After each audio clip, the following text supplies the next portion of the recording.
Yo, yo, yo, what's going on? YouTube, what's going on?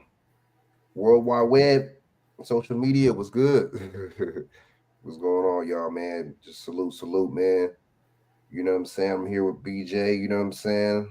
We're gonna talk about some serious events that's going on, man. We can talk about the neglect of this government. We're gonna talk about how this country is never proactive, always reactive when it comes down to us or something that benefits the regular, common, everyday people. But when it's something that's benefits the government, then they proactive like a mug. When it's something that benefits these immigrants, boy, they jump on it like white on rice, boy. You know what I'm saying? Like a damn trampoline. You know what I'm saying? So, yeah, BJ, what's going on, man?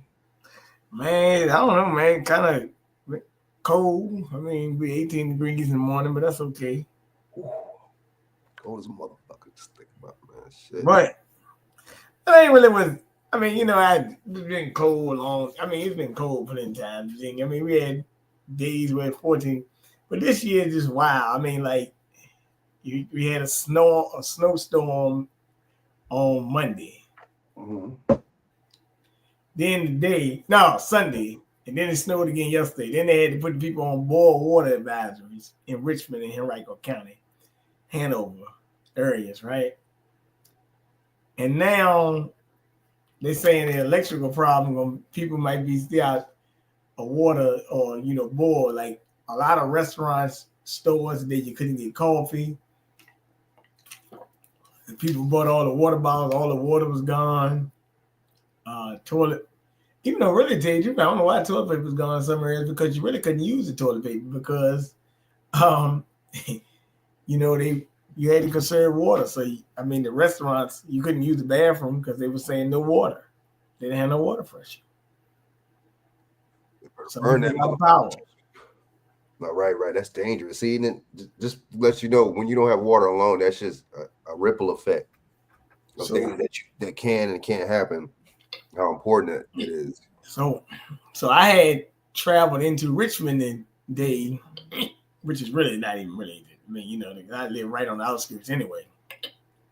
But I had to come back across the county line to Chesterfield to use the bathroom while I was out, which is crazy. I mean, I was there, I'm right down the street, but the water not working. I had to go up the street to use the bathroom. It's crazy shit. Mm. So businesses with lots and lots of employees, no running water. See, that's see this type of stuff right here, and then they make you, and then business as usual. They make you go to work. They make it, you know what I'm saying? They don't say no day off or nothing like that. You know what I'm saying? No 2, 3, no. You gotta make sure your butt go to work. You better make sure your butt be on time and all that. That's crazy. But then yet, you see what I'm saying? No running. I mean, you can't use the bathroom at the facility. How does that work? That's crazy, man. Now the credit union, this is interesting now. Yesterday they opened. When they said they opened, then they didn't open. Today they opened at 11, but they closed at 1 because they didn't have no running water. So I said, wait a minute, man. Hold on, let me get this straight. See, I don't have no running water? Really? That's crazy, bro. Like, yo, I'm sitting there thinking to myself, how the hell this happens? So you got to go to libraries, other places to get your stuff, like water, stuff like that. But here's the deal. Mm. You can only get one case. See how that works? I said, now wait a minute. Is that a 24 count or 40 pack? And let's say you got a house of people. You're going to need some of that water, man. Mm. Once again, we got fucked again. Why? My thing is that's another reason why I don't think we should be paying taxes or anything. Tax shit should be for immigrants, really. To be honest with you, you let these people come over here. You know what I'm saying? You let them come over here, and then a lot of times too, you let it to where make it to where they could work over here for 6 months, or even you can let it to where make it to where they can come over here and they could be actual citizens or whatever the fuck, and they're still sending money to the other country. Very interesting. Guess what? It's going to triple, quadruple because a peso is like fucking, you know what I'm saying? 3 times as cheap as a damn, you know what I'm saying? As less value as a damn dollar. So, so what does that tell you? You know what I'm saying? That says a lot. Uh, I don't think any foreigner should be getting any kind of aid, any of that. You know what I'm saying? And then they'll say, oh, it's a shortage of this and a shortage of that. Well, shit, it's not a shortage of that because you print money out of thin air. But even if you say, for example, if it is a shortage of that, right? Why would you be giving it to undocumented people? So what's the point of being a documented or actual American national then? What's the point of being that? Because these people that just come in here and piggyback off everybody else, they have the same rights as you do. I mean, everybody got human rights, but they get the same benefits and everything and reap everything the rewards that you do, while they don't establish anything to the society. I don't understand it. I just, man, dude. But see, that's the government doing that, placing people against other people. These are social engineering projects, if you ask me any damn way. BJ, social engineering, Mm. and just steering. That's what it really is. You know what I'm saying? In just steering the masses astray. You know what I'm saying? That's all it is. Mm. And then you got Kennedy saying, you know what I'm saying, oh, black people should be, you know what I'm saying, focus on, racism. I'm tired of people saying we should be focused on. Okay, give us economics to be focused on. Well, I mean, certain things we shouldn't, but at the same time, give us some economics to be focused on. Like-minded like me, people like me, I'm not. It happens when it happens. I address it, but at the same time, when I'm systematically not getting something or getting treated or mistreated a certain way because of it, then I'm gonna address it too. But they make it seem like black people just walking around on the daily talking about racism, right? But it's a real class system thing, really, any damn way, to be honest with you. Because it's funny how you have a lot of different ethnicities and nationalities in other countries, but they get treated way better. But this is like what I label it. I'm not trying to get off the subject, but this is what I label this, man.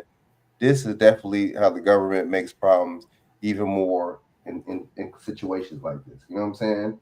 They make the problem harder. You know what I'm saying? They act really reactive. There's no proactiveness in any of this stuff. You see what I'm saying? The solutions are. It's like when it benefits them, there's so much solutions. You notice that, BJ? But when it's for the American people, there's hardly any solutions, right? I mean, you should have known this country if something was wrong when they was basically giving excuses not to document people, giving excuses to give people that aren't from this country and came here in a legal way, give them means and give them everything. So my thing is, what's the purpose of making laws? Oh, my bad. You make laws to keep us in line. You make laws to because after all, schools have the laws, jails have the laws. You know what I'm saying? Every institution has laws, right? Is it really I mean, is it really for to make sure things run smooth and to keep organization? Nah, that shit is for, you know what I'm saying, control by any means. I'm starting to think, and I'm starting to see too that they using that dang BIBLE. You know what I'm saying? They use that for a lot of control. They use that as a form of You know manipulation. what? You know what I meant to tell you, and you were Mm-hmm. bringing about control and all that. Mm-hmm. You know, Fox News robbed the Nation of Islam today. Mm-hmm. There we go. I think they're trying to say that that could have been the cause of that guy attacking the people. See, now they're going to another. This is a different angle that they're using with this one. Very But different angle with this one. So what the hell does Farrakhan and any of them have to do? Oh, because see, I think dude was. I don't even think. See, dude. Well, I think he was African, right? But he was from here. That's not the same thing. well, That's the not the thing same thing is, as being here. they're using the Muslim thing again. They're using See, that Muslim thing. now let me tie this into what we talking about with everything that's going on, right? Look at this, man. See, here everybody distracted with New Orleans and what happened out there in Vegas, right? Mm-hmm. But I had told you during that same time, hey, I told you Sunday, I told you Saturday, hey, we about to get hit with some snow, right? Yeah, you told me that was a minute ago. They Now they goddamn was talking about all that other bullshit, and now you got hit in a snowstorm and you don't know what to do. People going crazy, mad. That's on people though for not being, you know what I'm saying, not taking it They got seriously. you inundated in the psyop, but you forgot what was on the horizon. I think that's why they run them psyops too, to get people all confused and to get people, you know what I'm saying? There's so many things that they give you at so many different times that you get distracted. You can't focus. You're not I'm not mad about it, but like I told you, I already told you, hey, look, you got to make some moves. I just told you about snow again Saturday, but shit, before Thursday, you might not ain't running water yet or straight. You will be able to. So you got to boil this stuff, right? Well, you got that's called a boil water advisory. Well, if you got something like that, you still, bathing in that motherfucker. Well, look, you got people talking about they washing up in sinks and shit. They bird bath on some jail shit. So I'm like, yo, I mean, if you really look at what they done, man, they kind of have. This is matter of fact. Do me a favor, pull up on your YouTube right now, right? Mm-hmm. Pull up and see if they got that movie called The Big Short. The Big Short. Let me see.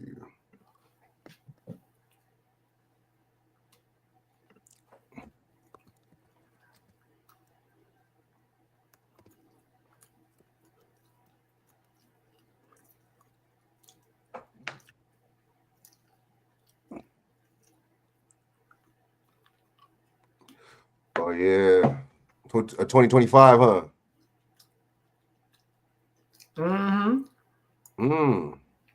Maybe I could play. I think I could get away. You know what? How could I do? Maybe playing the trailer. Maybe you want to play. You just want to. Maybe I can play the trailer. Oh no. Let me see. Let me put the banner on real quick. Fair use, 1976 under the Copyright Act. Allowances made, Copyright Act, 1976 Copyright Act, Section 107. Allowances made for me to report on this for commentary and educational purposes. Right now, all right. Let's see. Oh shit, bro! Look at them shells. Damn. All right, let me pull this up. So The Big Short. Hold on. Yeah, pull up The Big Short first. We get to the other stuff later. I think I'm okay. So fair use, 1976 under the Copyright Act. Allowances made for me to report on this video for commentary and educational purposes. All right. I'm just gonna play the little trailer real quick, man. All right, go.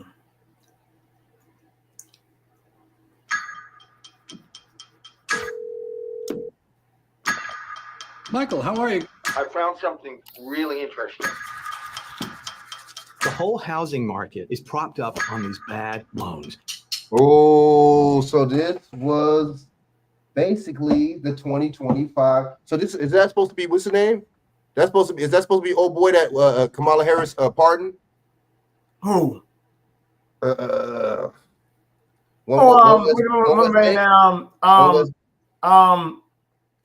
what's his name? One West Bank and all that stuff. Nugent?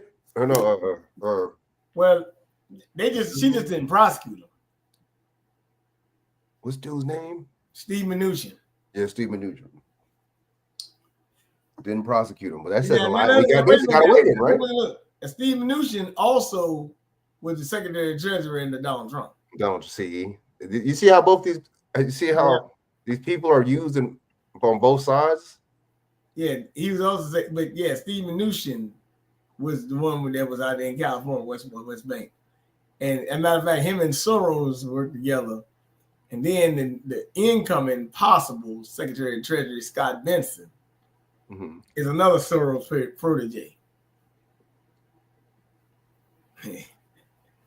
Got you. He had Key Square Group, and he's openly gay guy. Interesting, right? What's up with these? See, That's why I be tripping, because they be trying to use this these what's his names? Oh man, us and the black people gotta stay and always fight the same. Like y'all motherfuckers are wealthy as hell, man. Y'all seems like y'all running the country to me. It's a billionaire. Let me see what. All right, you said what did they say again? Oh yeah, go ahead. I want to hear. Yeah. They will fail. The housing market is rock solid. It's a time bomb. So Mike Burry, who gets his hair cut at Supercuts and doesn't wear shoes, knows more than Alan Greenspan. Dr. Mike Burry, yes, he does. You know what? I'm pissed off. American people are getting screwed by the big banks. And I am getting madder and madder. It's unbelievable. Then this guy walks into my office and says, there's some shady stuff going down. All the banks were having a big old party. A few outsiders saw what no one else could. The whole world economy might collapse. I'm sure the world's banks have more incentives than greed. you're wrong. No one's paying attention. The banks got greedy, and we can profit off of their stupidity. You want to bet against the banks? I think we're either high or having a stroke. Kind of brilliant. Fraud has never ever worked. Eventually, things go south. When the hell did we forget all that?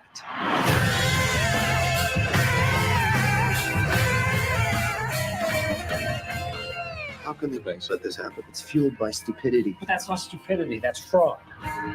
Tell me the difference between stupid and illegal, and I'll have my wife's brother arrested. You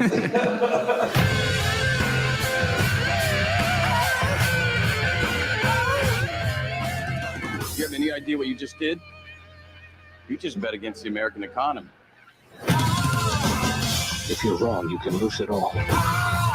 The banks and defrauded the American people. Now we can kick them in the teeth. Okay, here we go. You target strippers with bad loans. No cash rich. I'm not going to be able to refinance. On all my loans, What do you mean all your loans? I have 5 houses and a condo.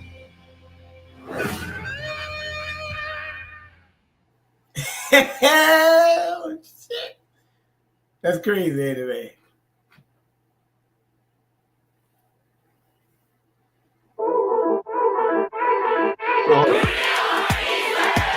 What are you going to do after I age out the On July 26th, 2000. What you think about that, man? That's crazy. That's a crazy little trailer, ain't it, man? Very, very interesting trailer, man. It goes to show. Show you what?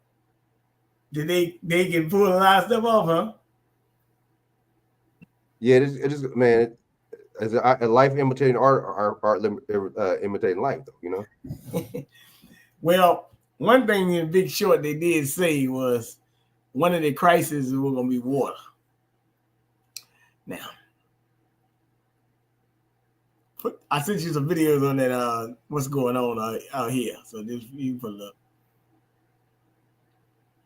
Interesting.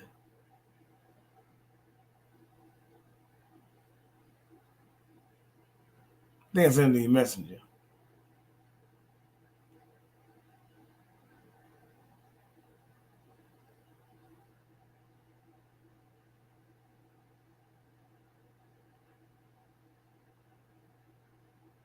You got him? Hold on, BJ. Hold on. Oh. Now you can keep talking about. Oh, okay, yeah. And I was just talking about the movie, and I said the things I sent to your messenger. They got some updates and things like that, so it's interesting how they handle it, bro. But I'm just like, damn, bro, y'all is really, really, like on some BS, man. People in these states need to come on and talk about what's going on in their water situation.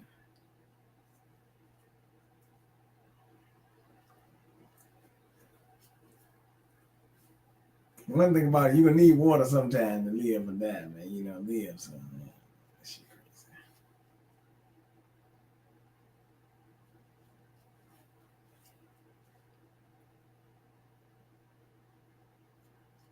You need water. You need food. Yes, I mean the thing is, BJ, they didn't have to do you like they ain't gotta act like that. You know what I'm saying, BJ, where you live, man. These people don't care, you know what I'm saying? They don't give a damn. That's not right. Hey, man, I don't like I said, bro. For the most part, man, that's messed up. Hey, man, I won't. Hey, yo, I always told the guy, man. People, some of the people gonna be alright, but some people you like, hey, man, you know, like no. I tell you, stop protesting dumb shit. Focus on focus on the stuff that's not important. See, that's how they getting us. So that's why they doing psyops on you. Anyway, to make you focus on big psyop, bro. Big psyop. To make you focus on bullshit. You know what I'm saying? Big psyop. Yeah. All right, so look. Let's play a couple of stories about this cold weather, man. You know what I'm saying? Let's see what's going on. And I got a couple more stuff. And you can bring up some stuff too, man. Whatever you want. Well, one of them I sent you your messenger. Oh yeah. You know what? Let's get into that right now. I think two of them. Yeah, man. Hold up, man. I'll just put this up. I'm glad I got that. I guess these tabs stretch like a motherfucker. It's only there's a lot of tabs open right now. Let me close them. All right, so let me see. The tabs open, man. Luckily, I got my memory in this motherfucker's good, man. Luckily, dude. I'll be fucked. All right, so water crisis.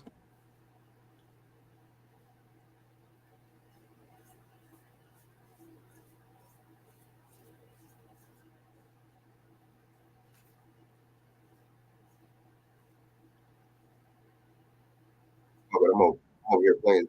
MMV. The Virginia Department of Health says restaurants can still open if they can safely operate without running water, but many business owners I spoke to say that's nearly impossible, which is why they closed their doors on Tuesday until the boil water advisory is lifted. Richmonders hoping to snag a reservation at Bookbinder's restaurant Tuesday were met with lights off and empty tables. We can't operate, period, no ifs, ands, or buts. Owner John Taxon said he wasn't left with much of a choice. We cannot afford to take a chance. You know, there's just no way it can be done. Closure is caused from the mass disruption to the city's water supply. The entire city went under a boil water advisory Monday afternoon. Many businesses and homes don't even have running water. Even if we had the water. That is, bro, honestly, I just think people should just get some lawyers handy, man. Man, y'all got to get y'all lawyers up. And Bookbinder is expensive ass restaurant. I mean, expensive. Kind of is pricey. I mean, I ain't gonna say that it's like, but yeah, go ahead. Pressure, and we wash the dishes. They're not. It's not sanitary. Well, you can't. Yeah, you can't wash some dishes. Not in no. So we have to do it again. So we flat out. There's just no way whatsoever we can operate without boiling water. Crosstown on Whole Street, patrons of Philly Vegan were met with a similar situation. We don't have the ability to operate. It's pretty much impossible. Restaurant owners like Samuel Vinny couldn't operate under the emergency boil water advisory guidelines issued by the Virginia Department of Health. That's dope. But brother, shout out to my brother, man, for having that business, man. Yep. You got business downtown. Philly Vegan, that's dope. Health. Those guidelines state that all water must be. A lot of us, you know what I'm saying? Well, I'm not from California, and I've been to other places too, and I've seen a lot of black businesses. So that's different. But a lot of these so-called black people out here in California need to go to other states and visit, go around and see. Maybe that'll be inspiring to some of them. You know what I'm saying? Be boiled, bottled, or trucked in during this advisory for cooking and washing. Additionally, a public restroom or water for flushing needs to be provided to employees and people dining in. I think it's kind of tough. December is our hardest month, so we usually look for a bounce back in January. We were looking forward to this week. Starting it off with being closed and not knowing when we can open is a little frustrating, but we have faith that things are going to get turned around. Despite the setback, these restaurant owners know this business is about finding ways to be resilient, and they hope they'll be able to get back to serving the community they love very soon. Nobody expected this to happen and start 2025 off like this, but I mean, we're going to hang in there. Glad to hear that it's moving in the right direction. And then as soon as we have the capability to operate in a way that we know is safe for everyone, then we're going to do so. These business owners tell me it will likely not be before Thursday that they can reopen, and it's really contingent on when that boil water advisory is lifted. In Richmond, I'm Maggie Marshall, CBS 6 News. Do you know what a texture resonator one is? more in there, right? It is about, it should, well, it's actually 2 or 3, I said, but it's one with the water treatment plant. It might say something about water treatment plant. That's the one that might need to see. And maybe the one where the people getting the water with the residents talking about getting the water. This shit been a clusterfuck all fucking day. Water crisis timeline events since Monday this? Oh, yeah. It might be, hold on, let me look at it again. This is it? With the water treatment plant? Yep, yep. Okay, yeah, I know I sent about 3 or 4 of them. But officials say a separate battery backup and a redundant system both fail. That causes critical damage to the IT system that is the brains of the whole operation, and also leads to the filter gallery valves getting stuck, allowing water to flood into the basement where the equipment is located. And so over the course of the morning, that's when that water level started to rise. And so our folks were in there, they were setting up pumps, they were trying to pump that water out. By 9:39 a.m., power has been restored, but a crisis is emerging. Henrico and Chesterfield counties choose to disconnect from the plant, preserving water for the city. For the next several hours, crews work to get the plant's computer and mechanical systems back online. Richmond city officials begin to think about issuing a boil water advisory, but hold back, hoping that it is not necessary. But they soon realize the reservoir is dropping quickly and water consumption is increasing. In parts of the city, people begin to notice major issues with water pressure. We had some water bottles just in case, just we had them. By 3 o'clock, rumors are swirling on social media. Richmonders begin flocking to local grocery stores. Bottled water disappears from shelves. 4:26 p.m. The city announces an immediate boil water advisory, something that has not happened in Richmond since Hurricane Isabel struck in 2003. Richmonders are asked to begin conserving as much water as possible. 5:15 p.m. The mayor holds an emergency news conference. We, at this point, have cleared out the flooding. We have addressed some of the issues. We have 8 filters that are up and running, and we expect by sometime later this evening that we will resume the ability to produce water. The goal is to have pressure restored to customers by 10 p.m.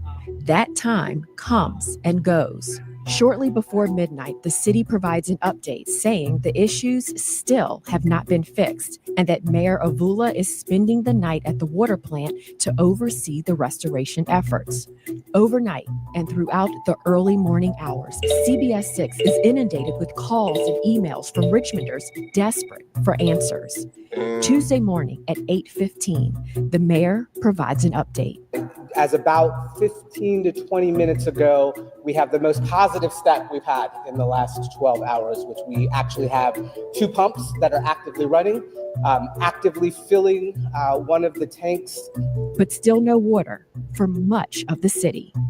Then, at 12:33 p.m., the city announces that water production has been restored, but says it will take several hours before pressure is anywhere back to normal.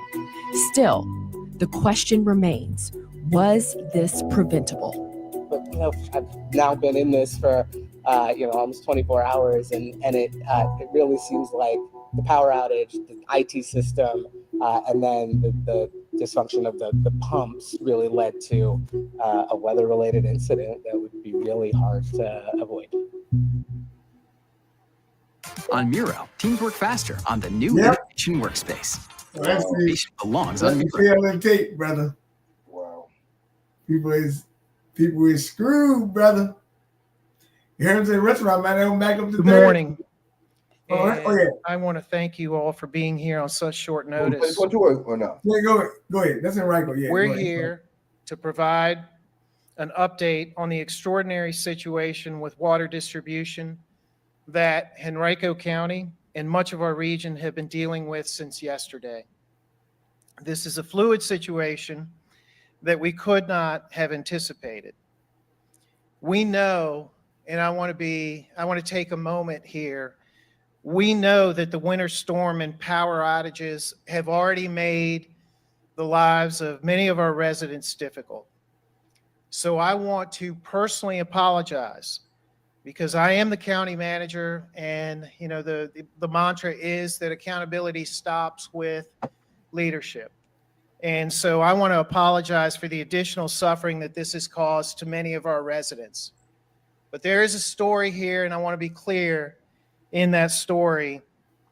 First off, before getting into that, I want to emphasize that our Henrico's water is clean.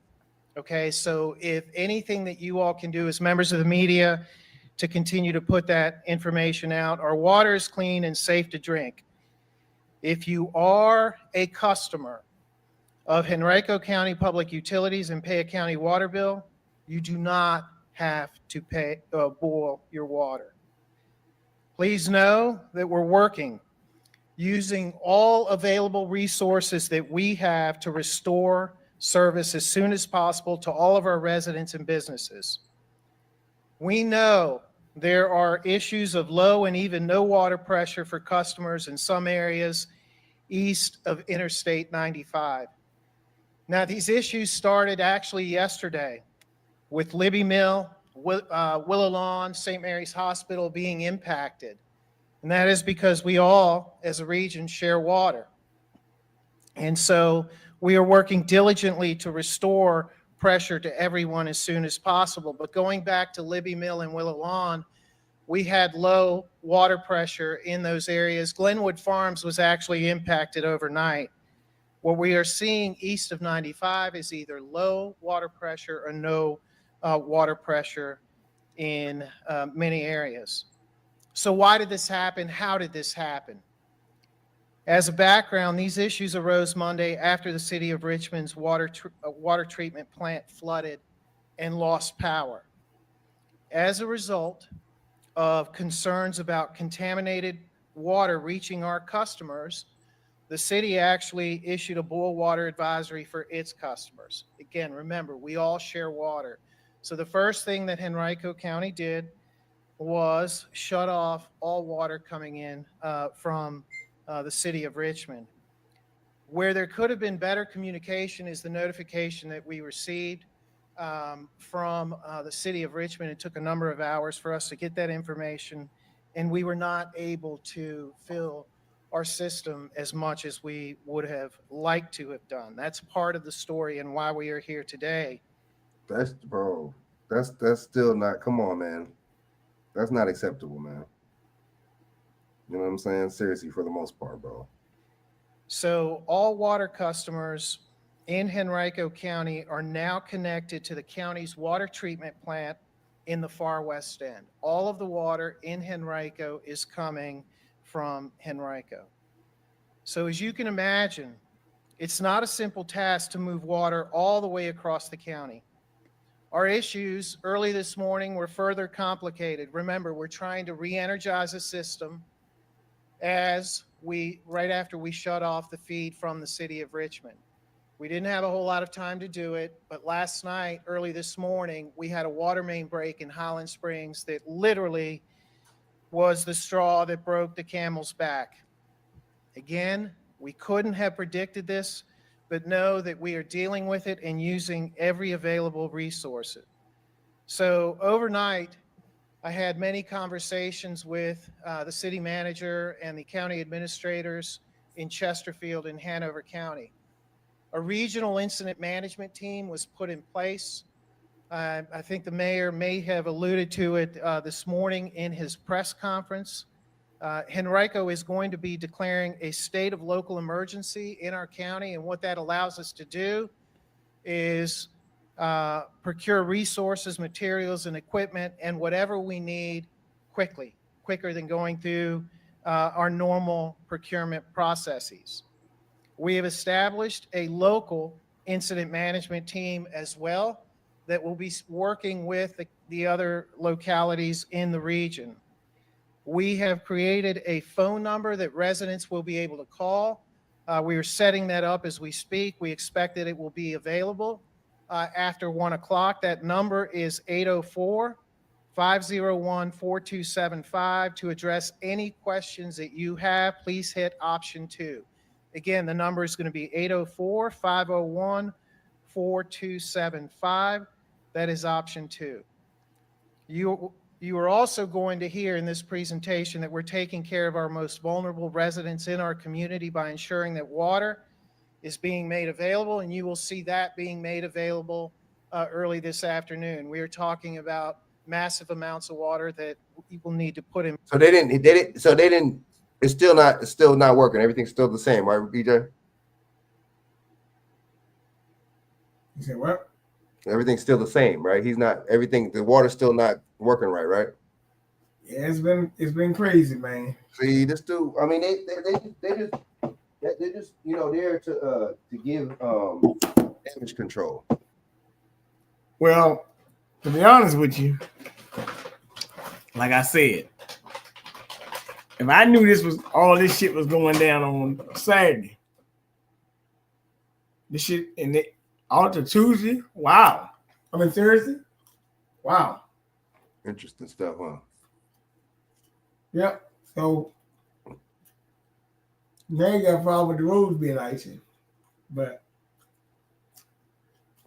it way is. But hey, these shelves getting empty, man. Oh, I'll play that right now. What, the shelves? That's not good, man. Yeah, man, these shelves empty, man. But see, that just goes to show I think this is what the SIPs is all about. It's making it to where people panic. You know what I'm saying? It's making it to where people panic. People believe, you know what I'm saying? They see this type of stuff and they automatically believe it. Oh, shit. You know what I mean?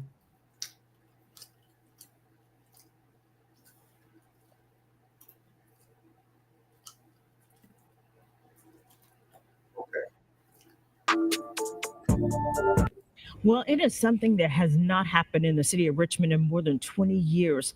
An official warning from City Hall to residents telling them to boil their water. Yeah, and some have no water at all. This all started yesterday morning when a storm-related power outage hit the city's water treatment plant. Brendan King joins us now live to break it all down and tell us when officials are finally, hopefully, going to get this situation rectified. Brendan. Well, right now, thousands of families right here in Richmond are waking up to this little to no water pressure. You at home may be able to relate. Personally, I live in Scott's Addition. I woke up and I had no water from my faucets. Yesterday, during a press conference, we heard from Richmond Mayor Dr. Danny Avula, and he talked about what helped cause this big mess.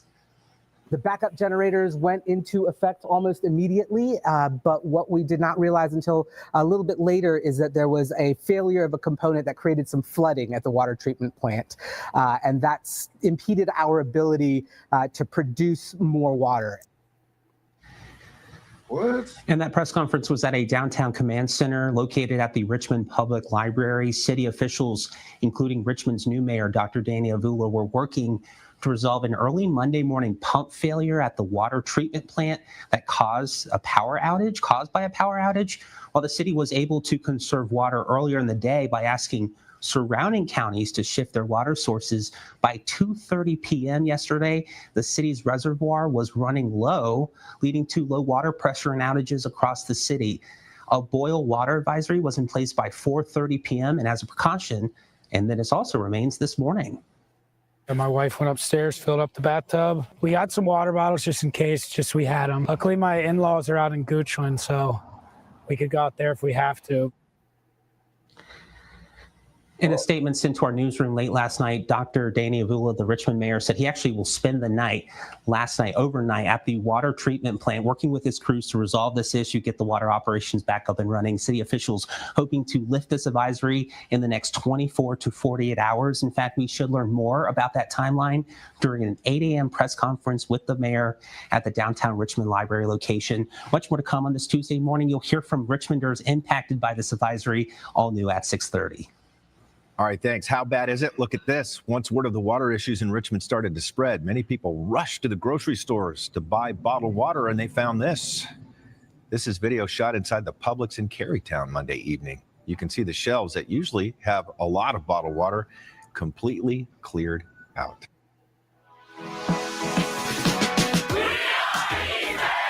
Oh my gosh, I've changed immensely. I feel like I've been able to get out of my. Damn, that's BJ, man. This is grimy stuff, man. So okay, so let me see. Okay, hold on. It's grimy, and I'm gonna tell you something. It's making people panic. Oh yeah, and I think that's the point. So let me see. Man, You can't drive. Here's another one you had too. Say it again. If you can't drive to some of these places to get all this stuff, you might be fucked. I know. Huh? So this is people.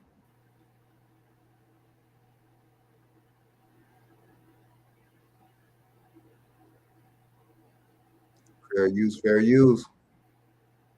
As Richmonders and some Henrico County residents converged on Churchill Tuesday morning for one thing. I'm here to get some water.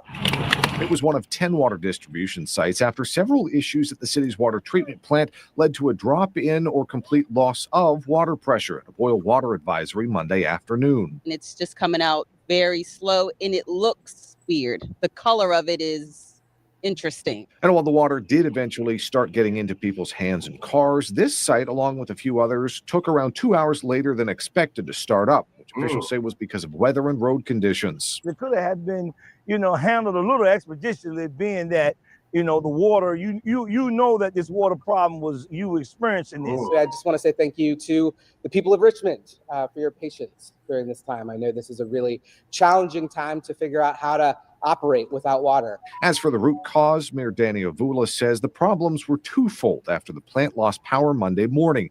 He says backup power did kick on, but the backup for the IT system didn't last as long as expected, and it shut down. That basically created a hard reset of the system. When the system tried to come back up online when power was restored, so power was restored in a little over 2 hours, it was not able to connect with the servers to be able to get back online and do its work. Avula adds one of the plant's redundancy systems failed that led to some valves involved in the water intake being left open, leading to flooding of the facility. It was the rising of the water level in those wells that you had all this electronic equipment sitting in water. And so fuses were shorted. Avula says crews worked nonstop overnight to resolve those issues and had at least 2 pumps operational Tuesday morning to begin refilling the city's water reservoir.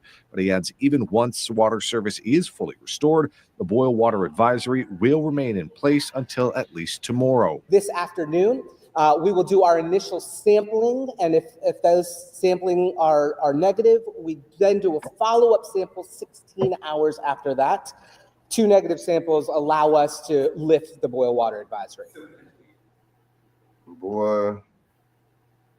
Yeah, man. Yeah, man, exactly, Dark Balls. Was it on purpose?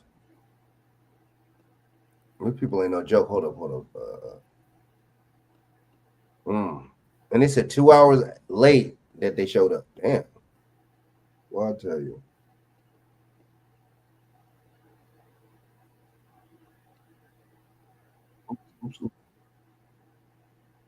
Hold up. He got his jacket on. That's the Indian dude you was telling me about, huh? The mayor? BJ? BJ, that's the mayor, huh? Yep. The mayor. Mayor's a little Indian guy named Avila.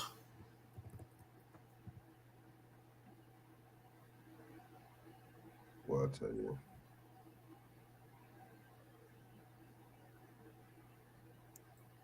They said millions hit by them. Millions.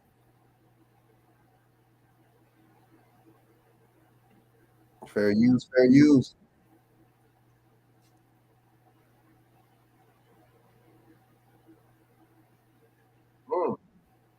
And 4 million of those facing blizzard conditions.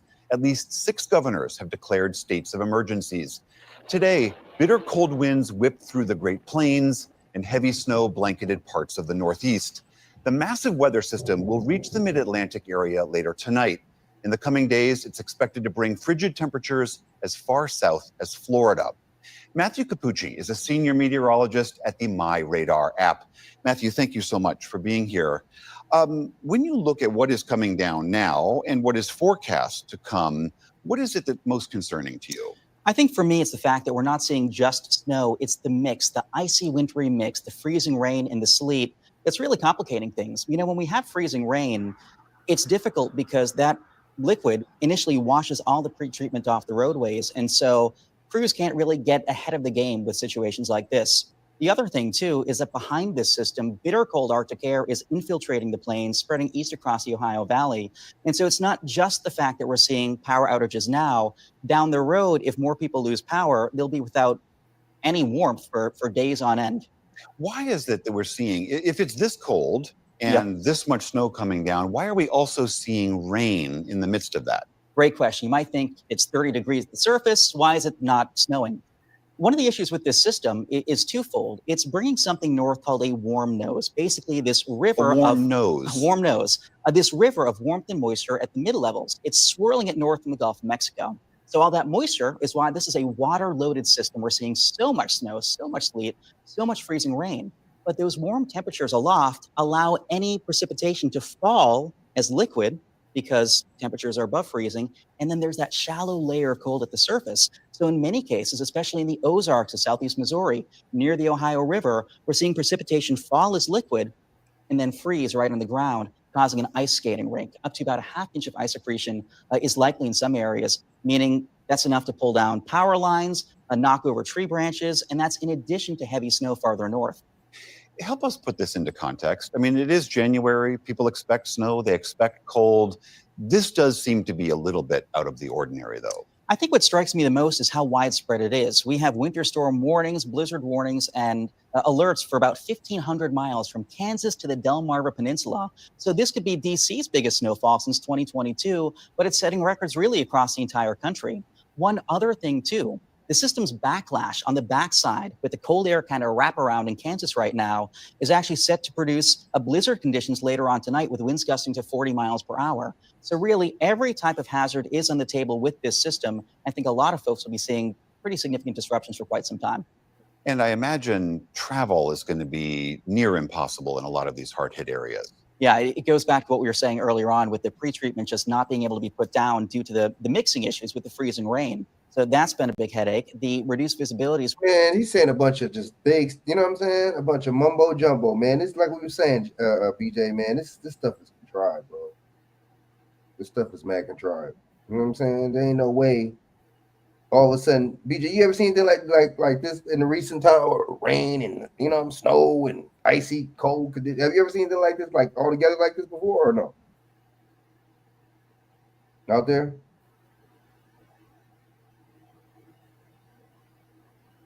BJ, you ever seen this before?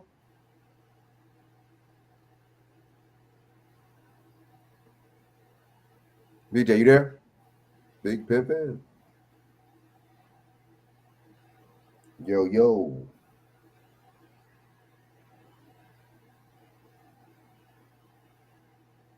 BJ. Let me play something else since we live, man. Man, I hope everything is good with you, BJ, man. I hope everything works out with y'all out there, man, in Virginia, man. I hope y'all get your, that water clean and get it right, you know what I'm saying, as soon as possible. And I hope you sue them, man, and get the government, man, get the you know what I'm saying, get them, because this is not right, man. I would just call this being negligent, to be honest with you. They already knew. They know how Virginia gets. They know, you see what I'm saying, this time of year, they should have had preparations, man. So that just goes to show that they didn't care. And then they, even since the other couple of days ago when you was telling me, they could have prepared something 3-4 days in advance. Come on now. All right.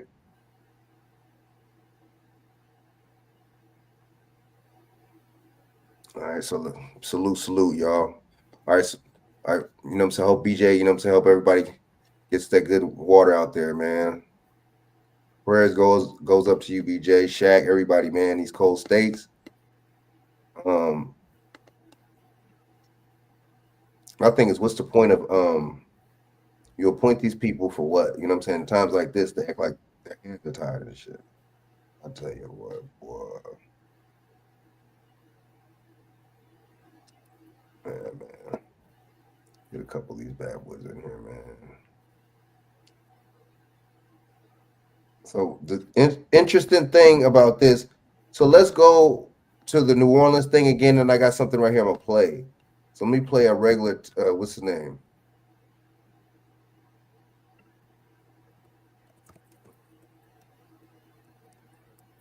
You know what? Let me not play this one on here. Let me play another one.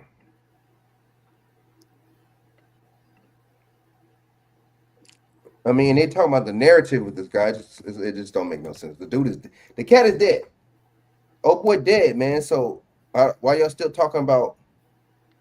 You know what I'm saying? The narratives. Oh damn! I just type in New Orleans and it bam, it popped up. Oh shit! All right, so New Orleans terror attack suspect made video before the deadly rampage. Sources.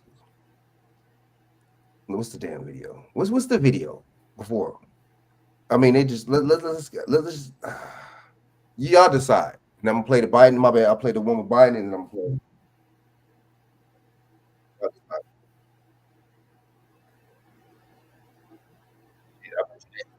It's like $10 a day.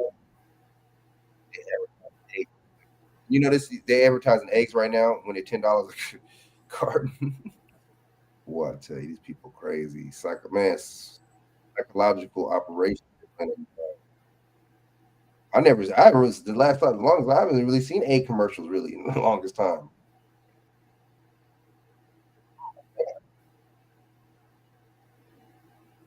They're used. John, good morning. Whit, good morning. Among what investigators are looking at right now are videos the suspect posted on social media before the attack, shedding light on a potential timeline of his radicalization. This morning, chilling new details seem to paint a picture of the suspect's mindset in the hours before the New Orleans attack. Sources tell ABC News around 1 a.m. New Year's Day, Shamsuddin Jabbar made multiple videos in that rented pickup truck, saying in one of them, "I wanted to record this message for the family. I wanted you to know that I joined ISIS earlier this year." He spoke in calm tones, sources add, and hinted that he had contemplated harming members of his own family, but wanted to do something bigger that would steer focus to what he called the war between the believers and disbelievers, telling his family, "I don't want you to think I spared you willingly." As investigators pour through the suspect's physical and digital footprints, the FBI also urging any survivors of the attack to come forward if they have not done so already, saying it has received almost 1,000 tips in the first 2 days of its investigation, as it expands resources for those affected by the tragedy. On the streets of the French Quarter, a new construction zone on Bourbon Street, the city installing those new security bollards that were being replaced before the attack, now moving with urgency ahead of the Super Bowl next month. Overnight, a vigil for the 14 lives lost. She was a caring person. She worked in nursing homes. Courtney Polk remembers her older cousin, Latasha Polk. She was always a happy person. The mother, she leaves behind a son. So far, there is no evidence any of Jabbar's social media videos were flagged to law enforcement before the attack. Now, tomorrow, President Biden and First Lady Jill Biden are scheduled to visit New Orleans to grieve with the community. Whit. Christian Cordero, thank you. And tune into This Week later on this morning. George Stephanopoulos has the latest on the New Orleans attack and the wider terror threat environment with Homeland Security Secretary Alejandro Mayorkas and Representative Michael McCall. Plus, former White House COVID coordinator Dr. Ashish Shah on concerns about bird flu. COVID coordinator. What you think about this guy, BJ? What you know about this? You know about this guy, BJ? Ashish Ja. My bad. You know about this cat, BJ? A COVID coordinator. I didn't know COVID needed a coordinator. Did y'all? What are we coordinating here? What are we coordinating? That's all coming up on This Week. New Year's Day terror attack in New Orleans, the city holding a vigil overnight for the victims as we learn more about the suspect behind the wheel. ABC's Christian Cordero joins us with the latest. Christian, good morning. Whit, good morning. Among what investigators are looking at right now are videos the suspect posted on social media before the attack, shedding light on a potential timeline of his radicalization. This morning, chilling new details seem to paint a picture of the suspect's mindset in the hours before the... Not trying to be funny, with all due respect and everything, I didn't see him hit anybody with that car. I'm sorry, my bad. Oops. I didn't see him hit nobody with that car. So I mean, yeah, I don't know. New Orleans attack. Sources tell ABC News around 1 a.m. New Year's Day, Shamsuddin Jabbar made multiple videos in that rented pickup truck, saying in one of them, "I wanted to record this message for the family." Wait, 1 a.m. that day, which is 1 in the morning. What time did this happen? Hold up. 1 a.m. New Year's Express made multiple videos. What time did this happen?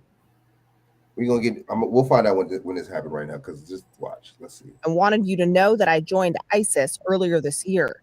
He spoke in calm tones, sources add, and hinted that he had contemplated harming members of his own. So this is how you know this is all fake, because that's what they wanted to do since the person is dead.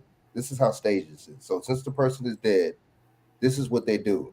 He can't talk himself, right? Physically, supposedly. So what they do is get a recording prior to this, giving evidence that he did join ISIS by him saying it on the video, but he's not alive. You see how they do that? That's the evidence, right? This is so. I don't see how. I hope y'all see that this is scripted. I hope y'all see it, because who makes a tape? Who makes a video? Yeah, I joined ISIS. I'm on a live video on their phone or whatever on social media. Yeah, and you're in America, by the way. I can see if you say that you joined ISIS in whatever country that is from America. I kind of don't really see the point in doing that either, but whatever. But how you in America and then you make a video saying that you joined ISIS in America? So what kind of sense does that make? Don't you know they could nab you, bro? You're not going to get away. So supposedly, even if he didn't supposedly run down those people with that truck, you're still not going to get away. It's weird. You're not going to get away. You're in America live stream and talk about you joined ISIS. Why would that be smart to do? See, they know that people are stupid, so they'll give you a stupid scenario from a stupid crisis actor, and because they know people are stupid and they're gonna believe it. They're not gonna question nothing. They're gonna think, oh, well, since the media told me, it gotta be true. Family. Especially some of those black people, boy, I tell you, believe in anything, boy. I just like, man, we believe anything from the white conservatives. We believe anything from the white liberals. It's unbelievable, man. But wanted to do something bigger that would steer focus to what he called the war between the believers and disbelievers, telling his family, "I don't want you to think I spared you willingly." As investigators pour through the suspect's physical and digital footprints, the FBI also urging any survivors of the attack to come forward if they have not done so already, saying it has received almost 1,000 tips in the first 2 days of its investigation, as it expands resources for those affected by the tragedy. On the streets of the French Quarter, a new construction zone on Bourbon Street, the city installing those new security bollards that were being replaced before the attack. Now moving with urgency. They just happen to be being replaced right before the attack, around the same time, huh? Like coincidence. Ahead of the Super Bowl next month. Overnight, a vigil for the 14 lives lost. She was a caring person. She worked in nursing homes. Courtney Polk remembers her older cousin, Latasha Polk. She was always a happy person. A mother, she leaves behind a son. So far, there is no evidence any of Jabbar's social media videos were flagged to law enforcement before the attack. Now, tomorrow, President Biden and First Lady Jill Biden are scheduled to visit New Orleans to grieve with the community. Christian Cordero, thank you. And tune into This Week later on this morning. George Stephanopoulos has the latest on the New Orleans attack and the wider terror threat environment with Homeland Security Secretary Alejandro Mayorkas and Representative Michael McCall. Plus, former White House COVID coordinator Dr. Ashish Shah on concerns about bird flu. That's all coming up on This Week. Wow. Okay, so this is what I got.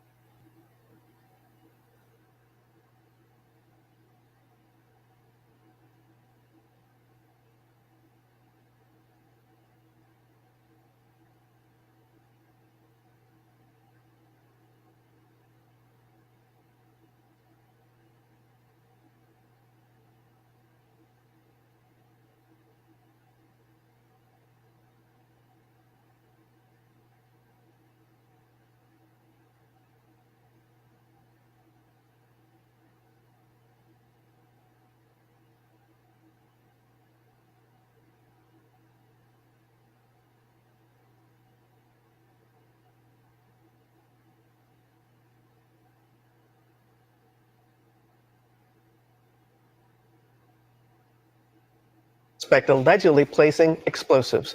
Good morning, Trevor. Good morning, Robin. So Mardi Gras season kicks off today, and New Orleans officials are really trying to shore up more resources for security, especially as we are learning chilling new details about the timeline of this attack, those videos of the suspect placing explosive devices beforehand, one of them right here in this intersection on Bourbon Street. Authorities have unveiled new videos and a detailed timeline of the harrowing New Year's terror attack in New Orleans. We have a clearer picture today than we did even 2 days ago. FBI investigators say this video shows the suspect, 42-year-old Shamsuddin Jabbar, placing a cooler containing an IED on Bourbon Street at 1:53 a.m. New Year's Day. A half hour later at 2:20, they say he placed a second cooler a block away. And less than an hour after that, at 3:15, he raced down Bourbon Street in his rented F-150, killing 14 people and injuring dozens more. And authorities say it could have been even worse had he been able to detonate those IEDs. What's the point of putting him out? Okay, can I ask the question? My bad. Oh, shit. What's the point of him even, like, I don't get that. What's the point of him even having, you know what I'm saying? Having these IEDs and not detonate them anyway. What's the point of just putting them, you're just placing them down and putting them in coolers and doing that? Why? And then you're going to put the IED down and then you're going to run and ram through people, right? That doesn't make no sense. Don't you think he would have set them off, then did something? I don't know. It just don't make sense to me. I don't know. The FBI and the police and them are giving you the narrative, so that's really weird to me anyway. This person is dead and they're playing out play by play what he did. Isn't he dead already? So why does it even matter? I don't know. The person's dead. He can't get prosecuted. He can't go before a judge. He dead, right? So why does it even matter why he did that? Why are you even giving us this play by play, blow by blow what he did, and he's dead?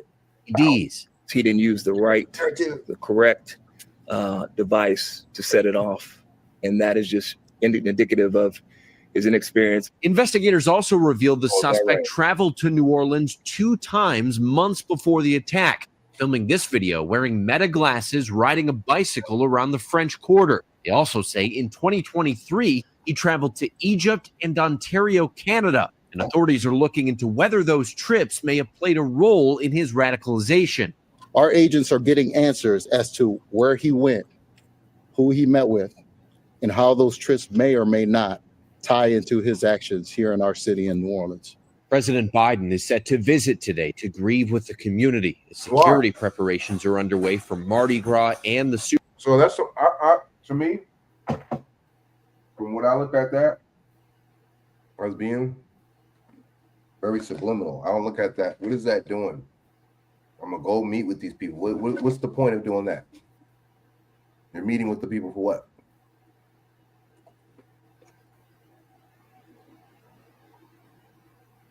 I don't understand that.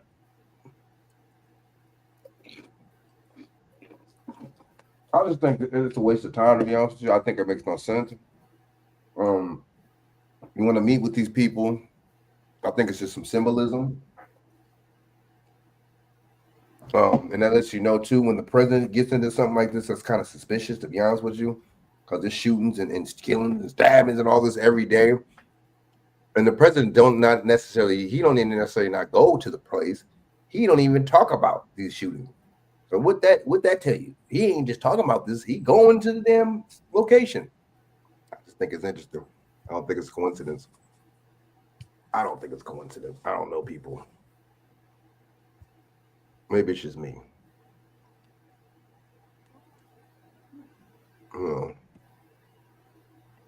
Super Bowl. I have specifically requested through the White House that the city of New Orleans be assisted with getting a tactical expert in our city this week to map our city for target hardening measures, where and how. And over the weekend, a number of vigils held in memory of the victims, among them 25-year-old Billy DeMaio, remembered by his family as a rare, appreciative soul. Every room he walked into, he just lit it up with his huge smile and contagious laugh. It was just perfect. He was just a perfect human.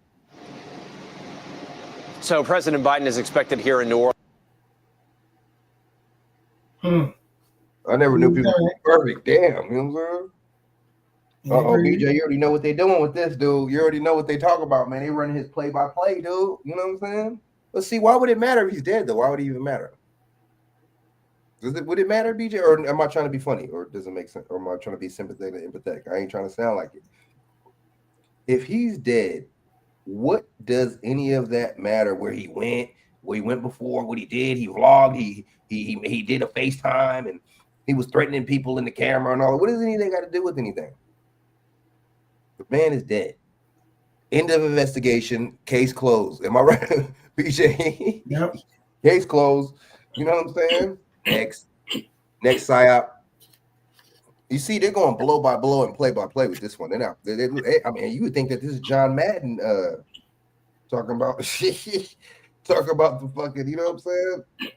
Man, right? God, man, these people just. But see, like I just said, you're not a real. There's so many people that really die, really get shot, and all that every day. The news. I mean, the president doesn't even talk about it, let alone go to the location that it happened. So I'm like, people need to get the antennas. The antennas need to be up on that one. No, yeah, I'm thinking about it. Mm-hmm.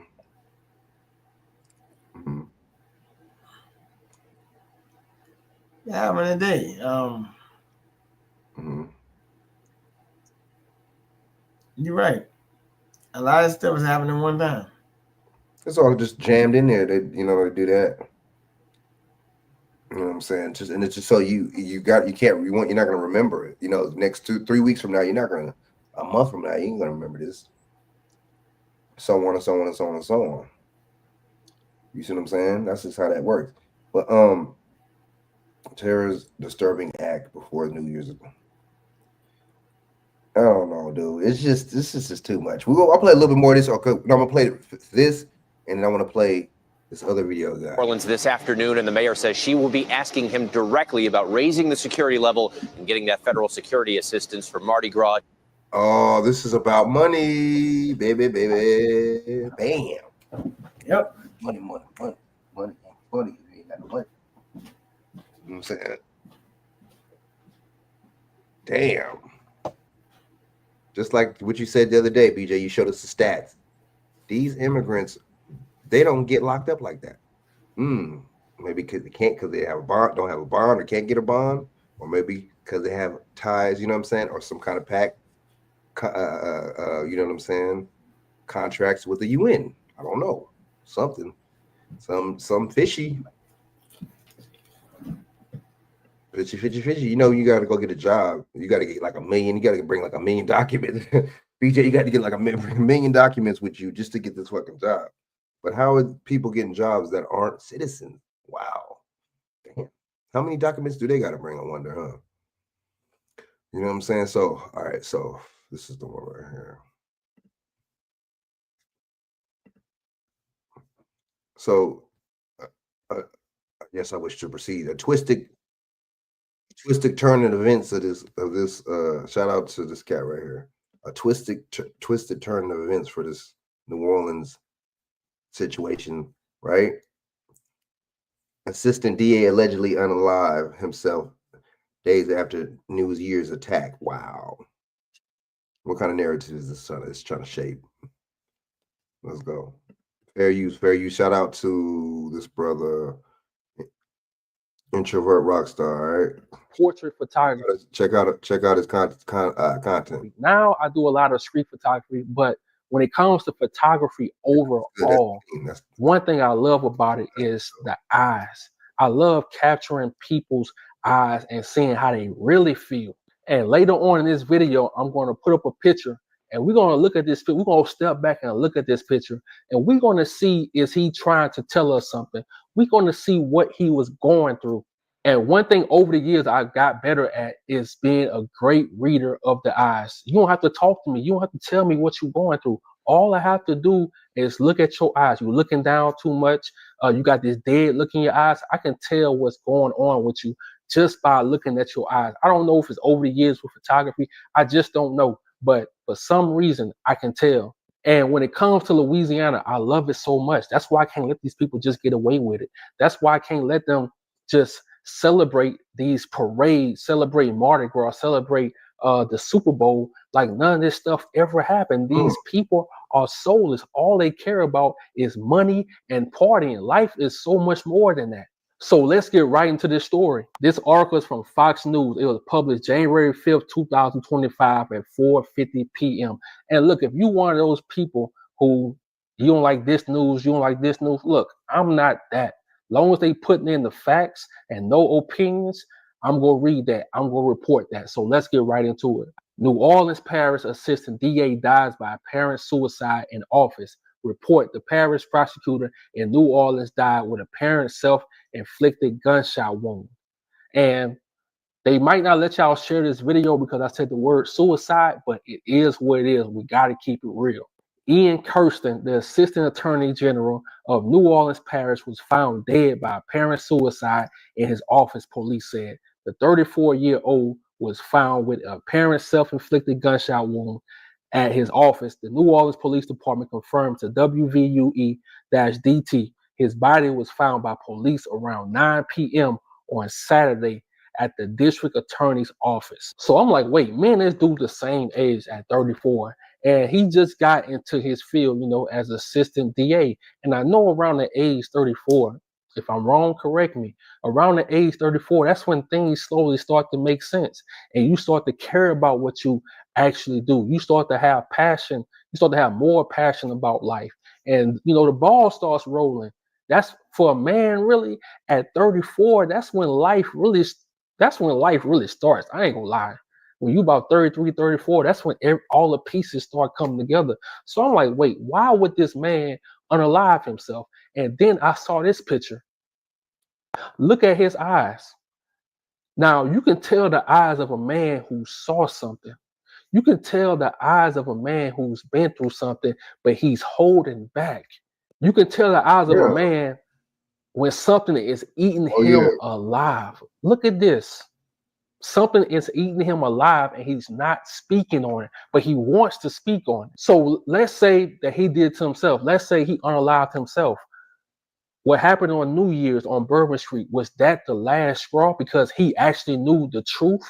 And I'm going to be honest, I don't think he did that to himself. I don't think he unalived himself. Kirsten, 34, was admitted to Louisiana bar in October 2020. So this is a young man. He just getting started in his field. And one thing I know about being 34, one thing I know about this age is a lot of stuff you can't suppress. You don't want to kiss ass in life. You don't want to go through life keeping information in and not telling people the truth. Like, you want to be as honest as possible. But what he don't know is in New Orleans, when it comes to these cops, when it comes to these officials, when it comes to these politicians, they are the biggest crooks. They are the biggest criminals. So if you tender, if you not a shark, you can't swim with them. If you a goldfish, you can't swim with them. These people are sharks. They can get on camera and be completely soulless and move on with life after 15 people were unalive and over 35 people were injured in their... Of course.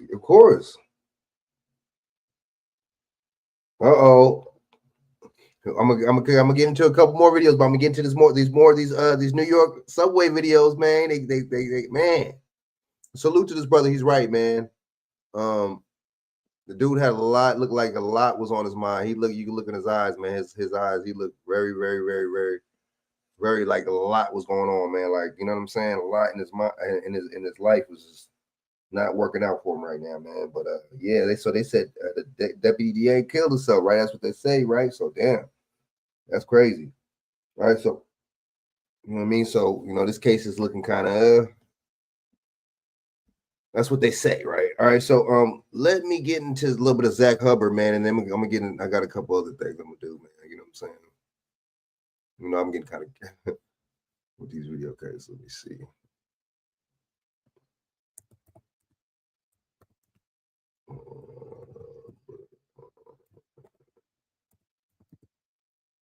Oops.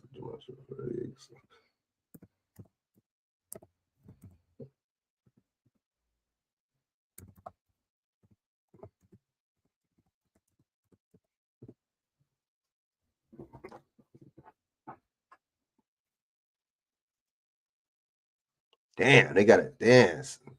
7.1 magnitude quake. Man, there's a lot going on right now. Ooh.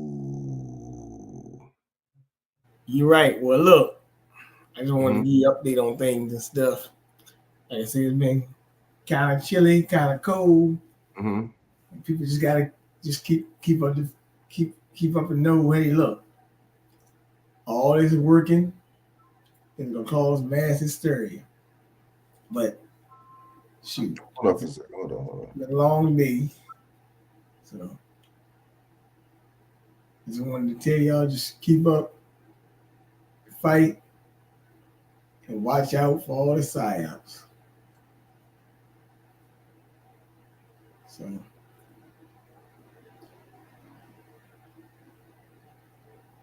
you go ahead and run off, but take your time, man, and watch out for Yeah, shout out your information, man.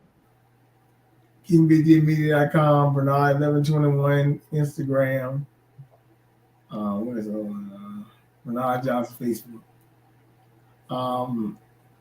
Yeah, the guy also had wildfires out there in California, Palisades or something like that. So people just be careful. Take your time.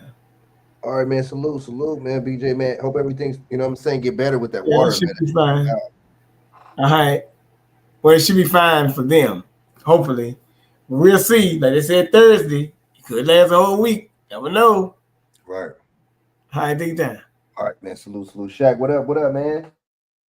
You know what I'm saying? Let me, what's his name? What's going on, man? Salute up in this motherfucker. You know what I'm saying? What's the name real quick? Let me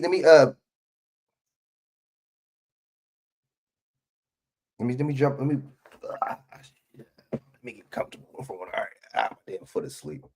Yeah, man. So, you know what I'm saying? We'll keep BJ and people in Virginia, man, in our prayers, man. We're going to hopefully everything with this water situation get better, man. And they got to do something to fix that shit all the way around, man. Straight up. All right. So let's get into a little bit meta drops. All right. Let's do these two.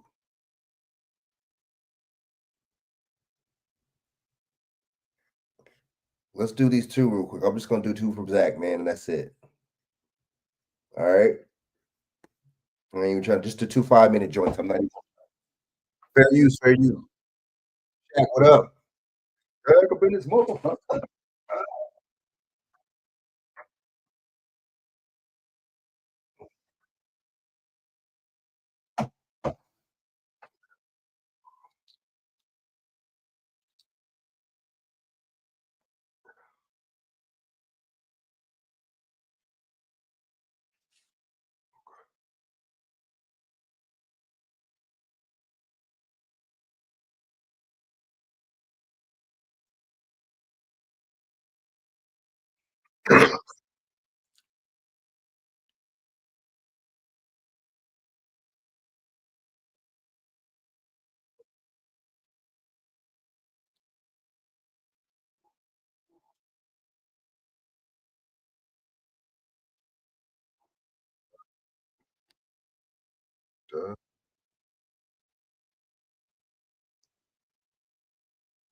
Number.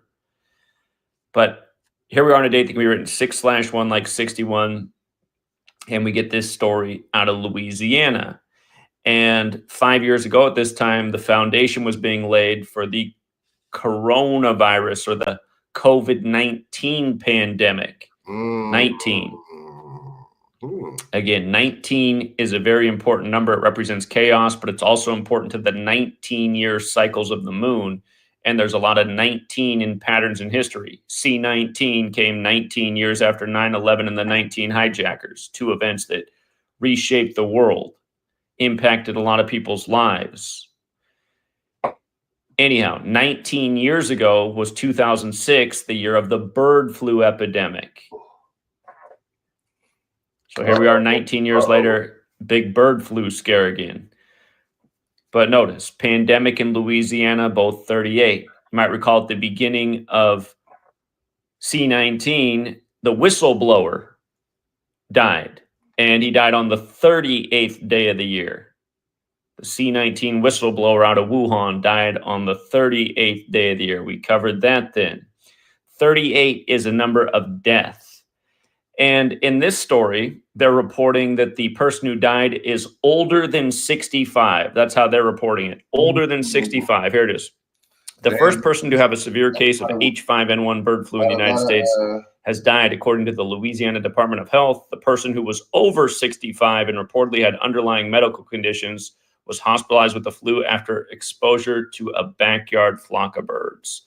Very brief story, but this should remind you of Event 201, the pandemic simulation that took place October 18th, 2019. In that simulation, 65 million people died. And we talked about how Bill and Melinda Gates were co-sponsors, and the simulation was 65 days from Melinda Gates' birthday.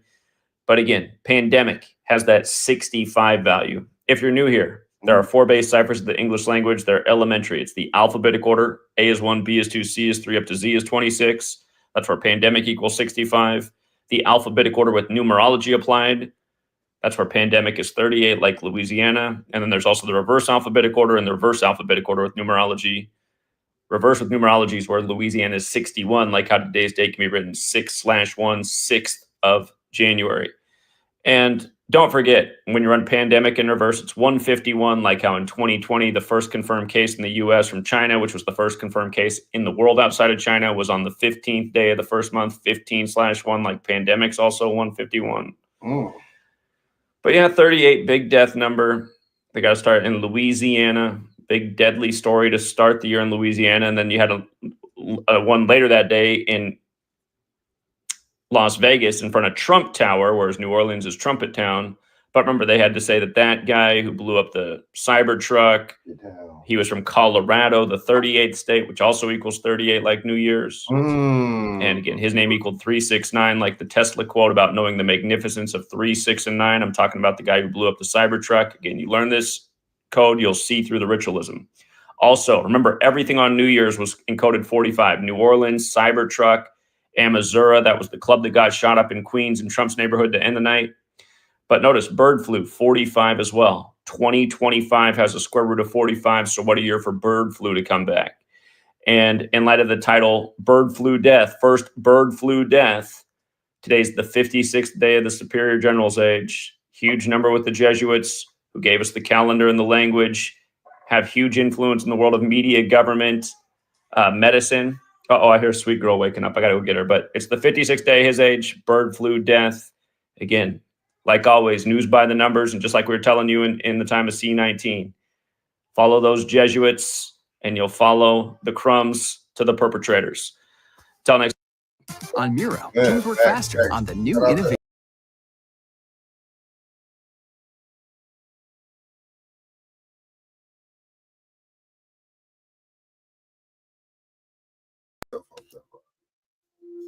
Hold up.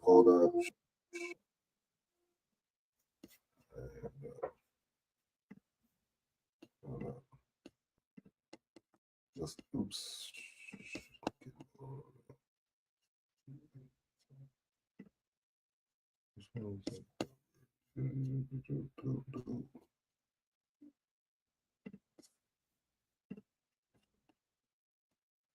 Mother be real quick, Jamachi effect, and I'm going. All right, hold up.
Right.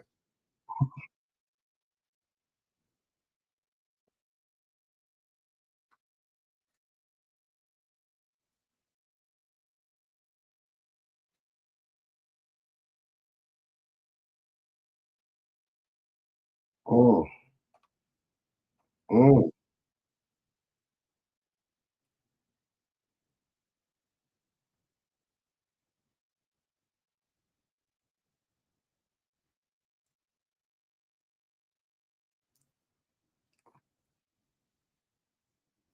But you know what doesn't make no sense about that? He still hasn't been sworn in yet. So how could he even do that, man? How are you even making these moves? You're not even sworn. You're not even the actual president still, man. Like I don't get. I get. Man.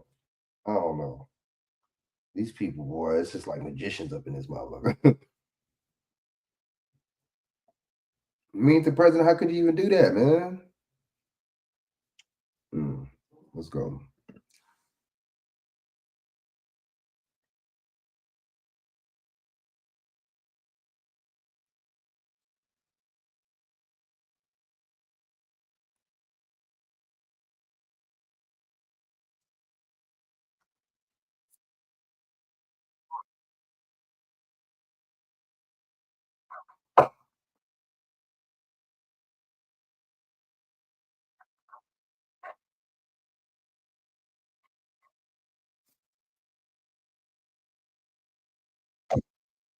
Mm.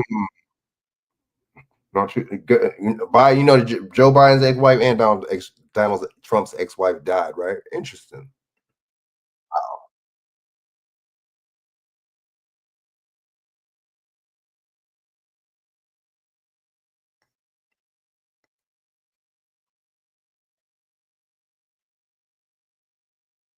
I got to admit, I mean, I do like to hear this story. I like to hear this story. I just know how these people operate. Yeah, it's probably Like I said, it's probably years from now, we'll see how this all plays out. They could use this period of time without the fact checkers as some reason to legitimize fact checkers on a whole new level until the end of time. So just realize it's all ritual, and it'll continue to be all ritual as long as this Jesuit cabal continues to run our government, our news, our big tech companies, and they do. And remember, Facebook and Mark Zuckerberg, that's a puppet. Again, DARPA's LifeLog concluded the same day that Facebook launched, February 4th, 2004. Donald Trump's on the same Jesuit puppet strings Mark Zuckerberg is. Yep. So yeah, we'll leave it there for now. If you're new here, learn the 4 base ciphers of gematria, the alphabetic order forwards and backwards, and both orders with numerology applied. Try out the word censorship and Jesuit order. You know, give that one a little shot. You come to my website, gematriaeffect.news, click the calculator tab. You can download the calculators for free for your respective phone types. But again, censorship. You see the 54, 144, 54. You can try out Jesuit order. Again, they gave us the language in the calendar, sync up the rituals, 144, 54. By the way, they said this was inspired by Elon Musk's ex. Remember, Elon offered $54 per share for Twitter on April 14th, 14/4 like 144. The Jesuit motto, ad merum gloriam, equals 172. And today's 172 days after Elon Musk's last birthday. I don't think that's an accident either. So, yeah, we'll leave it there for now, True Seeker. Again, thank you to everyone who hits the like and the share. Salute. Share it out, man. Share it out. Salute to Zach Hubbard, man. He be on it. You know what I'm saying? Shit. You know what, man? Let me give you a little bit of the industry hoax real quick. Let me give you like 5 minutes of industry hoax. You know what I'm saying? I'll give you a little bit of subliminal messages, and I'll give you a little bit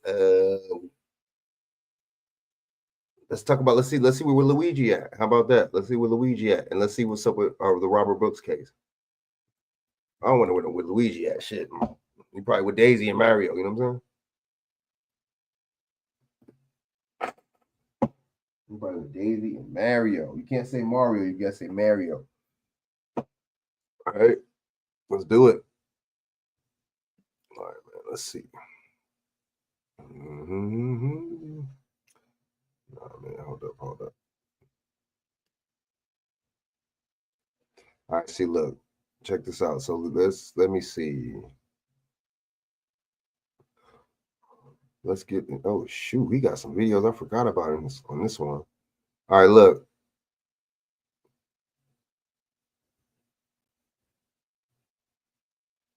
Let's see.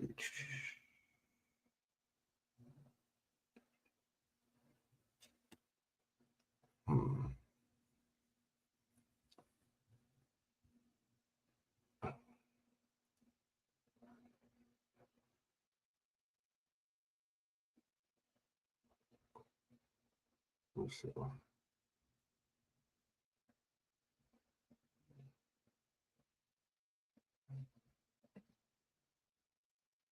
Use your talent to ignite a movement. Do it yourself on Wix. When the world is on your shoulder, gotta straighten up your acting, book it down. If you can't hang with the villain, then there ain't no room for you in this party. Fair use, fair use. Tonight.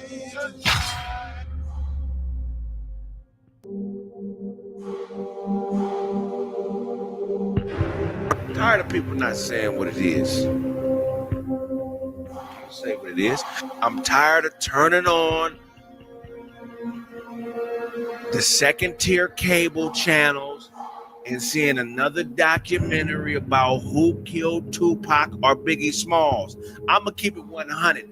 I don't give a fuck who killed Tupac or Biggie Smalls. Every documentary is the same thing. Same thing. Oh yeah, Puff Daddy ain't the angel we thought he was, and Suge Knight did everything. Look, man, find some new information. I'm gonna start a petition and I'm gonna start a collection plate, and we're gonna dig up the bodies of Pac and Big, and we're gonna put microphones to their faces and see and ask them who killed them, nigga. And they're gonna tell you, I don't know. I respect their memories, but I don't give a fuck who killed neither one of them niggas. It ain't changing my life. Why are we still concerned about these niggas, man? Somebody got to say what it is. I'm going to say what it is. There's no place for the middle car to go.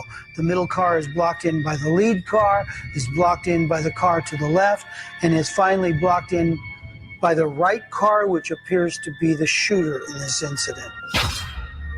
Let's take a critical look at Tupac's BMW. Now keep your mind on the car in front.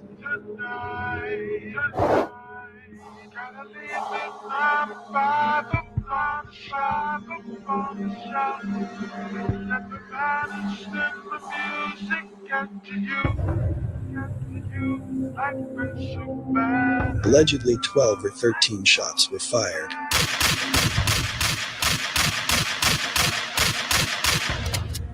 The only way this scenario could happen without hitting another car is if they approach the red light, put the car in park. But who puts the car in park at the red light?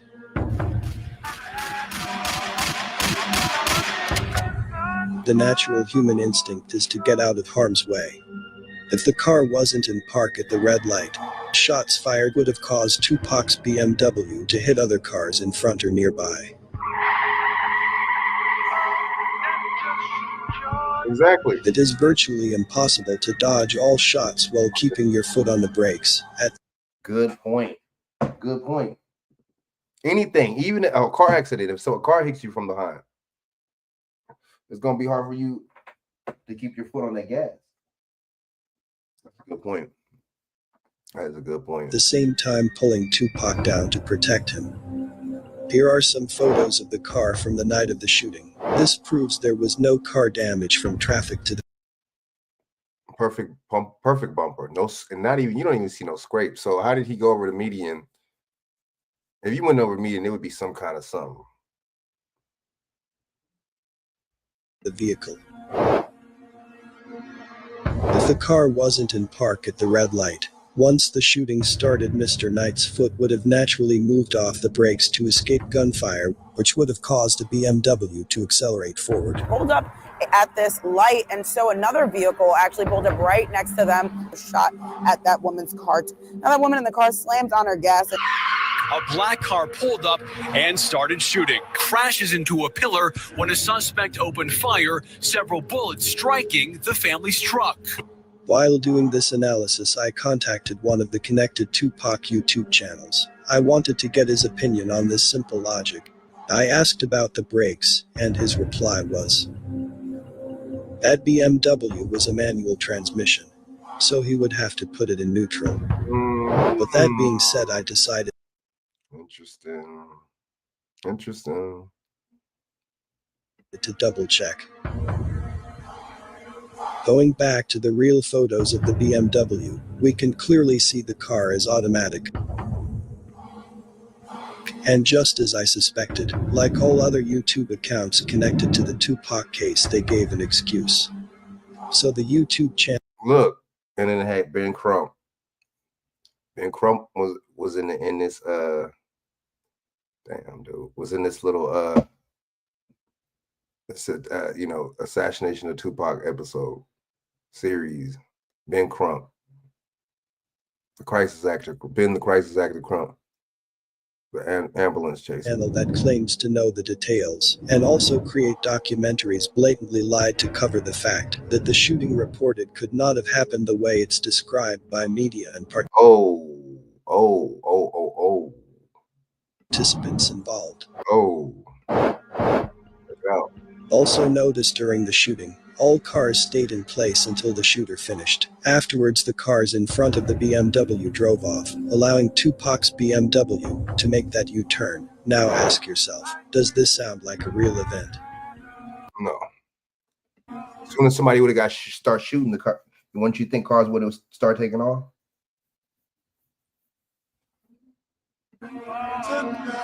So after everything was done, it doesn't work like that.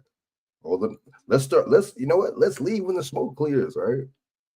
Let's put our foot on the gas when the smoke clears, but at the same time, it was a red light. Traffic coming opposite way. Okay, but if that was the case, how did the white so-called white Cadillac get away so easily then, right? Hey.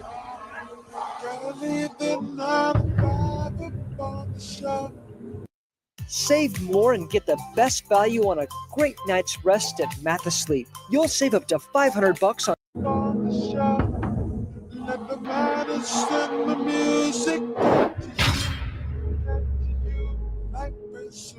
We see Orlando Anderson casually walking in the food court. Note that the timestamp translates to 8:48 p.m. Also notice the very large crowd. Now it's 8:49 p.m. How did Orlando Anderson get to this section in a matter of seconds? He must be was able to morph to that mug. He morphed there. And where is that large crowd? The number 7 means perfection and completion. This is why the camera used to capture the staged event was number 7. The Tupac show was over.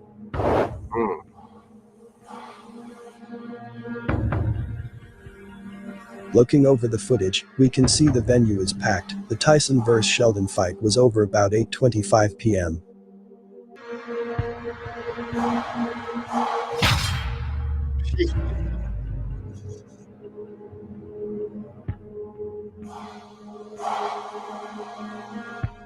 As the camera pans around, we get a glimpse of the outside area. Mike Tyson at the time was the biggest boxer in the world. This shot was taken around. That looked empty to me. It didn't look like there was a lot of people like that. At this point, 8:54 p.m. The fight was over, so we should see a large crowd. Pretty empty for a Tyson fight. This also reminds me of what the commentators said during the fight. Fans afterwards are yelling, fix, Mike. How do you feel standing here right here? Well, listen, what kind of, do you think Mike Tyson's going to fix a fight? I guess the question is, how do the fans react? Because they're the ones that are paying, and there weren't even that many fans here tonight. I find it very interesting. He says, they weren't that many fans here tonight. And for Mike Tyson in the 90s, this is unheard of. And there weren't even that many fans here tonight.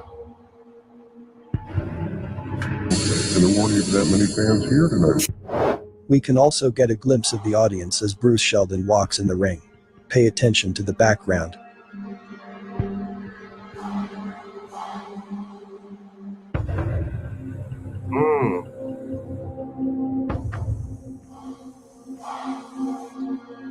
And of course, it's a fixed fight. Just like most of Mike Tyson fights, it's all set up for Tyson to win. But I will be doing a chapter on that later. Another thing we find strange is the amount of news coverage and celebrities present for the previous Tyson fight. But in the September 7th fight, there's very little media coverage, celebrities and home videos from fans attending the event. Wow. Very well, so no celebrities there, no media attention. What's going on with this fight? You know what I'm saying? Shaq, what up, what up? Let me know if you want to jump on this bad boy, you know what I'm saying? Very interesting stuff right here. They're doing things to intentionally throw us off and start conspiracy theories. My theory is that the Tupac shooting was possibly filmed at another time, and not September 7th. I can say this for a fact because of the alleged last picture of Tupac. We spotted an impossibility within the photo taken by Leonard Jefferson. The photo on the right is said to be of Tupac inside the MGM Grand on September 7th. Mike Tyson versus Sheldon started around 8 p.m., so this photo was taken anywhere from 6 p.m. to 8 p.m. Notice the end of his mustache. As we look at the photo on the left, it's said to be a few seconds before the shooting. Look at the mustache. It is longer. This is impossible. No one can grow a mustache longer in a span of 2 hours or less. So that leaves one option. They are lying about the photos. Friends and family of Tupac claims the BMW picture was photoshopped. Leonard Jefferson claims the picture isn't, and gives no explanation on why the mustache appears to be different. This right here, can you see this? Yeah. And before you get into that, Huggy, I can't answer to that, sir. So not even just, not even just longer. It just looks completely different, though. You know what I'm saying? Understand, you can't answer for that photo, but this is your photo. And yes, sir. And in your photo, if you want to, can you pick up your photo so we can make sure it's not no conspiracy thing here? We want to know if that same photo that we see here is the same face that we get out of your photo. Just want to make sure we on the same page here with this photo. All right, so we are on the same page, correct? Yeah. All right. Now, this was previously before he got in this vehicle and you took this photo. Why is this mustache longer than this photo from earlier that night? As I said to you, Huggy, I cannot get into that. I don't know anything about the mustache theory. That's something I just started hearing, I don't know, about 6-7 months ago. So I don't know. I can't answer to that. Huggy. I can't answer to that. All I can answer to is that I took the picture. That's all I can answer is that I took the picture. Okay, now if you don't mind, mustaches and all that. Okay, understandable. Now, my thing is this: I want to say, can you agree to me on one thing? In your photo, this mustache is past his bottom lip. Is that correct? Let me see. Hold on. Yeah. All right. And in this photo, which is not propaganda, and there's multiple photos like this one where he has the euthanasia chain on. He got the orange Versace shirt, and etc. Okay. Right? Yeah. Now, you might not have to answer this, but I'm just going to ask you a personal question. Just me and you. Yeah. Right? Yeah. Can you agree that this mustache is longer than that mustache from earlier that night? Yeah. Yeah. All right. Now, I just remember you saying, "Oh, this is ridiculous. Y'all are questioning it," and I didn't have no problem with you saying. No. I don't have no problem with you saying that. My thing is that you tried to clown us for what we're saying, and you just answered it. What do you mean, clown? No, you were talking about how people were conspiracy theorists on the mustache picture. Yeah, because you're asking me about a mustache. It's obvious. Now, what's going on here is that people are starting to notice that in this photo, which is supposed to be the last photo, this mustache couldn't have possibly grew in the last hour. But you know what you need to do? You need to get with the person that took that other picture and ask them that same question. Absolutely, I agree with you. You're right. So that's I can't. Yes. Now, can I say something? Somebody in the Go room ahead. said it doesn't look longer. One might turn down while the other one is more straight up.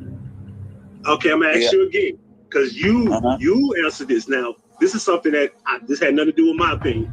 You said that this photo is much. And see, this guy is obviously playing games. He knows dang well that photo is two different damn photos. It's not Pac on the same night. It doesn't work like that. And then the thing is, you know what I'm saying? Even if he cut it that later on that night, why would you know what I'm saying? Look at how long it looks. One looks long and one looks straight. I don't know. You know what I'm saying? It just look like two different pictures. I don't know. They're just playing games. I don't know. And this dude is playing along with it, man, because he was a photographer, man. This is longer than this photo. Is that correct? Hold on. All right, repeat your question. All right, this mustache is longer than this mustache, correct? Yeah, I can't see, but yeah, it looks a little different. All right, now that's all I wanted to know. I'm not into the whole trying to, bug you about it. I just want you to just know that that's what I see, and I think many people that ran across this clearly see that. Okay, we need to find out who took that photo. I agree with you. Yeah, that's what you need to do. That's what needs to happen. So yeah. No one wants to give a real explanation for the mustache. It's a sloppy investigation made for TV, with conflicting stories and inconsistencies, such as this.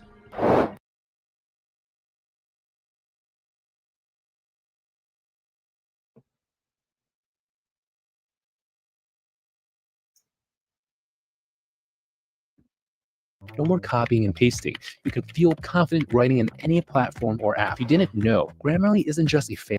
We were directly behind Suge and Pac. And these gals are in one car, and they turn and talk to them. The convoy hits a red light at the corner of Flamingo and Koval. Two cars stop in front of the vehicle carrying Suge and Tupac. Tupac's bodyguard pulls up directly behind. With Suge and Tupac focused on the women on their left, they don't notice the late model Cadillac pulling up on their right. The girls decide to get out of the caravan to go to the club ahead of them. They come to a stop just in front and to the right of Suge's car. With Suge and Tupac focused on the women on their left, they don't notice the late model Cadillac pulling up on their right. They come to a stop just in front and to the right of Suge's car. Focused on the women on their left. Up just in front and to the right of Suge's car. Or the women on the right or left. We don't know. They changed the story to fit the documentary being produced. No one questions it. Also notice they chose a black and white car. This represents duality. Man, they play people, man. That checkerboard floor. Good and so-called good is supposed to be white, and the black is supposed to be evil. It's duality. About 11:17. Tupac was allegedly shot 11:17 p.m. Why that number? Let's multiply 11 and 17. It equals 187. The California Penal Code 187 is defined as the unlawful killing of a human being. Everything is coded. I'll say that our homicide detectives during their investigation, they're quite busy now. I'll say that our homicide detectives during their investigation, they're quite busy now. Homicide is doing its investigation. That's strange, because homicide comes when there's a murder. Come on, man. How was homicide investigating when Tupac was still supposed to be alive, right? Oh, they slipped up. Oh, slipped up. But see, they do this to us so much that we don't even catch this as often as they do this. We don't be catching it. So far, Tupac was alive. Wounds are life-threatening, but serious, not in critical condition at this time. Say that our wounds are life-threatening, but serious, not in critical condition at this time. Say that our homicide detectives during their investigation, they're quite busy now. But so many inconsistencies, I started to wonder if Tupac was really an open case. Let's see.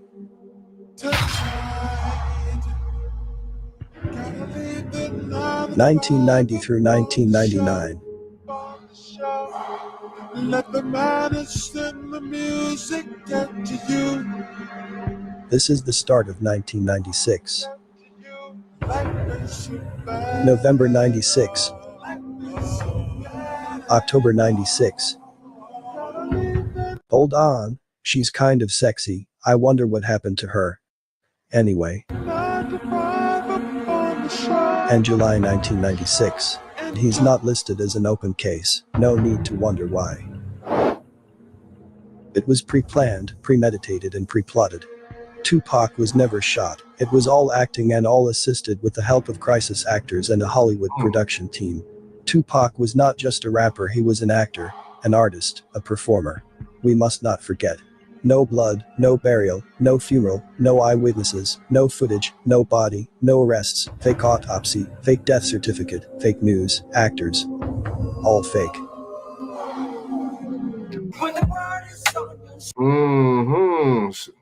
Man, shout out to Industry Hoax. Check out his channel. You know what I'm saying? We gotta stay vigilant, man. I'm going to the 2-hour mark, man, and I'm out. I'm gonna go to the 2-hour mark, man, and I'm out. I'm gonna do a show tomorrow, man. So it don't stop. It don't stop. Just like the shenanigans don't stop. Hold up.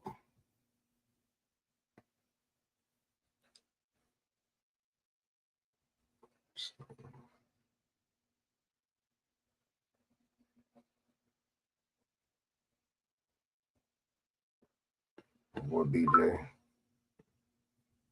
Shout out to him. He had a video. They was spying on people. Hold up.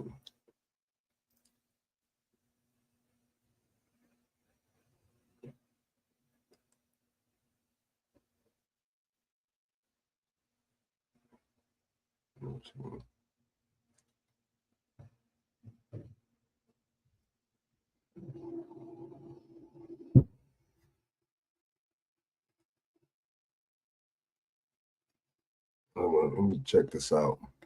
I didn't show this yesterday. Shout out to Underground.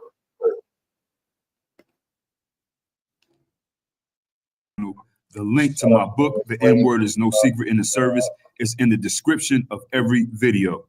We also have the Runaway Slave store, link in the description. Go grab yourself a souvenir or something like that. Let's cook. Okay, kind of an eye-catching story right here. White American woman by the name of Lindsay Castelli Bullock, age 31. White American woman, mother of 4, married, out of Plainview, New York, Long Island, New York, people. She's the owner of a place called Lenny's Boutique, named after her in Plainview. Okay, businesswoman, making her money. Again, married, mother of 4. Well, she was just arrested in October on counterfeiting charges after her store was raided by the cops. And somebody must have been mad at her. I don't know, mad at her husband, her family. They said that they were doing an 18-month investigation on her called Operation Rainfall. And as a result of this Operation Rainfall by law enforcement, they're accusing Lindsay Castelli Bullock of running a $40 million scam where she was selling fake Gucci, Chanel, Louis Vuitton. And she looked kind of wild, crazy, don't you, y'all? She looked like plastic. I don't know. She looked weird. I don't know. Product. Like a cartoon. They said that she would just press them up in her store, you know, iron them up on her cheap clothing, then pass it off as designer goods. Okay, she said, no, I didn't do that. I'm innocent. So they ran down on her shop and arrested her in October on counterfeiting charges. They say that Lindsay had 22 printing press machines in her store, and she used them to create fake labels, and she would heat sell them on garments with an iron. That's what she was doing, they said. On the YouTube Music app, you can bump your fave songs in the background while you clean up all that mess in the foreground. Try 1 month free. from Smithtown after nearly 18 months of investigating. Police say undercover buys led to the arrest of this woman, Lindsay Costelli Bullock of Smithtown. She allegedly ran the store, where authorities retrieved at least 22 of these heat-sealing machines for all sorts of counterfeit labels and thousands of soon-to-be fake items for sale. The total in real designer value, eye-popping, more than $40 million. Because they invest a lot of money, they pay taxes. So for those looking to shop here at Linny's today, no such luck. And prior customers disgusted. Costelli Bullock facing multiple counts of trademark counterfeiting, a Class E felony, for which she could face up to 3 years in prison. Simple $10 sweat. 3. No, I give you that number 3 again, right? They give you the 3 again. Come on, I be telling you about that 3. They be overdoing that word, boy. Man, I don't see how y'all don't see it. I don't see how y'all don't see it, man. That word, boy. They be throwing that word like a mug, dude. You know what I'm saying? I do think that is a little exaggerated. I think they're exaggerating a little bit. They're saying that the combined value of her counterfeit clothing would have been $40 million had she managed to sell this stuff off as genuine. So they're trying to say, oh, well, based off of what we see in here, if she sold all this, she'd make $40 million. Her lawyer and her whiteness are going to eat that up. She probably don't even need a lawyer. Her whiteness to eat that up. They're going to run all through that right there because, you know, just listen to how it sounds. Oh, you would have made $40 million. Okay. In addition to her retail store, she had a scheme going on in a private Facebook group as well called Shop Lenny's. She had 5,000 members in her group. Damn. You know, she was selling her fake stuff on there. Yeah, she was eating. She was eating. She was all the way in her bag.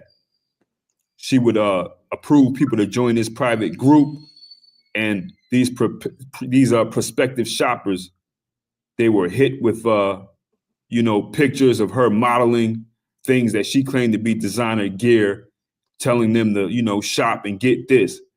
And the way she did it, she had to approve you to join, acting like she's legit. Oh, you want to be part of this exclusive club? They would come in and she would show off, her wearing these knockoff stuff that she made. They started to probe her business in 2021, they said. Now, she does face jail time, but her lawyer, he said that these allegations that she passed off these things as designer items and sold them for as much as $5,000, he said that's fake. He said she was not selling these things for $5,000.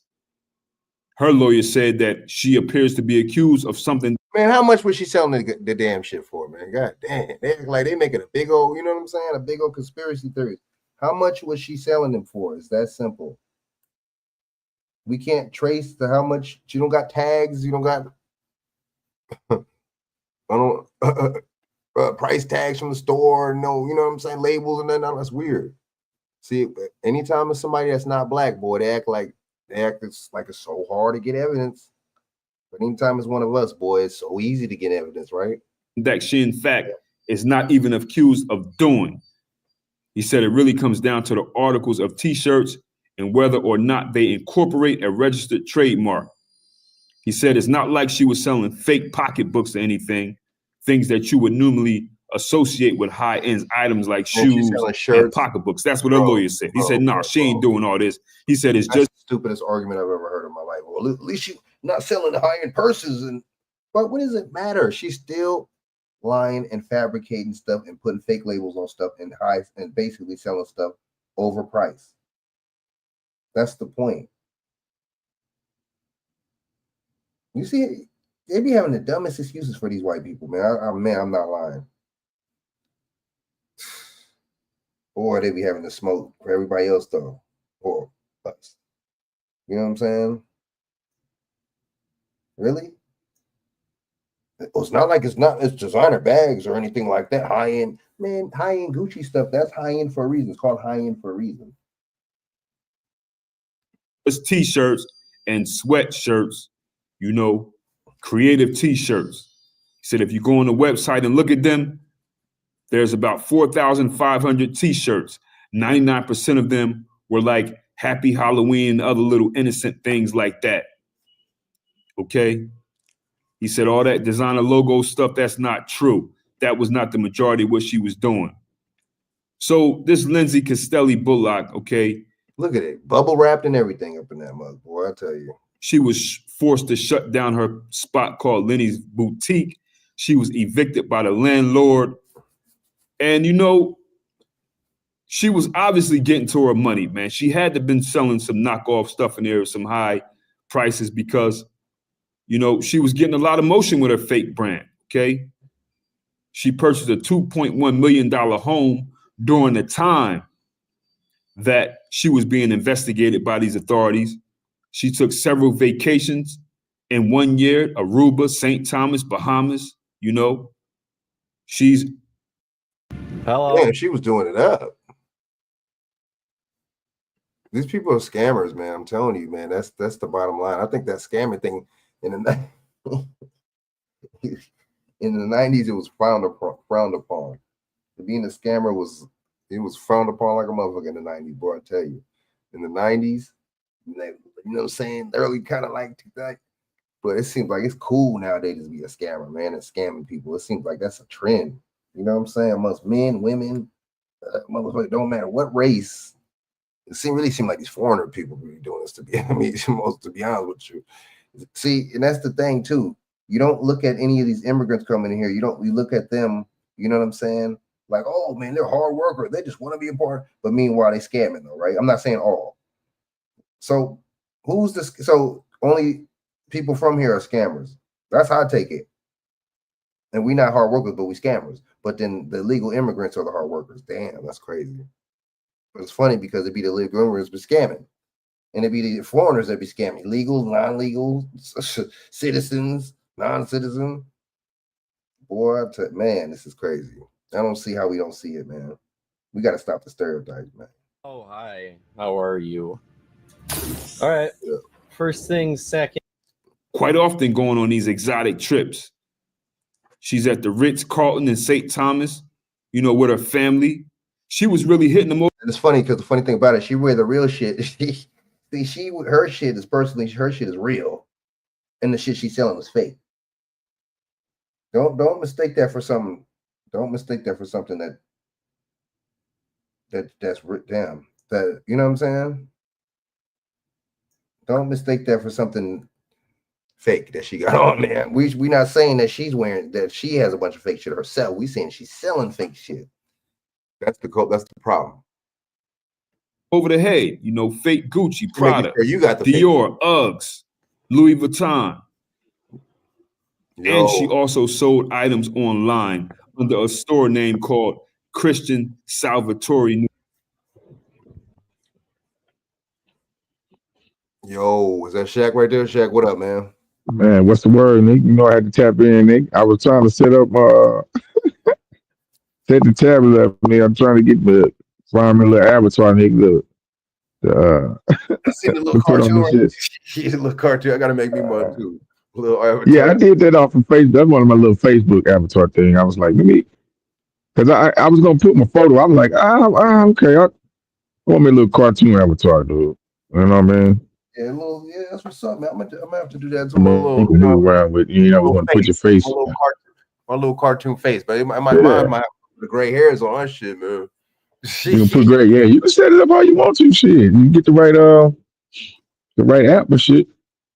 I mean, you can do it to some of these apps. You can. I know Facebook. You can create an avatar to Facebook. I know for sure. Word, man. You know what I'm saying? Avatar. But I know it's cold as hell out there, man. We was talking with with the you know, with the water out there and all that. They sound like they're making a bunch of excuses. It's sad, man. Like, when is this shit gonna stop? The thing is, these people are supposed to be so smart, so educated, and so this and that. If you already pre-telling and you got the weather modifying technology to say, okay, well, it's going to be cold this winter, or it's going to be hot, or hurricane season and stuff. The one from preventative shit.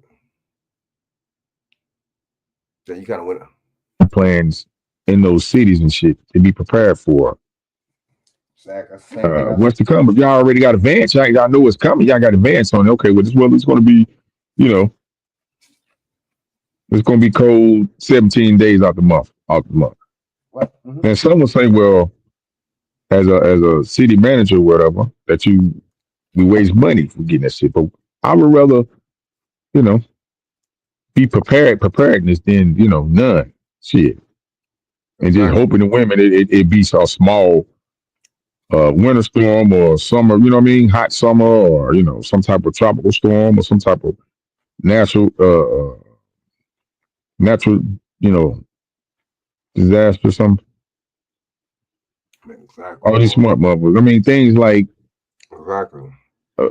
You know, having the stuff on deck like for the winter time. I mean, even though Texas don't get major winters, you do have cold, you know, cold and freezing temperatures, you know.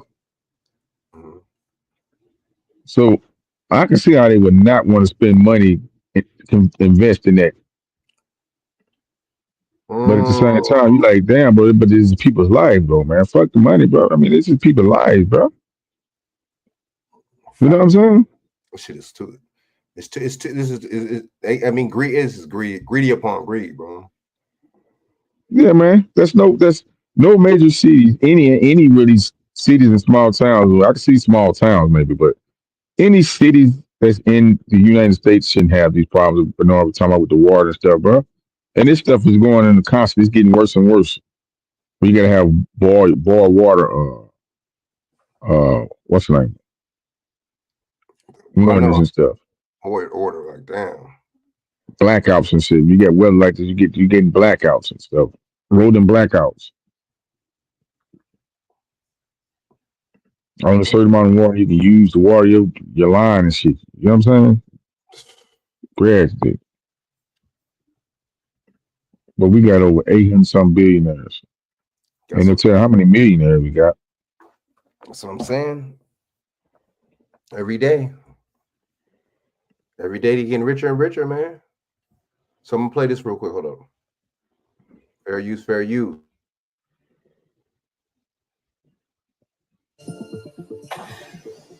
It's not a side gig. This was also another scene earlier. This is when a lot of people had nowhere to go. They abandoned their cars because the flames were fast approaching. As a result, damn, are you serious? I never seen nothing like this, Shaq. I'm in California. I never seen that. I never seen people leaving their cars with no fire, bro. I never seen nothing like that. What the hell is going on, bro? 2,900 acre. Damn. And these would be the people that got money. Look, Shaq, think they better than you, right? Looking literally a house on the hill, looking down on you. And I mean, did you pay a cost? I don't know. You living in these areas, these hills and these terrains, and you know what I'm saying? But at the same time, what's up? What's going on? It's funny because it's this weather modification. Because the other day, I remember they was talking about that, or like yesterday or something like that. They was talking about how these high winds, they're like, oh, they're gonna cause fires, and all of a sudden, there's fires today. When it's supposed to be, this is the day. See, this is not a coincidence. This is supposed to be the day. Today and tomorrow is supposed to be the day. 55-mile-an-hour winds. Remember we was talking about that last night. It was not windy today out here. I mean, I'm out here in Southern California. It wasn't windy at all. It was like a cold breeze, but it wasn't a wind. You see what I'm saying? So, I mean, prayers going out to those people, you know what I'm saying, that suffered in this fire. But look at how they're leaving these cars. Like I said, California, these states are full of it, man. They ain't trying to have no preventative measures on any of this stuff. You already know that, you know what I'm saying, we have so-called fires, you know what I'm saying, out here at this time or these times or whatever the hell. You know, it's really, the fires really be like this really in September, like times like that, summer really, but I guess as cold as it be, you would think, I don't know. I mean, it was like 70-something degrees today, but it's interesting how a 70-something degree day could cause fires like this. I don't know about that one. It was like a cold breeze, kind of like, but it was still like 70. So how it wasn't even no wind like that, Shaq. I don't know. Maybe it was. I guess it was more windier out there, but I'm out here in California. It wasn't windy, bro. That's why I'm like, damn, that's weird. It was no wind out here. I don't know. But I mean, prayers goes out to the people. You know what I mean? But let's get in a little bit more of this real quick. LA City Fire, they had to come in because the road was completely blocked. Damn, they just left their cars and shit. How does that work? They bulldozed all the cars off to the side to make that emergency route to clear it out. Eric Scott of LAFD and LAPD Chief Jim McDonald, they were asked about this situation. Here's what they had to say. So questions about abandoned cars, that's a good question that has come up. Law enforcement assists us heavily with evacuation, but please remember it's an active incident. We don't have the answers to all of these questions. Active incident, Shaq? Active incident. Wow. You gotta watch active shooter drill, active. You just gotta watch these words, these terms, active. We will certainly look at that. That's very important. I don't know if police felt like they wanted to make a mention to evacuations. Okay. Yeah, just on that question of evacuations, vehicles left on the roadway. If you have to leave a vehicle on the roadway, get it as far off the road as you can so that. Engine 19, that was interesting. The other one said 69, that was weird. Emergency vehicles can't get by. The gist of moving them with bulldozers was an emergency situation. You got to get those fire resources through, and they do what they have to do to be able to facilitate that. So we're asking really for the cooperation and think a couple of steps ahead. It's not just your vehicle. Does it really look windy? Shaq, does it look windy to you? In this footage, does it look windy? Do you see any wind? You know what I'm saying? That's the people need to ask these questions. How is there a fire when it's not hot? It wasn't muggy today. It wasn't humid. Shaq, I'm asking these questions, man. Remember, Shaq? They said something like that. I don't know if it was on my show, BJ, somebody's show. They said that they was like, oh, there's probably gonna be some fires. I remember the news, somebody in the news said that. There might be some fires. Yep, I remember them saying that, and look, there was a fire today, and then it wasn't no wind, Shaq. That's what I'm tripping off. I'm tripping off this. I was out all day. I was out for like four hours today, bro. There was no wind. Shaq, it was cool, like 73 degrees, bro. So how do you get a fire in a 73-degree day when it's like a breeze? Shaq, what do you think about that? Does that even make sense? What I'm saying? What you think? What you think, Shaq?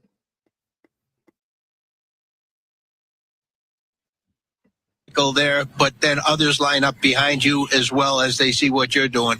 And so I can't stress enough, please follow the evacuation orders. Do your best to be able to get out to safety.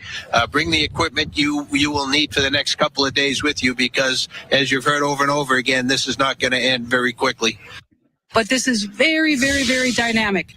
And you can just, by standing here, seeing us with the wind gusts and with the predictability of this wind's going to get worse tonight. So we want people to lean forward, ready, set, go, and be ready. That was Chief Kristen Crowley. Meanwhile, from the you don't see no wind in any of these pictures. Damn, that's interesting. Bro, it wasn't even windy today, man. I was out for 4 hours today, bro. It was not windy. It was like cold, kind of like 73, like a cool, kind of cold breeze. If it's a 73-degree day, cold breeze, how could that start a fire? I know some people say, oh, well, that's a different part, but that's still Southern California, Pacific Palisades. Still LA County. It's not maybe an hour away from me, maybe at the most. So nah, it doesn't work like that. Now I can feel this was way in San Francisco or something like that. That's different. You see what I'm saying? That's far. Way in Stockton, way in Fresno, you know. But that's like an hour away from me. How would that be that much of a big difference? But yeah, they messing with this weather, man. I can see it. It's interesting. He said this is still an active situation. Very interesting. Angeles Fire Department. Okay, so as we approach the top of the hour, a programming note. We've been on with fire coverage on Fox 11 since 10:30 in the morning. At the top of the hour, at 8 o'clock on Fox 11, we're going to go to our Fox primetime programming. But if you want to continue watching our coverage... That looks wild. That's wild, man. That's ridiculous, man. You know what I'm saying? What's going to happen? Like, oh, you better have fire insurance. You know what I'm saying? People wild. So look, all right. So Let me see. Yeah, old girl right here, the story I was playing, she scammed. It was like 400, say it's 400 something million, some ridiculous amount. I don't believe they was over exaggerating, but the broad is a scammer. She got caught, you know what I'm saying, with the fake Gucci, with the little pressing on these fake logos on these clothes. You know what I'm saying? Very interesting stuff. Very interesting. Then the attorney gonna try to, how you gonna argue? Oh, well, at least it wasn't no designer bags. Man, I don't give a fuck what it was. You know what I'm saying? I don't give a fuck if this shit was motherfucking, you know what I'm saying? Motown's first record in this motherfucker, man. You don't, it don't work like that. It's scam is a scam. You can't put money on a scam. Oh, wasn't that much, man? I don't care if you scam somebody out of $1. You still scammed them. And see, that's the thing that's wrong with this country. You see what I'm saying? We try to make bad good and good bad. You romanticize and fantasize about these these white, you know what I'm saying, people in these movies, man. In these shows, in this, in these series, they always being the hero, by the way, always saving the day. You know what I'm saying? Or not being the bad guy. And y'all romanticize and fantasize about the bad guy. Hell, y'all romanticize and fantasize about the bad guy more than you romanticize and fantasize about the good guy. Wow. I think that's what they meant by the good guys die. The good guy loses, or what they said, the good guys always lose, or some stupid shit like that. So, all right, so look, let me see, man. You know what? Let me play a little. Let me go a little bit into the rest of this Aaliyah one. Y'all want to get? Let me get into this. Let me get into this real quick. Let me get into this one real quick. Let me play like 10 minutes of this industry hoax, man. All right, fair use. All right. Fair use, man.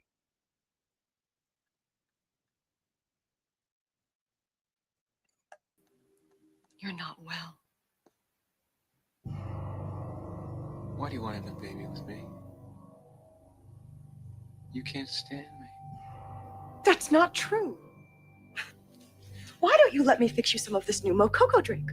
All natural cocoa beans from the upper slopes of Mountain Nicaragua, no artificial sweeteners. What the hell are you talking about? Who are you talking to? I've tasted other cocos. This is the best. What the hell does this have to do with anything that's happening? Well, you're having a nervous breakdown. That's what's happening. You're part of this, aren't you? Oh, many choices. No! Do something! What'd you say? Who are you talking to? Nothing. I didn't say anything.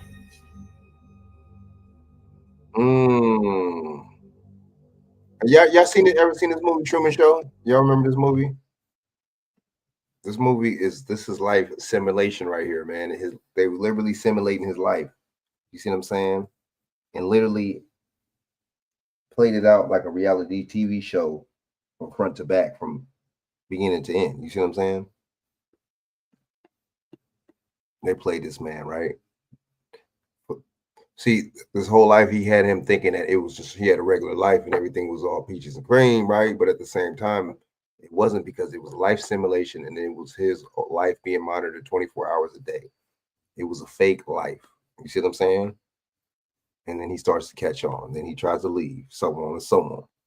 Doesn't that remind you of reality, right? Don't that remind you of the real life? Let's go. Let's go. Truman?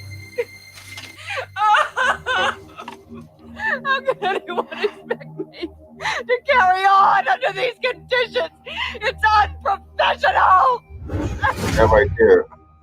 Oh. Tavistock Institute formed in 1947. The Tavistock Institute Committee is an 300? independent, not-for-profit. Shaq, what you know about this? The Tavistock Institute, Shaq? I know you know about this, Shaq.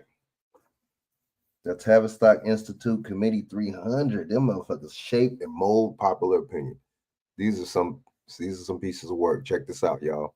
Get the likes up and share this out. Please, y'all, get the likes up. Share this out to your social media. Share this out to people, man, so I can hit the algorithm.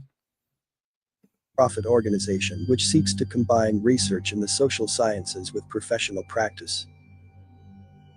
The ideology of American foundations was created by the Tavistock Institute of Human Relations in London. Its purpose was to establish the breaking point of men under stress, under the direction of the British Army Bureau of Psychological Warfare. The personnel of the corporations are required. Psychological warfare, that's what they're carrying out right now with these psyops. Okay? They got you hunting up for this dude. They got you going down a damn rabbit hole, a wild goose chase over some Arab guy that's originally from America. He's not non-American. He's from America, but yet he drives a truck through people, right? No particular reason. Or my bad, he says he's down with ISIS. It just doesn't make no sense. You know what I'm saying? Then he plants IED explosives in coolers. Like, why would you put it in a cooler, dude? Anyway, so you're gonna put something hot in something cold. You see how they play with your mind? And then they said there was 4 assailants with them. You know what I'm saying? It happened on 12/31, which is you put the 12 and the 3. I mean the 2 and the 3 together. 2 and 1. That's 3, and that gives you, you know what I'm saying? 33, 331. You see what I'm saying? They give you the 4 people to give you that 3 and 1. 3 guys and 1 woman. Check it out. To undergo indoctrination at one or more of these Tavistock-controlled institutions. Tavistock Institute experiments in crowd control methods have been widely crowd control methods, aka crisis actors, aka simulated operations. All right. Used on the American public, a surreptitious but nevertheless outrageous assault on human freedom by modifying individual behavior through topical psychology. Like a cat toying with a mouse, the elite teases us with fleeting glimpses of our true predicament. One such peek was the 1998 movie The Truman Show, directed by Peter Weir. What if you were watched every moment of your life? How many cameras you got there in that town? Brilliant. What if everyone you knew was pretending? Hi, honey. What if your world was make-believe? Cue the sun. While the world he inhabits is counterfeit. I'm not allowed to talk to you. That's how I look. What if you didn't know it? Until now. I think I'm mixed up in something big. We accept the reality with which we're presented. Everybody's pretending, Truman. Get out of here. Find me. Truman? Truman! I like you, man. I was wondering that myself. Jim Carrey. The Truman Show. Watch what happened. Truman Burbank, played by Jim Carrey, is unaware his life is a live reality TV show. Everyone, including his wife, is an actor, and everything that happens is everyone's an actor. So pay attention, y'all. Shaq, everybody's an actor. You see this shit, Shaq? What you think about that?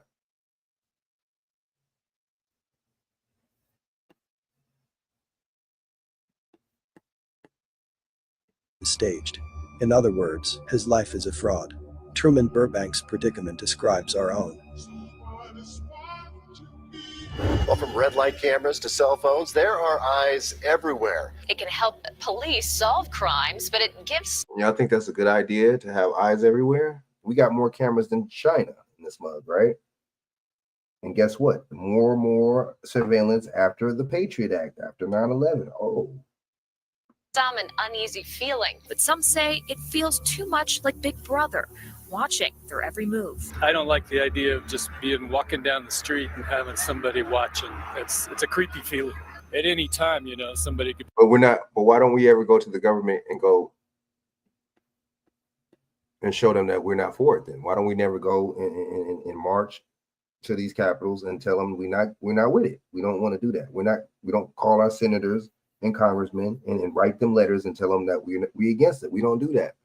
So are we really against it or are we not? Be taking your picture or videoing you. But what this means is I could be sitting here watching TV from my bedroom, and you could be anywhere in the world looking at this image of me watching. Yep. Do something! She's looking right at the camera. Who are you talking? Nothing. I didn't say anything.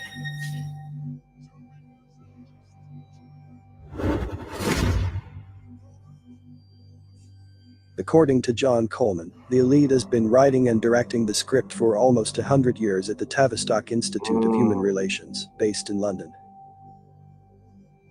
John Coleman is a former British intelligence officer who exposed the group that dominates the world. But I believe there is no such thing as whistleblowers. Those whistleblowers are allowed to disclose information to the public. They'd be killed like a mug. He's right, dude. Shaq, what you think? They'd be killed instantly, dude. You letting them try to shoot your secrets out, they'd be killed instantly. It doesn't work like that. They'd be dead on arrival, man, instantly.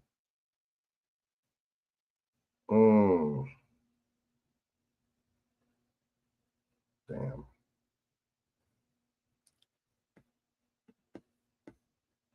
It's interesting to know that the man exposing Tavistock, the government, and its tactics have his book listed on the CIA's website. If you're exposing the government or the CIA, why would you have the book on the website?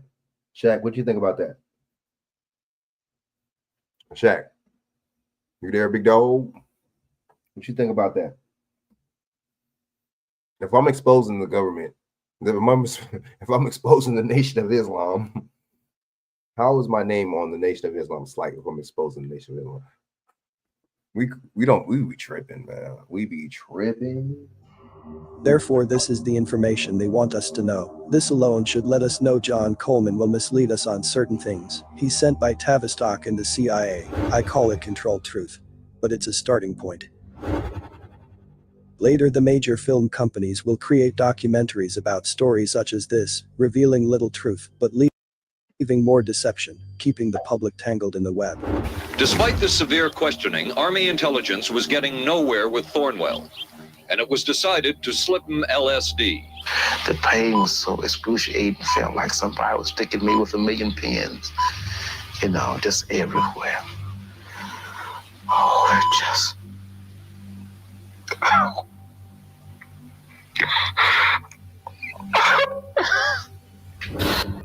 According to an Army document, Thornwell was told that if he didn't cooperate, the intelligence team would extend his psychotic state indefinitely.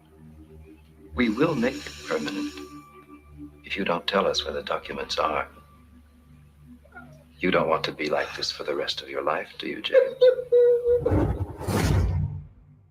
This is how they keep the public trust, acting as if they're doing honest investigative journalism. This is an attempt to pull most of it together. We know we don't have the full story. We do, however, have some striking new revelations and insights. No, they're controlling both sides.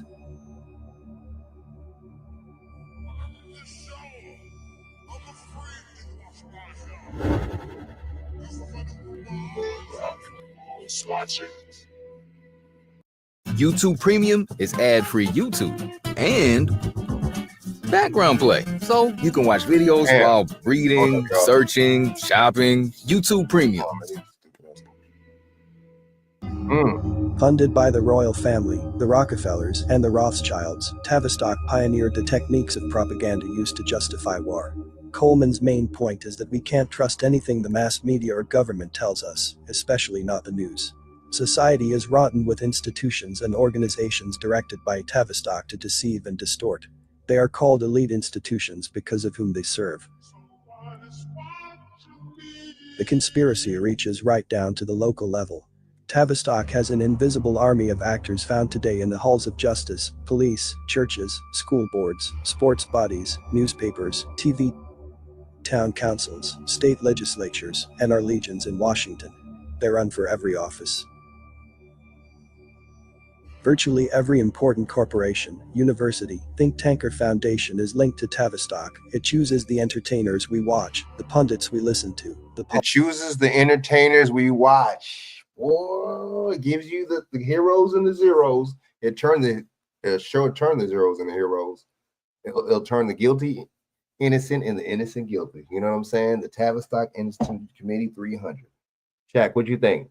Talking about people that strike your public opinion and shape and mold your public opinion like a damn silly piece of silly putty in this motherfucker. Let's go. Shaq, what do you think? Shit crazy, huh? This is the best video. This is the best one of the best ones. But I forgot to play this one. I'm like, let me play this one. I forgot about this one. This shit is, dude. Yeah, You heard about the that's Tammy what I stop. tell them. Well, yeah, that's what I'm telling. But no, shit, shit. Anybody can be a government agent, and don't even know it. The mind control in the so deep.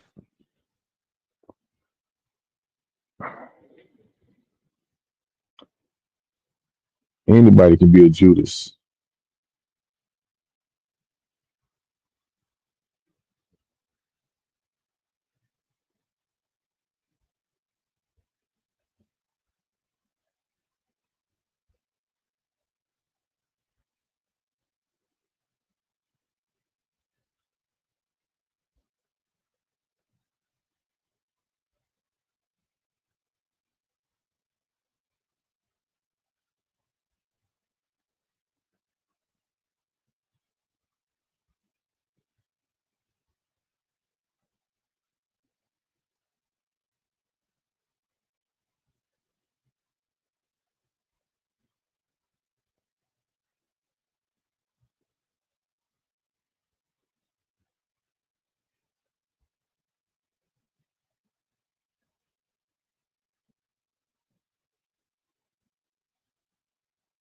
You're right, Shaq.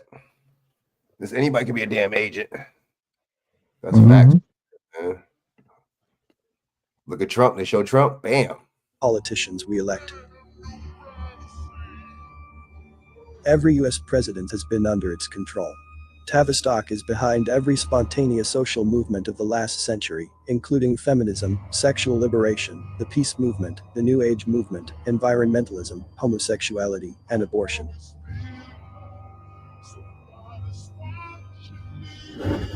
The moral, spiritual, racial, economic, cultural, and intellectual bankruptcy we are in the midst of today is not some social phenomenon that just happened. Rather, it is the product of a carefully planned Tavistock program.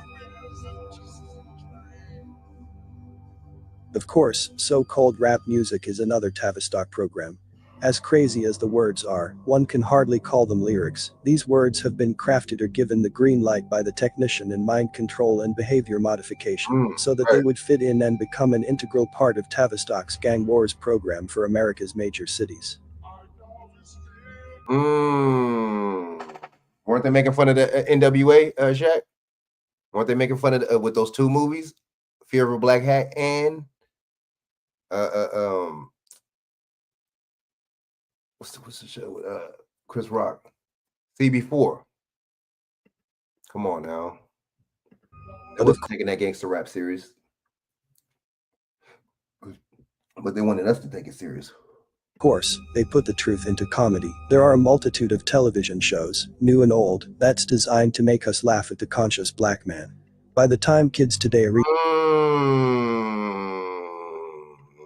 Shaq, is it designed to make us laugh at to not take the conscious black man seriously? What you think, Shaq? Shaq, is it? What you think?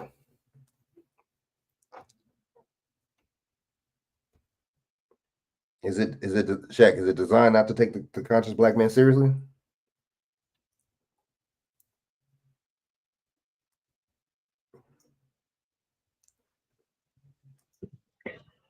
Of course. Oh yeah, huh? Mm-hmm. Yeah, you know what I'm saying? They consider you.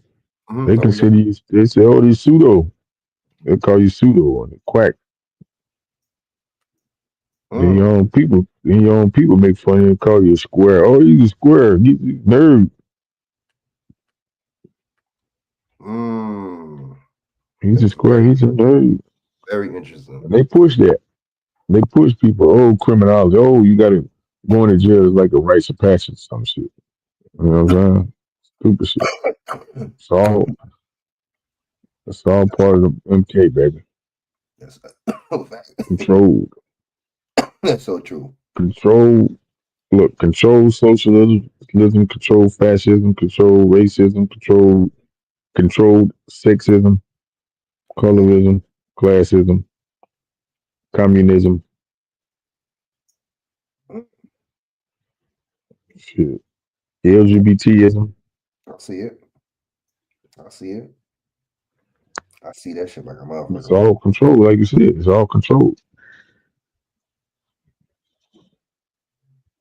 Mm. Mm. You think these people writing these movies themselves? You said you think they what? You think these people writing these books and these movies, some of these books and movies and stuff? No, man. And plus, it has to be. You know what? I'm gonna play something like this. Now you think? Thanks for reminding me. I'm gonna play something. CIA they have to get certain clearance. A lot of these for these movies to make them. You know what I'm saying? They I know told you about Operation Paperclip and Mockingbird, Mhm. right? Was it Mockingbird? The one with them scientists? What they call? What it was called? Paperclip. Mockingbird's Paperclip, right? Mockingbird's the one with the journalist. Okay. Yeah, they had the ones with they had the books too with the writers. Right? I didn't know this. Bookmark. Was it Bookmark or something? Operation Bookmark? When they control all the books, the writings and stuff that's in these, they go in these books and stuff. Yeah. They formulate this stuff and control those narratives, man, and people run with it. Mm. Oh, Columbus came over. Well, stop it. Them are all fables, tales motherfuckers told and pushed out there as if it was true shit, true events. Damn, exactly, bro. Exactly. And they try to say the same narrative. Oh man, the Nazis, the man, oh, you know, in Germany, they said they couldn't read and all that, so they took the books, and I was like the same narrative they try to get us with that one too. And very interesting. You know what I mean? Always, you know, giving us, but see, that's your culture though. You know what I'm saying? Straight up. That's your culture. You know what I'm saying? Oh, excuse me. I played the wrong one. Reach first grade, they are already being programmed to see the truth as a joke. Because a mind is a terrible thing to develop without help. Yes.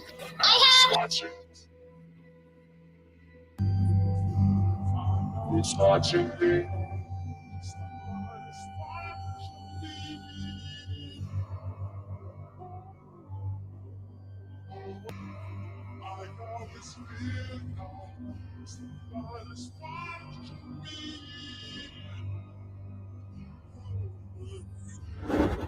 Atlantic Records Group is an umbrella label owned by Warner Music Group that oversees several labels assigned to its Atlantic Records unit. So Time Warner is dominating the airways with their destructive artists. Remember, EMI is just a front for military.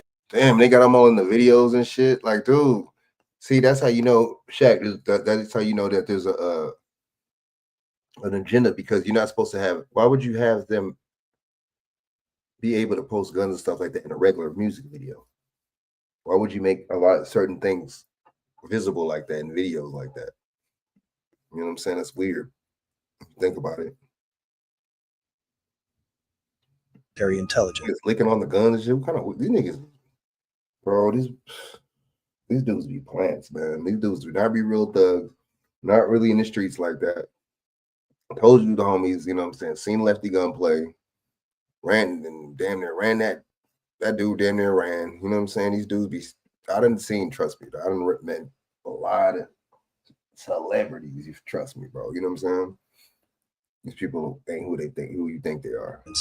Now I understand how the artists of the labels are able to display wide range of in their videos. But on the other hand, the local rappers in your neighborhood that emulate those artists are trying not to get caught.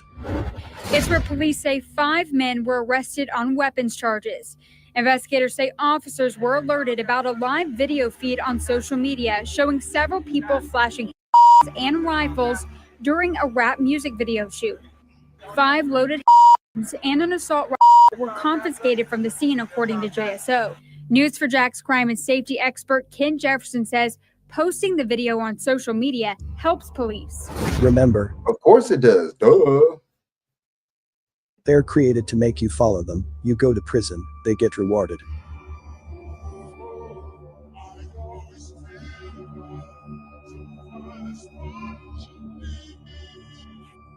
They manufacture a celebrity who would be a family member of someone already connected to the military or a family member of someone connected to the industry.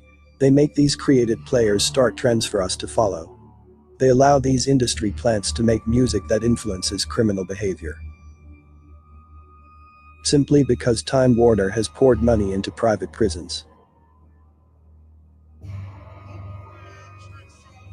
Exactly. Did you hear that, Shaq? Shaq, you hear that? These same people invest in these prisons that own these labels. It's that simple. It don't take a rocket scientist to figure this out.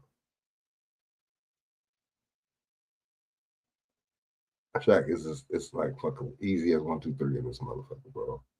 You know what I'm saying? Shaq, what you think? You see that? You see how they link the music industry to these private prisons? You know what I'm saying? What you think? So Time Warner market and promote this destructive music to manipulate the public into living out the lyrics that will place them into the system they have invested in. Ken Jefferson says posting the video on social media helps police. You thought you had free will, but they will continue to reinvent ways to cash in on captive human beings. Artie Kornfeld, the director of Capitol Records, which was owned by EMI. EMI, once led by aristocrat Sir Joseph Lockwood, stands for Electrical Music Industries, and unknown to most, is one of Britain's largest producers of military electronics, and a key member of Britain's military intelligence establishment, as a military contractor to the British War Office. Of course, EMI is owned by Time Warner. Furthermore, their silent partner is another major record label, RCA, currently owned by Sony Music. RCA was also active in the military, space electronics, and satellite communications. It is a classic example of the speech they wrote for President Dwight Eisenhower, indicating military-industrial complex. They've been planning this for a minute. Let's wind it back a little bit. Sorry about that. Once led by aristocrat Sir Joseph Lockwood. These people, look at these groups, CIA, the Beatles, Shaq. What's his name? First group? What's Ice Cube's first group was named CIA. That's the name of his first group, Shaq. You know that? The first group, Shaq. Ice Cube's first group was named CIA. What do you think about that? You know what I'm saying? Of course the Beatles are gonna have some of course, all these groups are going to have these CIA ties. Stands for Electrical Music Industries, and unknown to most, is one of Britain's largest producers of military electronics, and a key member of Britain's military intelligence establishment, as a military contractor to the British War Office. Of course, EMI is owned by Time Warner. Of course. Furthermore, their silent partner is another major record label, RCA, currently owned by Sony Music. RCA was also active in the military, space electronics, and satellite communications. Interesting. All linked to the government.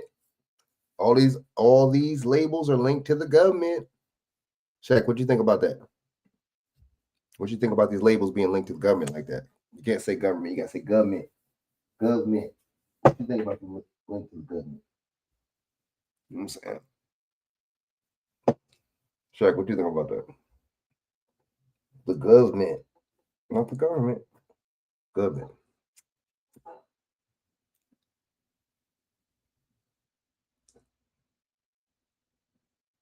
The government.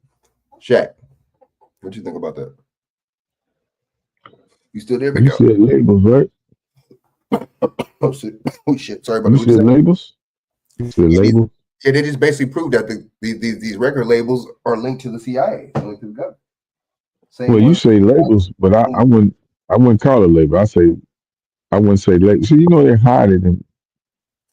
Well, let's say the devil's in the details. You got to look at the words that they using, right, and then apply their actions to the actual word instead of just what they say the word means, right? Right. Labels. Let's break it down. What does labels? When you look at labels without knowing that word say labels, what you see? Before you know the word, it says as labels. Labels, right? That's something Greek, right? I'm just saying, just look at the letters. Before you knew that word said labels, how would you pronounce that word? Before they told you, oh, this is how you say it, labels. Labels, right? Labels. So that's like some Greek. That's like that island, isn't it? Damn near. Double entendres, but Yeah, no. Right. I see what you're I saying. mean, it's multiple ways you can go with it. Right. Who is Bell? You said who is who? Who is Bell? Bale. Mm-hmm. Bale. I don't know. Ain't Bell one of them satanic gods or some shit? Bell? I know. Little Bell? I know what's the name is. I know Moloch, and what's the other one? Bell. Bell is one. Right. Best. That's Okay. another one. You can also say, it say labels. Oh, is it labs? Right. Do they got the lab coat?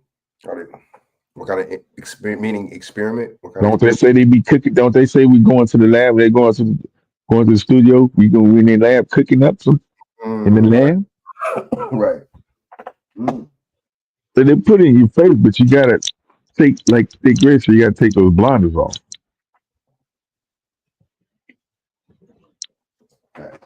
Facts. They're in the lab on you. Facts. It's true. Good point. That's a good point. You know what I'm saying? Hell yeah, that's a good point. That's true. You breaking it down. So many different meanings into certain different words, man. All by design. You see what I'm saying? That's why these politicians be talking in that double speech, man.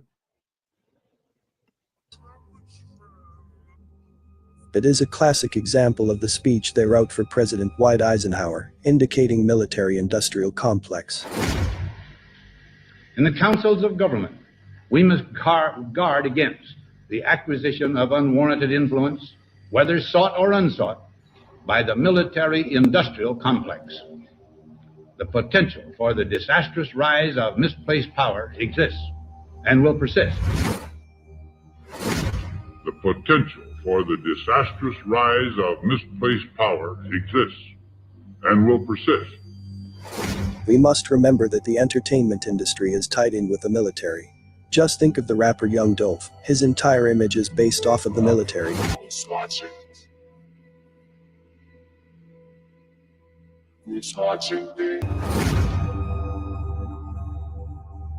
The people who own the media are the same people who own private prisons. Why not send you to prison if it could get them richer?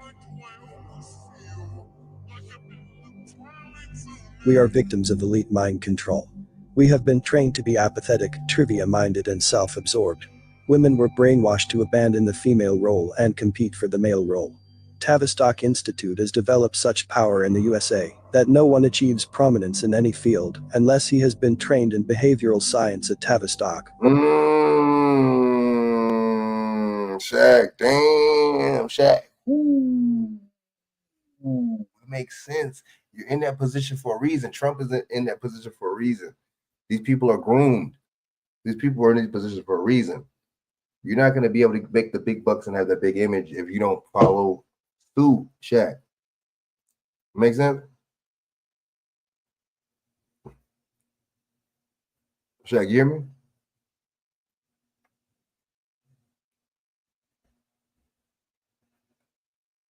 Right? You know what I'm saying? You're not gonna, right, Shaq? Did you hear what he just said?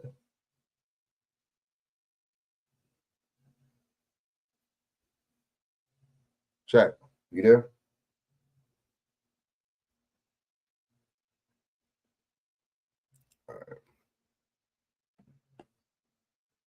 Or one of its subsidiaries. You can't help but wonder where the Jesse Jacksons are, the Al Sharptons, Why aren't black so-called leaders and representatives in high places not speaking out more against anything but scripted shit and not what can only be described as a clear exploitation of the black community? The exploitation that allows a song such as WAP to be made. They're all on parole.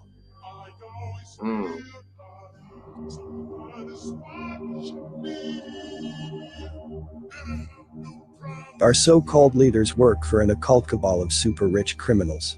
They see us as animals to be trained. The chaos is controlled.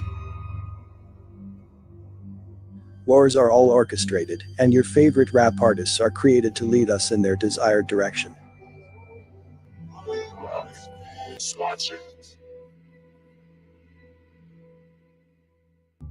We are constantly studied to see how we will react under stress. As in any colonial situation, our political and cultural elites are chosen by their willingness to collaborate with the occupying power. Most people will do whatever it takes to be successful. Many think they are free citizens creating a better world. The public is constantly under psychological attack. Turn on the news and we see crocodile tears. There's a dead body there. Sometimes I think people just forget we're human too. We're human just like everybody else. We have emotions. People be making a fool out of this stuff when they be crying like that on TV. I know, men and women.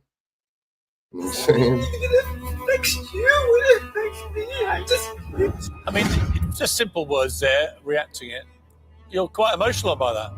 Well, it's just, it's been such a tough year for so many people, and there's William Shakespeare putting it so simply for everybody that, we decided to take the action in a way.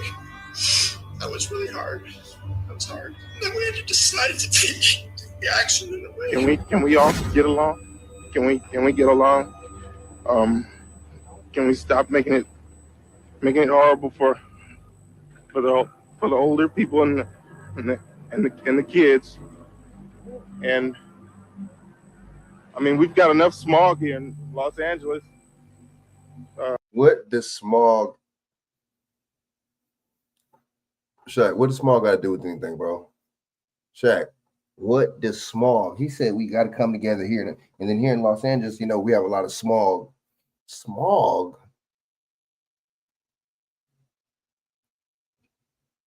Smog, Shaq? We talking about smog now? Is that what we're really doing over here? Shaq, is that ridiculous? I've seen some bullshit in real life, up and close, personal. But smog, bro? Did he say something about smog? Shaq. What's smog got to do? Yeah, he's definitely reading from a script, for sure. Smog. Oh, plus smog, we got to come together. Plus, we LA and smog's bad. Bro, what does smog got to do with anything? Motherfuckers, a lot of motherfuckers don't even know what smog is. The fuck you talking about? Shit. Shaq, is this man reading from a script or what, bro? Is this dude, what is he doing, bro? You know what I'm saying? Just, you know what I mean? No, he's reading from the script. You know what I'm saying? Shaq, what you think about that? About this cat reading from a script? Rodney King is crazy. That was a psyop too, this whole operation. You know what I'm saying? That whole LA Rice thing was big time psyop. You figure how many people, so if it happened like for a 5-day span, it was happening for like 5 days. How many motherfucking people was involved in that motherfucker, bro? Like, let alone just up day and night in that bitch, bro. Deal with the setting these fires and things. Who are these people in the background? Really, who are these people in the background? Pay attention. It's just not right. You talking about setting fires, bro? Who was setting? Yeah, this sounds like political to me. Let's have them talk about our environmental issue. You know what? This is perfect. So we could fucking have a big ass PR stunt. You know what I'm saying? Make it seem like there's no racism, which that's all LA and California is. You know, and we could have him talk about bullshit like environmental issues. Perfect. It'll work out for us. It'll work out for his dumb ass because we just paid him out millions of something dollars, and it worked for the city because they're stupid and they're easily fooled and naive and immigrants. So you know they'll fall for it. Right. It's not right. Yeah, the whole thing was just scripted. It was staged. You know, I think I'm gonna have to play something on the LA Rice and start getting into that. You know what I'm saying? Good video. Shout out to Industry Hoax, man. Check out his channel. Ridiculously good information coming out that motherfucker, man. You know what I'm saying?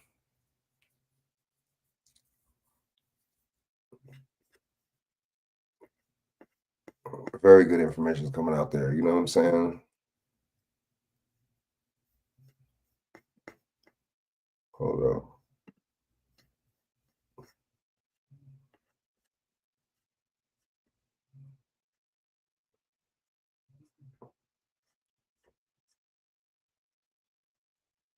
TMZ getting always getting all the information. Very interesting. Always getting all the information. You know what I'm saying? What's up with that? All right, so we're gonna get into this one right here too, dude. You know what I'm saying? What's the name? No one could talk about. Oh, let's talk about what's the name? Robert Brooks again.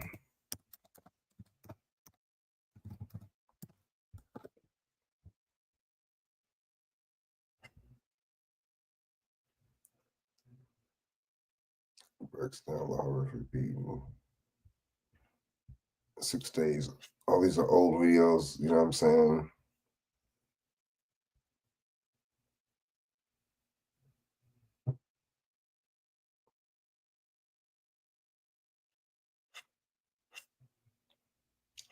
Let me see. Did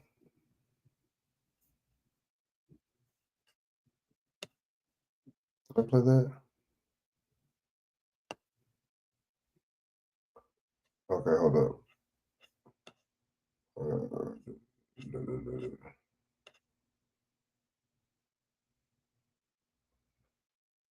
All right, let's talk about this real quick. Let's talk about this and then.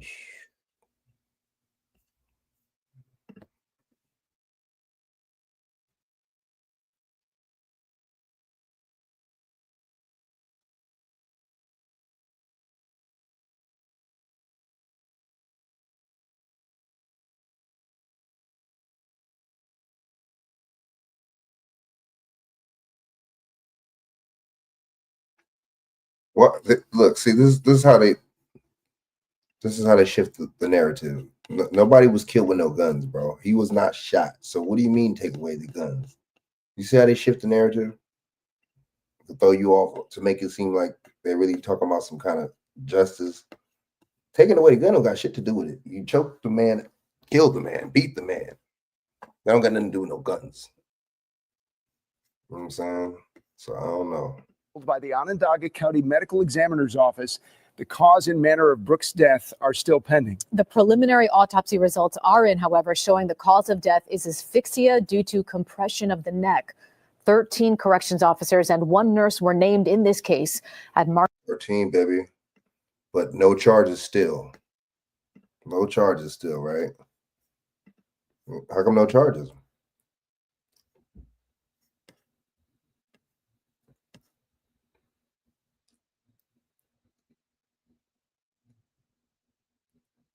Hold up. Why no charges? Hold up, y'all.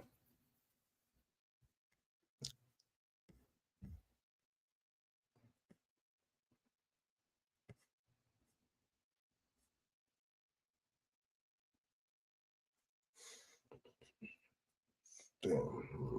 These are old. Damn. Old videos. You know what I'm saying? want to get something newer.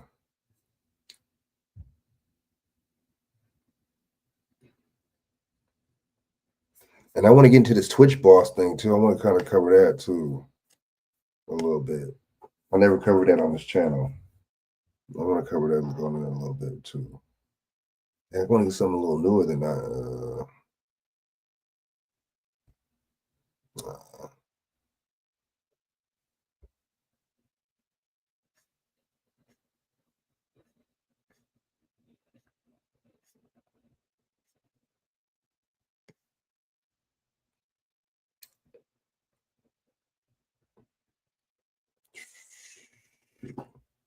Let me try to get something.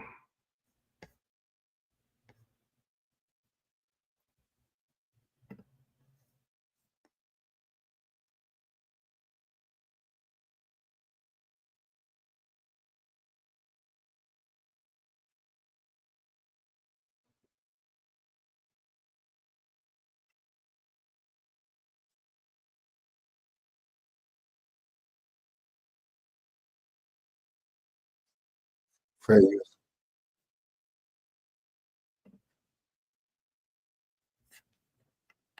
And Happy New Year. Earlier today, after much consideration, research, and review, my office decided to recuse itself from the investigation of the correction officers involved in the events preceding the death of Mr. Robert Brooks at Marcy Correctional Facility in Oneida County. This decision is not one that was made lightly, but we believe this is the best course of action to protect the integrity of the investigation and to ensure accountability and justice for Mr. Brooks, his family, friends, loved ones, and for all New Yorkers. My office's Division of State Counsel by law represents state agencies in legal matters, including the Department of Corrections and correction officers. My Office of Special Investigation investigates matters where an officer of the law may have caused the death of a civilian. As part of our Office of Special Investigation cases, we do internal conflicts checks. After obtaining video and identifying the officers involved in the incident, we conducted this standard check. 4 of the correction officers under investigation in the Robert Brooks matter are currently defendants in other matters and are being represented by lawyers in the Office of the Attorney General. See, that's what I'm talking about. So you let that slip through the cracks, and you let, you know what I'm saying? Why didn't you guys address any of that back then? Why didn't you address any of these officers back then? Right? Very kind of interesting how that works. You know what I mean? You didn't address none of these cops or anything like that back then. But you want to address the fact that they had open cases from before. This is some BS, to be honest with you. This is BS. While we are confident in the firewalls set up between the Division of State Counsel and the Office of Special Investigation, even the possibility or mere appearance of a conflict could tie up a potential prosecution in lengthy legal challenges, or get a potential prosecution outright dismissed. And I will not allow justice to be delayed or denied because of a conflict. Earlier today, we filed papers in Onondaga County Supreme Court under County Law Section 701 to appoint Onondaga County District Attorney William J. Fitzpatrick as a special prosecutor in this matter. When a prosecutor is unable to take a case, County Law Section 701 allows for the appointment of a district attorney in the same judicial department. District Attorney Fitzpatrick has served Onondaga County for over 30 years. His office is well-resourced to handle this complex and large investigation, and I thank him for taking on this case. Additionally, My office's Division of State Counsel will not represent the Department of Correction and or its officers in this investigation. Again, this decision was made with the utmost respect for the integrity of this investigation, and we will ensure that there will not be any delays. My Office of Special Investigation will hand over all records to the District Attorney's Office immediately.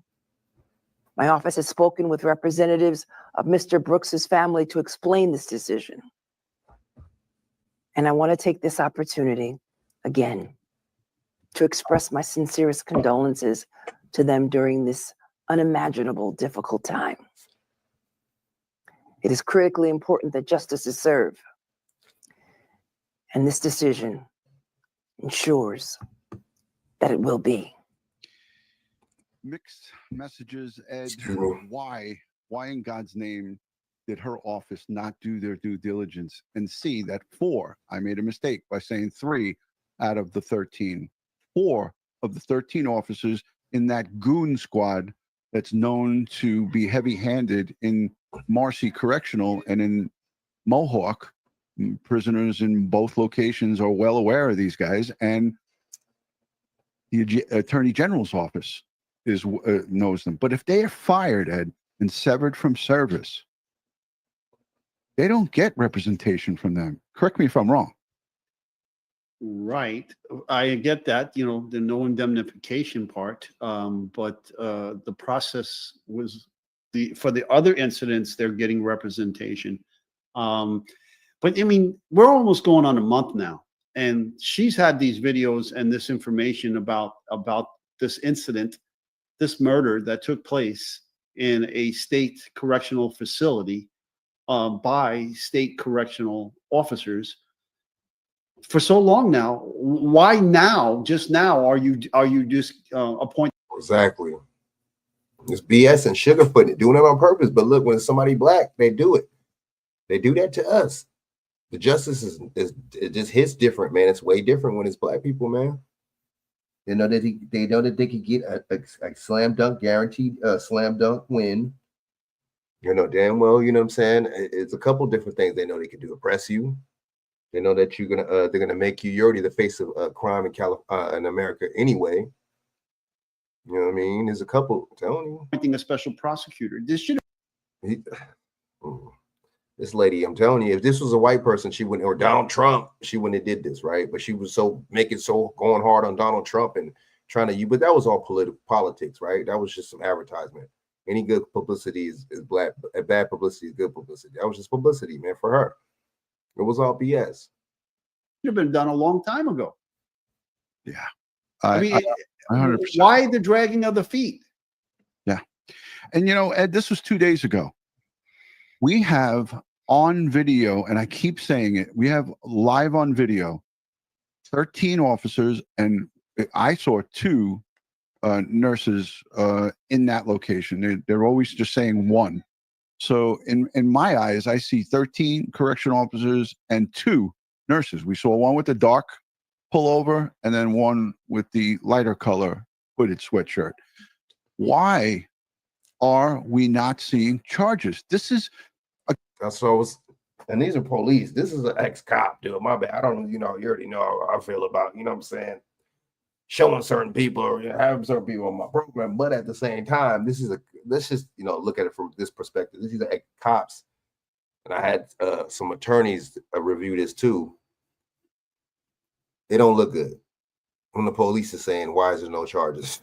When the police are asking why there ain't no charges on the police, it don't look good. It don't look good. Why is there not no charges? And these are correctional officers. I guess they're kind of like police. They're jail inmate. They're jail police. There we go. Why no charges?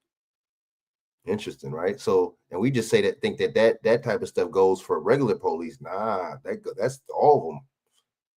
Shoot, they all got their unions, man. Again, mixed messages to the public. Mixed messages. Less confidence in all of the systems that are in place.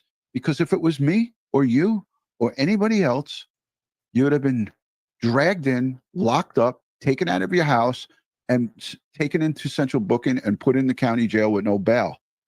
Murder is murder, Ed. Absolutely. You see how they do that when it's somebody black? It ain't murder. You see, it's not. We're desensitized. It's not that big of a deal when it's somebody that looks like us. You see what I'm saying? But when it's us, dude, I mean, when it's somebody else, oh, we got to show sympathy and empathy. Hell, they show sympathy and empathy for the mass murderers and the killers and the shooters and the robbers. They show empathy and sympathy for them, for the criminals, the white criminals. So, but they don't even. So, but look at how they do this. They don't show no empathy and sympathy for the black everyday working man, though. You see how they work? That works. And there's no clearer evidence than these videos of what transpired. Yeah, it's just so gosh darn frustrating. And now I have to go back to 4 days because I want to show a video about the autopsy results. Of course, they didn't come up with an official cause and manner of death, but they kind of skated around. And I took about 20 minutes before we went live to search for the official medical examiner's findings. There's nothing. Has anybody in the chat been able to ascertain the full medical examiner's report? I'm going to play this clip from 2 days ago, and it's going to make your head spin even more. So let's take a listen. Continuing coverage now of the death investigation into Greece native and former inmate Robert Brooks. In court paperwork referencing the autopsy of Brooks, which is not yet available in its entirety, there are details about his multiple injuries from an attack by more than a dozen Marcy Correctional Facility correction officers and staff. Isabel Garcia breaks down what that paperwork tells us. Yes, the paperwork is called an Emergency Risk Protection Order, which was filed by New York State Police against one of the corrections officers accused in Robert Brooks's assault. The details of the autopsy. Ed, is your head spinning right now? The news said the results of the autopsy report. She's talking about orders of protection to remove firearms from one of these correction officers. Why are they even talking about that? I don't know. To do with anything. That's what I just said. Didn't I just say that? What does removing their guns got to do with anything? Didn't they beat him down? They beat him to death, right? So what does guns got to do anything? They beat him. See, you see how they play with us? I'm telling you, man. Let's go, man. Let's go. Well, yeah, without a doubt. I mean, they start off with the headline that grab you and say we're going to talk about this, and they talk about something totally different. Right. But why just one officer? Why aren't you taking the guns away from all of the officers that participated? All 13 of those officers should have their weapons taken immediately. Look, Ed, I got to put us back on for this because I have seen officers in my own command get arrested at roll call for domestic violence. Argument with the wife, gets handsy with the wife, smacks, or whatever the case may be. Internal affairs of the NYPD would come right to the precinct for a domestic violence assault. And I'm not downplaying domestic violence because it's very serious. But I have seen only once in my career an officer, they removed his gun belt right in the roll call room, in the muster room, and told him, we're going to escort you down to your locker, get into civilian clothes, you're going to central booking. Amazing. Yeah. Here, let's listen. Were used as supporting evidence in the accused in Robert Brooks's assault. The details of the autopsy were used as supporting evidence in the application. This due to concern the individual, in this case David Kingsley, may harm himself or another. He was allegedly part of a group of a total of 14 individuals engaged in an assault on Robert Brooks on December 9th at the infirmary at Marcy Correctional. Brooks died at a Utica hospital the next day. In the protection application, it is noted the autopsy of Brooks was conducted at the Onondaga Medical Examiner's Office on December 11th. It was determined Brooks suffered multiple bruises on his face and arms and legs, a fractured nasal bone, multiple soft tissue bleeding. Oh, man, they beat him down, man. in his neck on both the left and right sides, as well as bleeding in the genitalia area. Now, the medical examiner also reported concerns for asphyxia, this due to compression of the neck, as well as Brooks's death due to actions of another. It also makes note the final cause and manner of death are still pending at this time. Ron, back that up. Back that up. I want you to talk about this. All right. You want to go right to the findings? The genitalia. All right, give me a second. Area. Now, right this there, no, leave it right face there. and arms and legs of fracture. The Onondaga medical Here's where it starts. Yeah. So do you want me to fast forward it forward? No. Just let it play, and I'll tell you when to stop. examiner's office on December 11th. It was determined Brooks suffered multiple bruises on his face and arms and legs, a fractured nasal bone, multiple soft tissue bleeding in his neck on both the left and right sides, as well as bleeding in the genitalia area. Damn. Oh, how could you? Ooh, that don't even make me feel comfortable playing that, hearing that. Now, the medical examiner also reported concerns for asphyxia, this due to compression of the neck, as well as Brooks's death due to actions of another. Stop. When they're playing games here, this medical examiner is playing games here.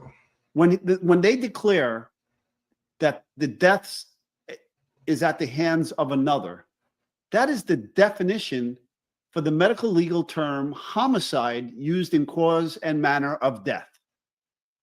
Okay, so they're saying at the end, if you continue with that, that they haven't declared a cause and manner.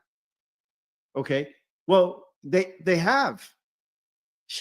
That fixated statement, death at the hands of another, is the definition of homicide. Right.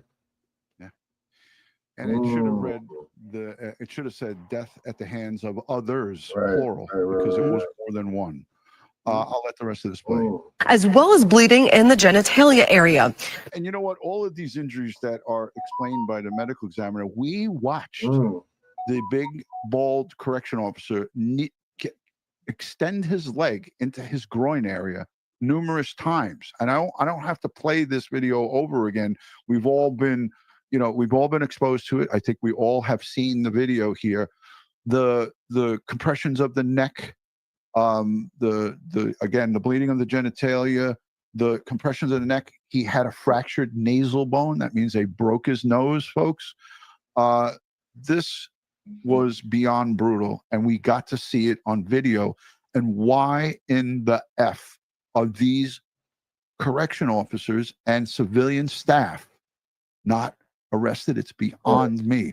December 9th, 2024. Fast forward to today, January 4th, 2025, folks. But the Attorney General gave us a live viewing of this video last Friday. It's now 8 days later, and we're still sitting here waiting. Think about his family. Think about the people who loved him. Think about the community. Think about the other inmates in these facilities.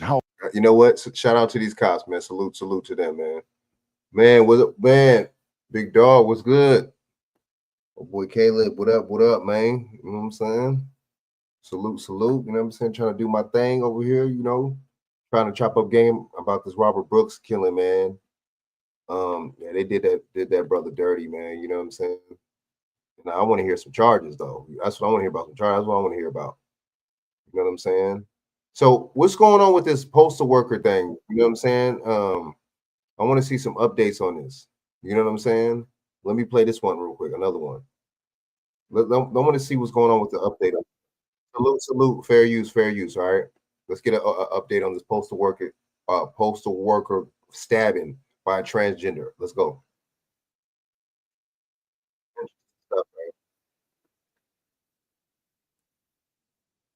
While he was on the job as a mail carrier. And they say that he took that job to get out of poverty, never thinking this would happen. John Diaz spoke with family members. A makeshift memorial continues to grow outside the home of 36-year-old Ray Hodge, with his United States Postal Service hat in the middle. Loved ones lighting candles and hanging photos of the Bronx man who was a father of two. It's just messed up that the family got to go through this. This man says he grew up with Hodge. He was trying to just make some money. You know, that's it. Just getting up, doing what he got to do to provide for his kids. Hodge's brother echoing that in a statement, saying, quote, he was an honorable and respectful man who took care of his family. Police say while on the job as a mail carrier, Hodge was fatally stabbed Thursday when he was ordering a sandwich at a deli in Harlem. Why? Like, senseless. They took one of the good ones from us and all that. Police say 24-year-old Jaya Cruz has been arrested for the crime. Witnesses say she got angry and started to argue with Hodge over who was first in line to order. Deli workers say they saw the whole thing. I separate them. The male guy in the front, the lady, she was in the back. She's spilling him in his face. Witnesses claim in an instant. You got, you know what I'm saying, trannies spitting on you in your face. Ain't that something?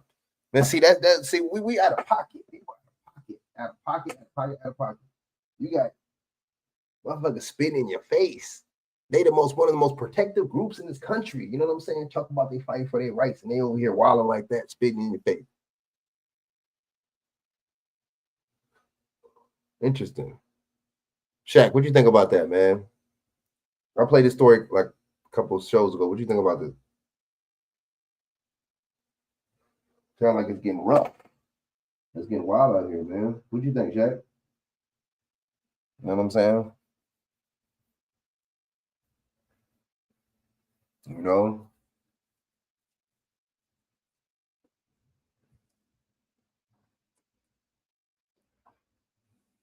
Shaq.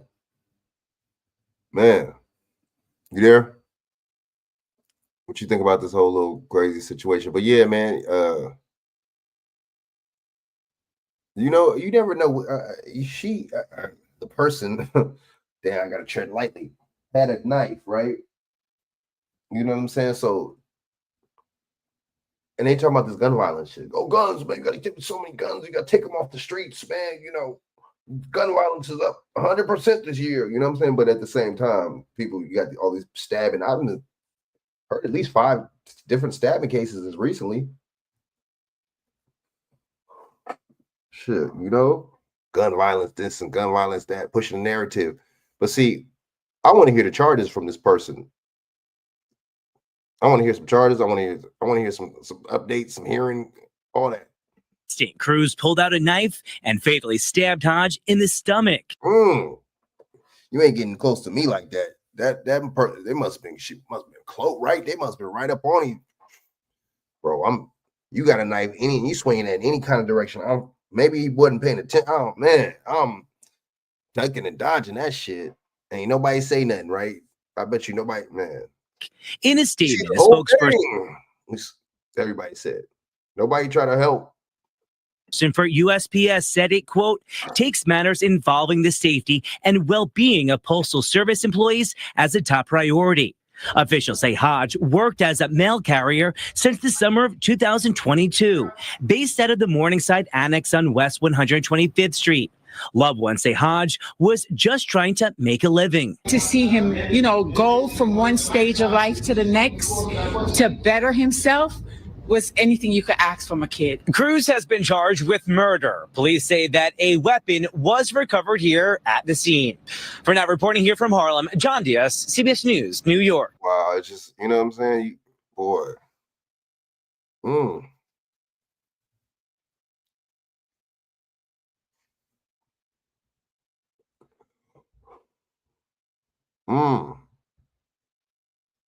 Boy. Oh, now okay. I was gonna get into another. I wanted to get into something else. Let me get into this real quick. PSYOP. File free. Alert, PSYOP alert of a PSYOP. Right? How you talking about crime has never been worse since now? I thought it was worse in the 80s. I thought crime was up in the 80s. See, these motherfuckers be lying about these stats. That Central Park 5 shit. Oh, crime is worse than it's ever been. I thought crime was worse than it's ever been since the Central in 88, 89. Now crime is the worst it's ever been in 2025 now? Yeah, right. Trust me, I remember when New York was rough. Trust me, this ain't shit. This ain't New York, nah. That lets you know they're making a lot. They're making these incidences up. New York is so crime ridden. But why is it only in the subway then? Can y'all answer me that? Why is the crime only in the subway? In the app if you didn't use us last year. Just file with TurboTax Do-It-Yourself by February 18th. The NYPD arresting a man accused of at least 2 stabbings on the subway last week. Jamar Banks facing assault and weapons possession charges. And you notice how they only locking black people up. There's been a gang of black people ever since the dude burn old girl up. Now it's just a black suspect. Very interesting. Very interesting. Shaq, what you think? Shaq, what you think? We remember? Yeah, to keep us scrambled, distracted, keep us, you know what I'm saying? The Super Bowl coming up soon too. Let's not forget. Shaq, what you think? This old ass man, right? It don't matter how old we are. We the suspects when we kids. We were the suspect when we're senior citizens. It don't matter. Just after he was accused of stabbing an accusations is not the same as being guilty. Just because somebody accused you, something doesn't mean you did it. Let's just keep it 100. And Fox News, you look at it. Fox News always puts out the black suspects. Oh, my bad. This is Fox News. Of course, it's a black suspect. You see how they always do that? They never find white suspects doing stuff. You notice that? Now, look at I bet you the comment section just a bunch of racists. Oh, you know, empty black this and now, you know, they're criminals. They're the real, you know. Meanwhile, the government is good, right? Yeah, employee Thursday and another man on New Year's Day. We're now learning the suspect has been arrested. Drum roll, please. 87. Just like that's bullshit. 87 times, this old ass man. I don't believe that. Just like they said same thing. They said the same thing like Jordan Neely had 42 felonies. That don't even sound right. But they want to give you this narrative on black people that were high crime. You know what I'm saying? This is not no immigrant. You notice Fox is not talking about no immigrants no more. They talk about black people now. 87 prior arrests. That's why I don't see how y'all watch Fox News. I don't see how y'all do it. The Democrats lost, so why even watch Fox News no more? We was watching Fox, but a lot of people watching Fox News to laugh about how bad the Democrats was doing in this election. Straight up, you was watching Fox News because of that damn point and that reason and that reason alone. You know what I'm saying? We weren't watching Fox. You know, well, I don't know which about y'all. Fox News is full of it. It's a racist narrative. They're always going to paint us in a racist light all the time. They either all Fox News talk about recently, they talk about immigrants, Muslims, and black people. Straight up. Never talk about white criminality. Times. Joining us now is the founder. I really believe that this man has been arrested 87 times. How come he hasn't done any prison time? Is he in prison? Why is he out on the streets? How do they talk about this motherfucker's been arrested 87 times, but he's on the streets? Okay. 87 times? How many felonies did he got? They ain't gonna see, they're not gonna tell you the full detail. To the Guardian Angels, Curtis Lewa. Oh, look at this racist white motherfucker right here. This is a whole scammer right here. This is a whole fraud right here. This dude right here, whole fraud. It's funny because he said crime has never been as high as it is now in the subways, but yet this dude started the Guardian Angels in the 80s, and crime was at its worst back then. Oh, that's why they keep propping him up and bringing him back on here. It's so subliminal. Curtis, you've been dude was such a fraud, such a scammer. In the subways, you tell me, since 1979. Now you and your team are back there. What brought you back there? Cases like that? It's never money, funding, money. They ain't doing this shit for free. They don't care about no damn subway system. They don't care about no damn shit, no damn New York. This motherfucker come out. Isn't he with Lisa Evers? This is such a psyop. This dude is such a psyop. He was with Lisa Evers of Fox News, Fox 5. That's how they're connected. That's why they have him on Fox News, to paint that Republican narrative. Oh, high crime. And they show a black man, an old black man, before they have him talk about this. This is how racist. I don't see how, man, these white conservatives are so dumb. Let's go. Could have been worse, Brian. And we have a combination where when you descend into the subway, it's a combination of Dante's Inferno, Clockwork Orange, and Jack Nicholson in The Shining. One Flew Over the Cuckoo's Nest.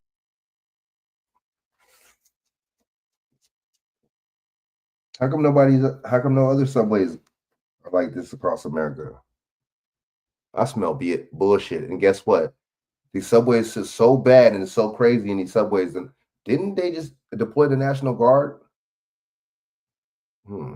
That's interesting. They deployed the National Guard, but it's still high crime. Okay, let's go. And aren't they searching people's bags? Okay. Let's go. This guy you're talking about, 87 priors, not hard to find. Living in the subway. He lives on 2 lines. He only is a creature of habit, rides the 2 and the 5 train with a knife. But y'all know that y'all know of this dude, but he's still on the streets. That sounds like it's a you problem. It don't sound like it's a us problem. It sounds like that's a law enforcement problem. That's what it sounds like to me. Y'all know this guy's MO. You know where he stayed. You know where he, whatever this case is, but he's still out. Wow. Okay. Interesting. Nobody's monitoring this man. Like, y'all full of it. This dude is so that white conservative racist narrative. Let's go. Knife in his hand. The cops lock him up. DA Bragg, you know his name, cuts him loose time and time again. He's a threat to everybody in that subway system. Then they put out an all points bulletin. This man is extremely dangerous. Well, let me tell you something. Everyone is in danger on the subway. Look at that woman who was turned into a human torch. From New Jersey. There we go. Throwing a narrative out there. Comparing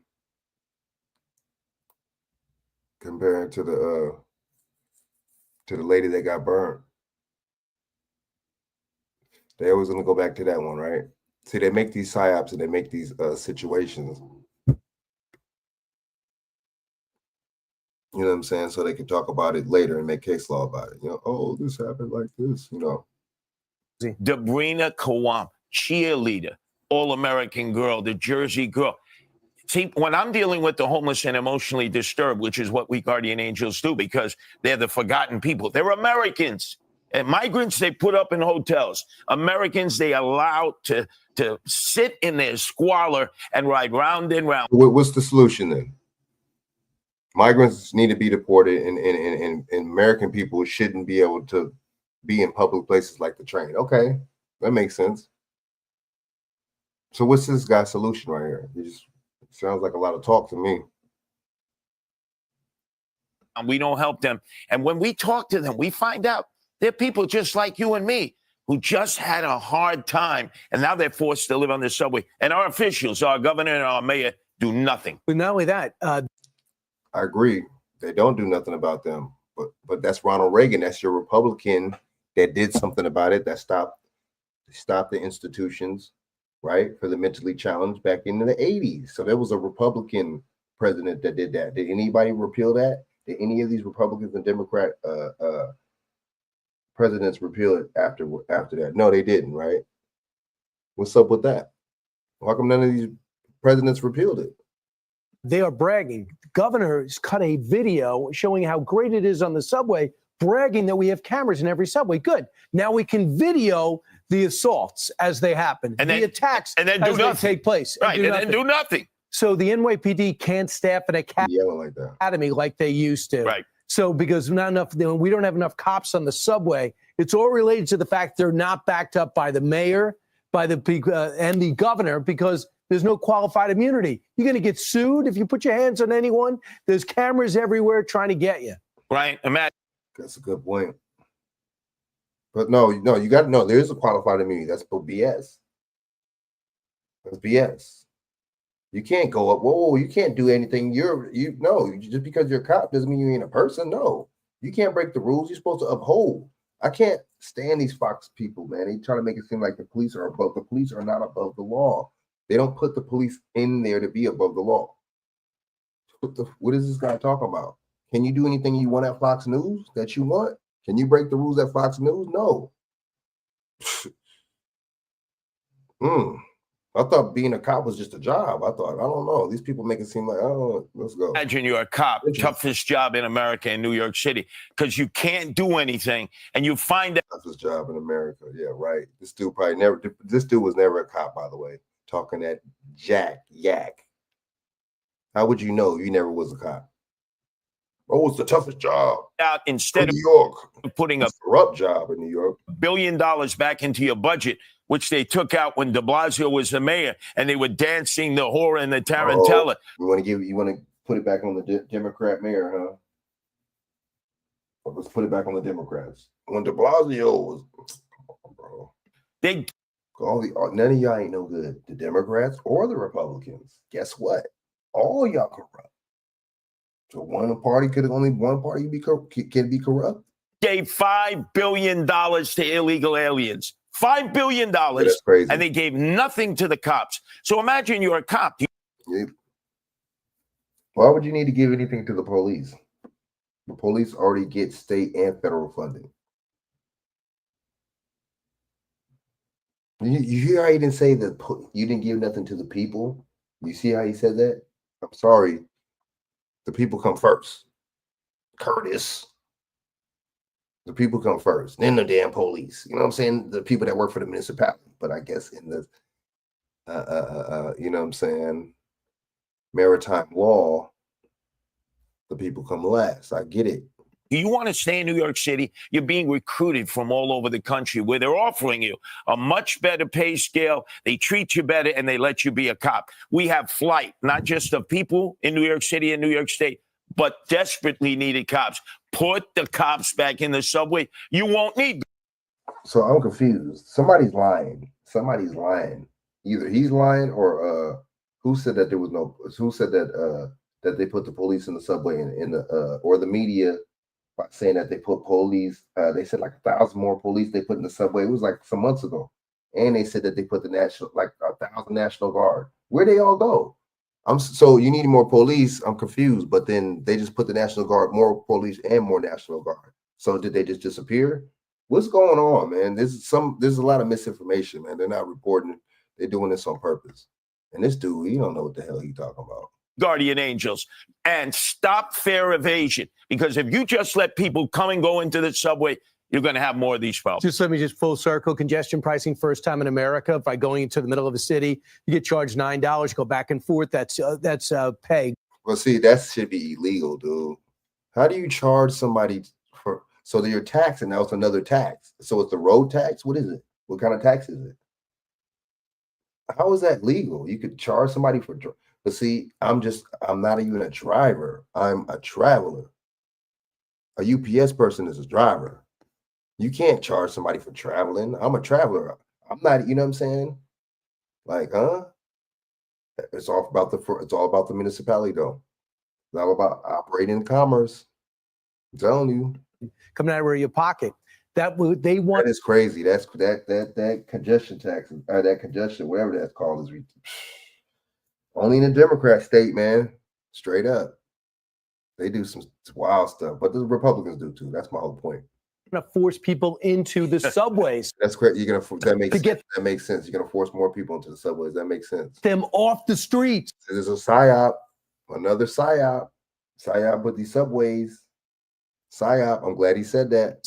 And that's where the crime is happening, which they can't curtail. Yeah, well, give everybody who goes into the subway a bulletproof vest and have them. Nobody's getting shot in no damn subway. See, that's misinformation right there. We're going to cut it off right there because I'm tired of white people lying. These white lies, I'm tired of them. I'm tired of these white lies from these white guys. All right, so check this out. You know what I'm saying? Let's stop it. You know what I'm saying? You need a bulletproof vest. Nobody's getting shot in the motherfucking subway. All right, so let me see.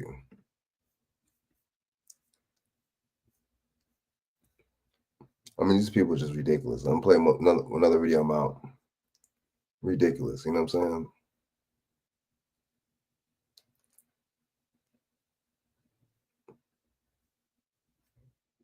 Ridiculous. You know, that just play out. Probably, let me see. Yeah, I'm damn near out of videos, man. And I done did like 3 shows and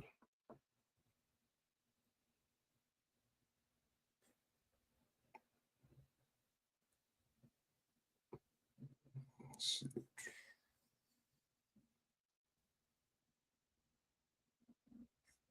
Let's stop. Hold on. Yeah. All right, man. I'm playing. This is the last one.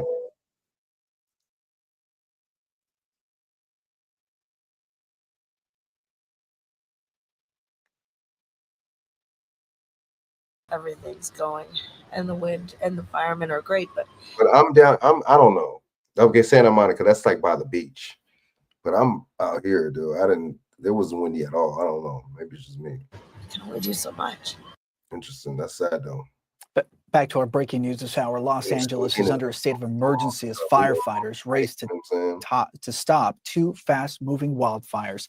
Strong winds in Southern California, they are making the Palisades fire spread at an alarming rate. And the concern is that it's going to get even worse on Wednesday, according to fire officials on the ground. Local officials adding that at least 30,000 residents have been evacuated from their homes already. There's concern that there'll be need for more evacuations. The Los Angeles Fire Department is even asking off-duty members to potentially help push back some of the flames. In the meantime, the Eaton fire roared to life just a few hours ago, quickly burning an area larger than 150 American football fields. Both fires are at 0% containment so far. CNN has several crews across the region trying to work as safely as possible to bring you the very latest pictures on the ground and the story. Don't seem right though. It was cold. Today was cold. It was like a breezy 70-something degrees. I don't see how that can make fires like that, but whatever. Of those affected, including from inside the areas torched by the wildfires. CNN's Natasha Chen and her team captured some of this video leaving their location in Santa Monica, California earlier today. With a lot of experience on board, she says that it was, quote, the most terrifying exit that we've made from any assignment in a long time. Here's more of what she saw.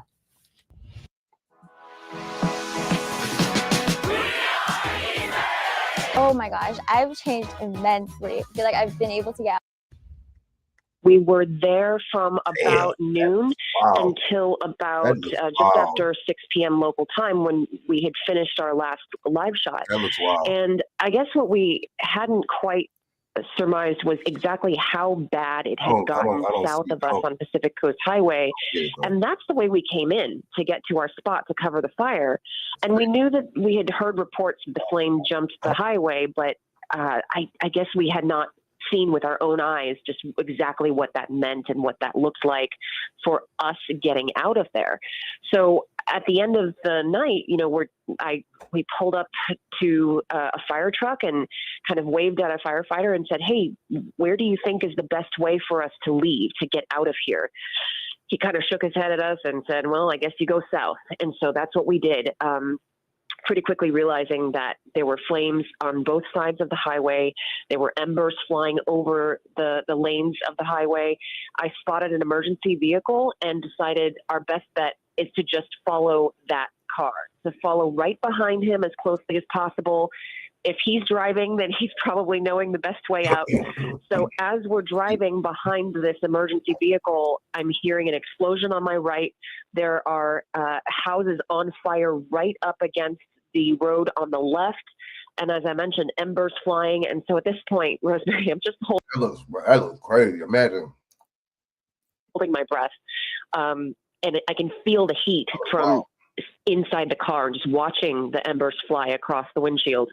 So not ideal. In that kind of, you know, we get put on a lot of of risky assignments. And in this situation, we had to make a calculated risk for the best way to leave. And I think, you know, thankfully we got out of there and we got a real look at just the level of destruction and really the fear that a lot of those residents might be feeling if they're looking at those images on the news, if they've evacuated. I can't imagine. They're wondering if their house is the next one on fire, if they have anything to go home to.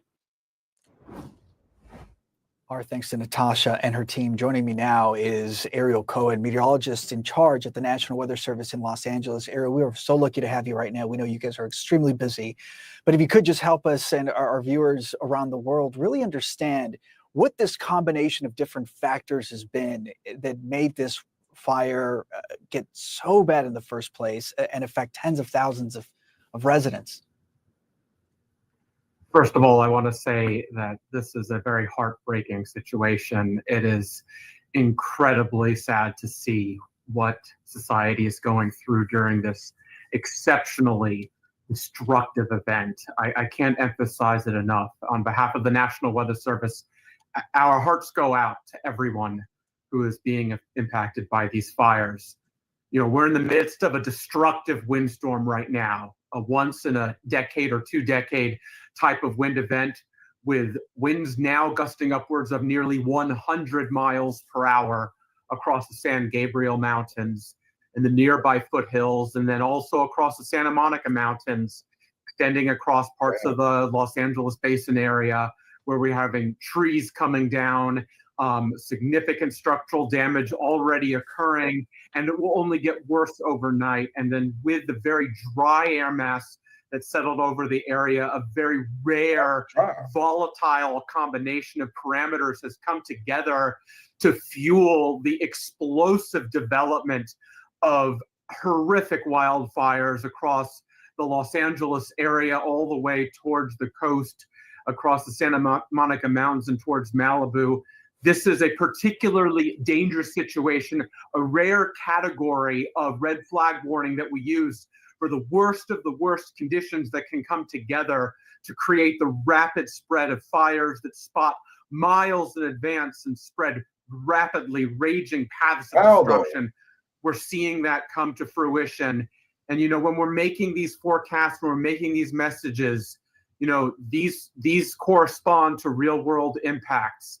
And it's so sad to see what's going on. And we urge everyone to stay at a high state of readiness as we head through the overnight hours into tomorrow, as this will only get worse. Why is he acting all animated like that? No, okay. I mean, yeah, man. That's scary stuff, though, man. I ain't gonna lie. So let me go into this Dan Calloway, man. Let me end it, close this out. A little bit of this real quick, man. You know what I'm saying? He cooking real quick. Cooking. Let me play a little bit of this. I'm just watching, so let's media sites to understand their power. They are directly speaking to millions and millions of people without any level of oversight or regulation. And that has to stop. Here's former Democrat and now independent Robert F. Kennedy giving his take on censorship and free speech. These people, boy, are trying to say that Donald Trump hates democracy, that he wants to be a dictator. But they're all advocating now, openly advocating the censorship of our speech.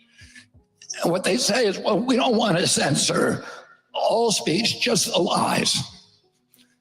If they want to determine what's the truth and what's a lie. And who was the biggest perpetrator of lies during the COVID epidemic? It was the government itself. They were the ones promoting disinformation and misinformation.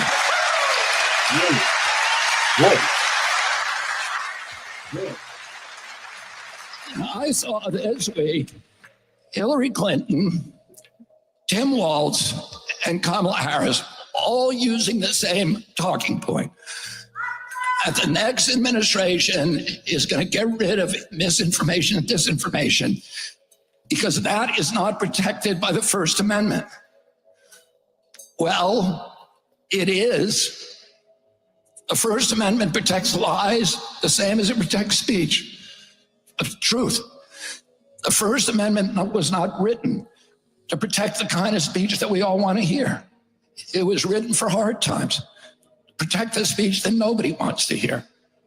And that is the fundamental foundation stone of democracy, that everybody gets to say, to have their own truth. And as Louis Brandeis said, the remedy for bad speech is not censorship, never, because that turns to totalitarianism. The remedy for bad speech is more speech. And that's something that Donald J. Trump understands because he's been censored himself. And he understands it very acutely. He's seen the weaponization of the federal agencies to silence him, to destroy the electoral process, as they did to me. Brief final question. You liken yourself to Cassandra, the Greek mythological figure who could see the future and the prophecy. Wow. Why would you liken yourself to a Greek mythological figure? What's wrong with these people?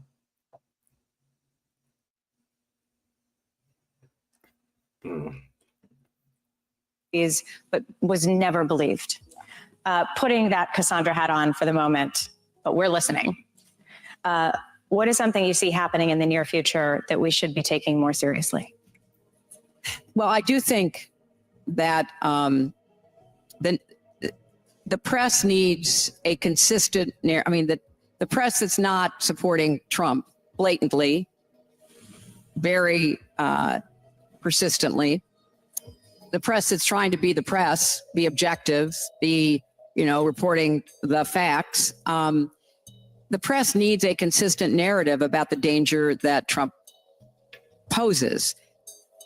Because, people may still look at the danger and say, I don't care. It doesn't affect me. I'm going to vote for X, Y, or Z. But okay. But at least people need to be woken up and given the facts about what he has done, is saying, and would do. And I anticipate that, something will happen in October, as it always does. The Russians, as I said earlier, are very active in this election. We know the Iranians are active as well. Chinese uses TikTok, or they certainly did against Biden and for Trump. I think they're a little less pro Trump right now. So you look at where people get their information, and they get their information largely from social media.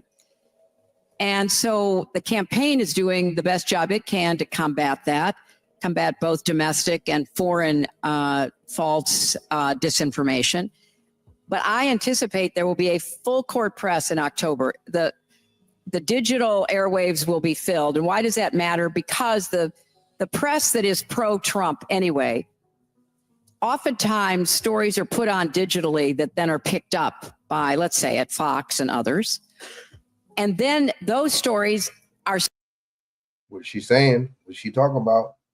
What is she trying to say? Stories. So the mainstream press reports on them. And so that story then takes on a life of its own. There will be concerted efforts to distort and pervert Kamala Harris, who she is, what she stands for, what she's done. The crazy story about me running a child trafficking. Oh, so you only want to talk about propaganda when it comes down to 20-year political, political allies, and when it applies to y'all, but you guys don't want to use it when it comes down to applies to anybody else. Very interesting. You know what I'm saying? Oh, wow.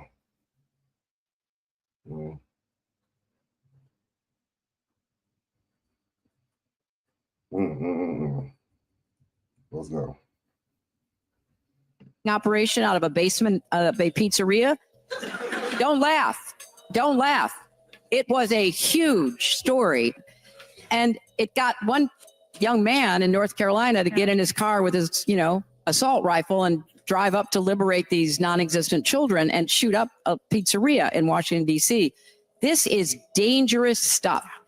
It starts online, often on the dark web. It migrates. It's picked up by the pro-Trump media. It's then reported on. Only like I said, only propaganda. So propaganda only. So people, you're only a victim of propaganda when it's when it's a Republican or pro-Trump. But yeah, you're fighting when it's a Democrat. the ones fighting against the propaganda, right? According to Hillary Clinton. This just sound like some bullshit to me, bro. Seriously. By everybody else, which makes sure it has about 100% coverage, and people believe it. So I don't know what it's going to be, but it will be something, and we'll have to work very, very hard to make sure that it is exposed as the lie that it is. So Hillary Clinton said they need to control the narrative a lot more, especially during October. She threatened the public blatantly, saying that something is going to have to happen in October, right? I wonder what that could be. Thing, and I will underscore, nothing that I was sent or that I sent was marked classified. Secretary Clinton said I did not email any classified material to anyone on my email. There is no classified material. Was that true? There was classified material emailed.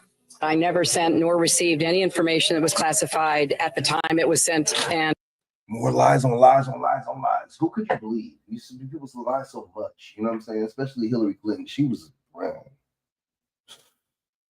And to think Kamala Harris was worse than her, boy, damn. How you gonna get somebody worse than her? Than Hillary Clinton? Shit, hell, Kamala Harris was pandering more than her.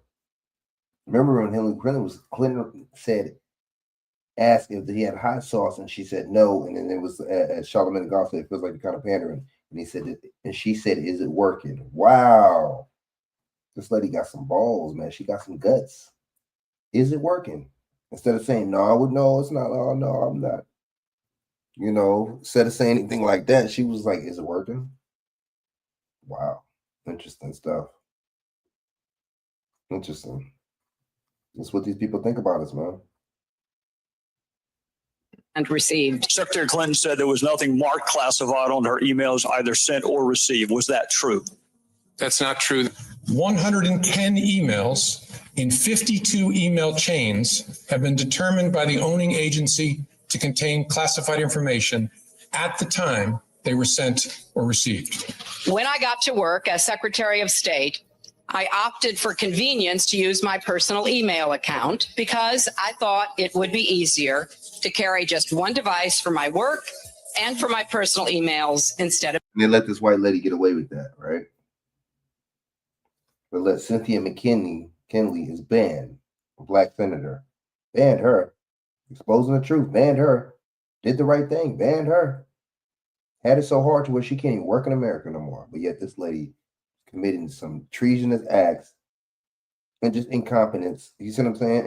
And just fraudulent, frivolous things by, why would you, you know what I'm saying, have and link your personal emails with the work email? This ain't fucking Starbucks. You know what I'm saying? She don't work at Doubletree Resort. She don't work at Holiday Inn. You know what I'm saying? This is a Secretary of Defense, a Secretary of State doing this. I mean, of the United States doing this. You know how high this position this lady had doing that? You messed with, and they giving her cover. She white, you know what I'm saying? And she got a lot of money and she's powerful. You know, they're gonna give her cover. It's just interesting how they date, man, boy. They just, you can't, these people can't do no wrong. Let's go. Of two. Secretary Clinton said she used just one device. Was that true? She used multiple devices during the 4 years of her term as Secretary of State. I didn't have to turn over anything. I chose to turn over 55,000 pages of my email, but we turned over everything that was work related, every single thing. Secretary Clinton said all work-related emails were returned to the State Department. Was that true? No, we found work-related emails, thousands that were not returned. What, like with a cloth or something? Well, no. You get a subpoena, and after getting the subpoena, you delete 33,000 emails, and then you acid wash. PSYOP 33,000. Why did he say 33,000? PSYOP 33.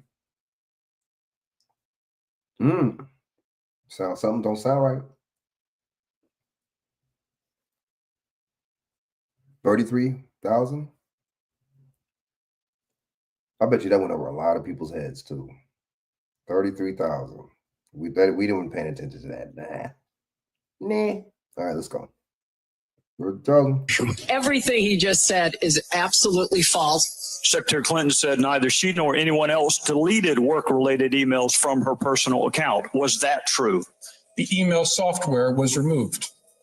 That didn't remove the email content. The effect was that millions of email fragments ended up in the server's unused or slack space. This helped us recover work-related emails that were not among the 30,000 that were produced to state. We went through a thorough process to identify all of my work-related emails and deliver them to the State Department. Secretary Clinton said her lawyers read every one of the emails and were overly inclusive. Did her lawyers read the email content individually? No.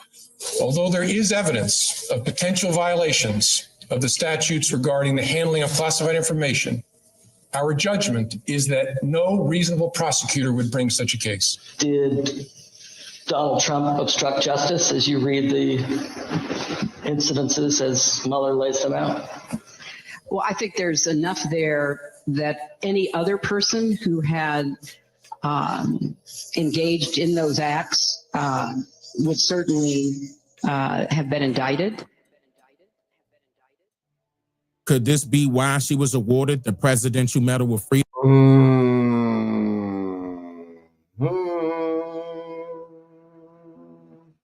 Good question, Dane. So that's you get that's the what's the name? You get rewarded for this kind of behavior. Freedom. Another portion of this description of the award recipients that fits her is where it says private endeavors.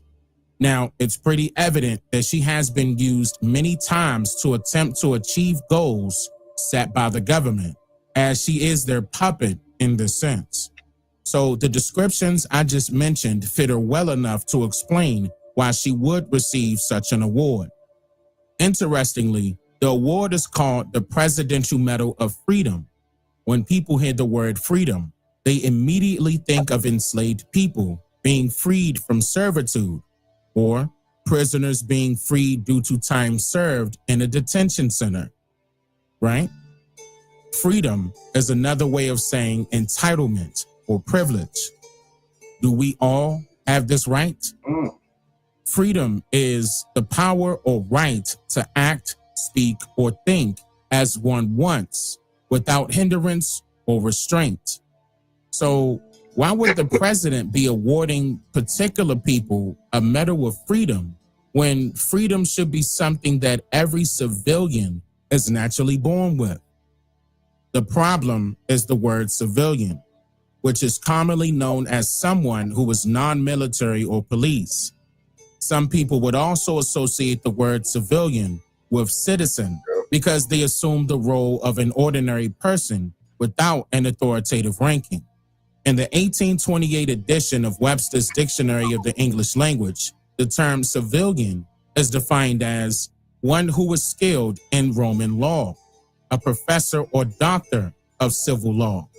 Similarly, the second edition of Black's Law Dictionary defines civilian as one who is skilled or knowledgeable in civil law, including a doctor, professor, or student of civil law. It also refers to a private citizen, distinct from members of the Army, Navy, or in England, the church. Are any of you well versed in Roman law? Did they teach you Roman law during your school days? Why would Roman law be important to a citizen of America?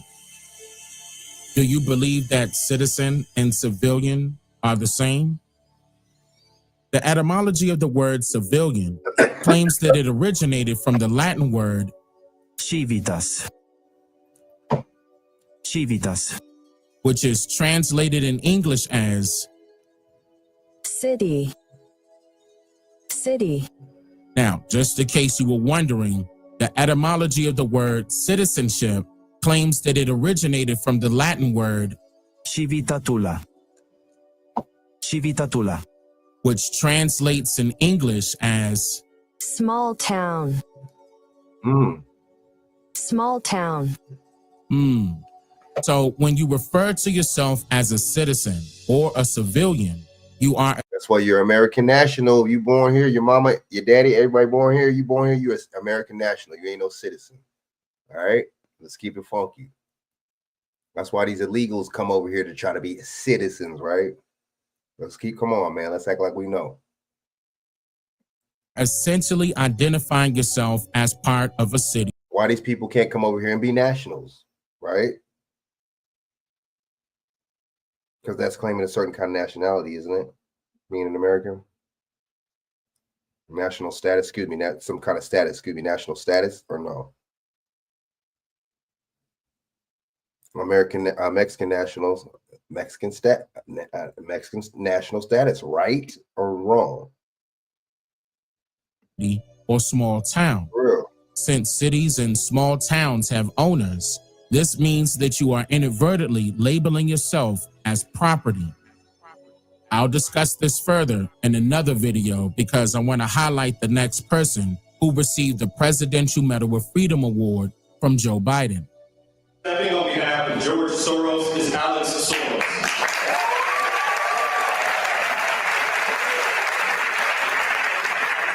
Is he even an American? Is this man? You're giving immigrants awards. How are you going to give somebody the American, the Presidential Medal of Freedom, American medal, and you're an immigrant? I don't see how that works. Maybe this is not just only for Americans. Maybe this don't have nothing to do with America.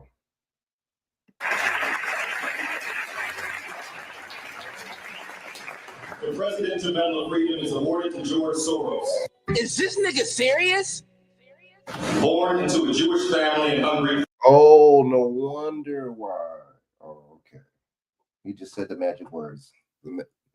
George Soros escaped Nazi occupation to build a life of freedom for himself and countless others around the world. Once again, didn't have nothing to do with America. Educated in England, he settled in America as he became an investor and philanthropist, supporting key pillars of open societies, rights and justice, equity and equality, freedom now and in the future. His inspiring generosity reminds us all of our capacity and our obligation to stand up to the abuse of power and to be guardians of democracy and all people yearning to be free.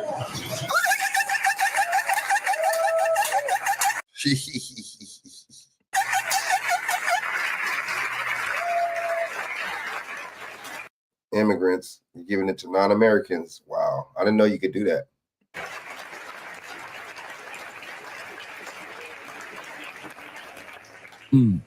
Now, here's a video from the Prime Minister of Hungary, which is his birthplace, exposing a document that George Soros published that proves that Soros is behind the global illegal migration invasion.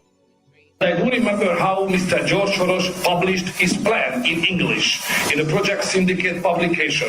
It was done 2015, September 26. And he published a plan. He said that he is I'm quoting. Look at this dude, Swift. He sound like he's Russian, Hungarian, excuse me. But this dude know English, he good. He got facts, he got receipts on George Soros. I was telling y'all.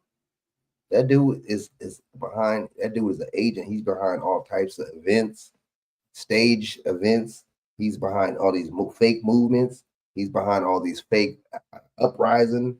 He's behind all this, you know what I'm saying? Backlash, uplash, whiplash. Why you think Black Lives Matter got pushed? Not the real Black Lives Matter. I'm talking about the fake knockoff Black Lives Matter. That's the real Black Lives Matter was not no fake organization. With these 3 Black women, that's the fake organization right there. And they behind George Soros behind them. Here are the 6 components of my comprehensive plan. I just quote 2 or 3 points of that. First is, he said very clearly, 2015, that, quoting again, EU has to accept at least 1 million asylum seekers annually. That was the first point. Second, he said, adequate financing is critical. And he proposed to issue long-term euro bonds for financing the migration crisis and the migrants' social and welfare taking care when they arrive to the European Union.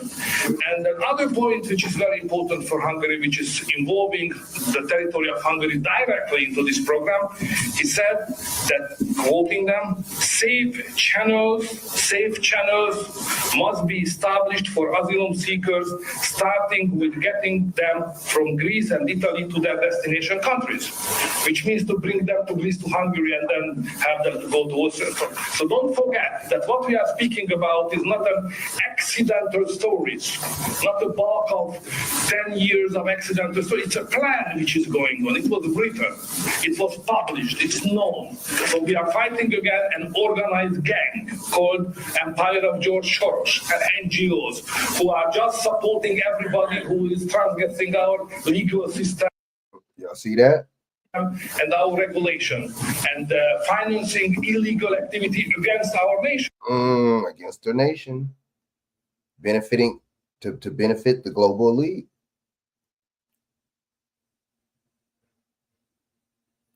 Y'all know that George Soros got a bank with see, that's how you know what's the name is fake. Candace Owens. George Soros got a bank with Candace Owens' husband. Oh, I thought Jewish people didn't like them. Come on, man. Y'all gotta wake up.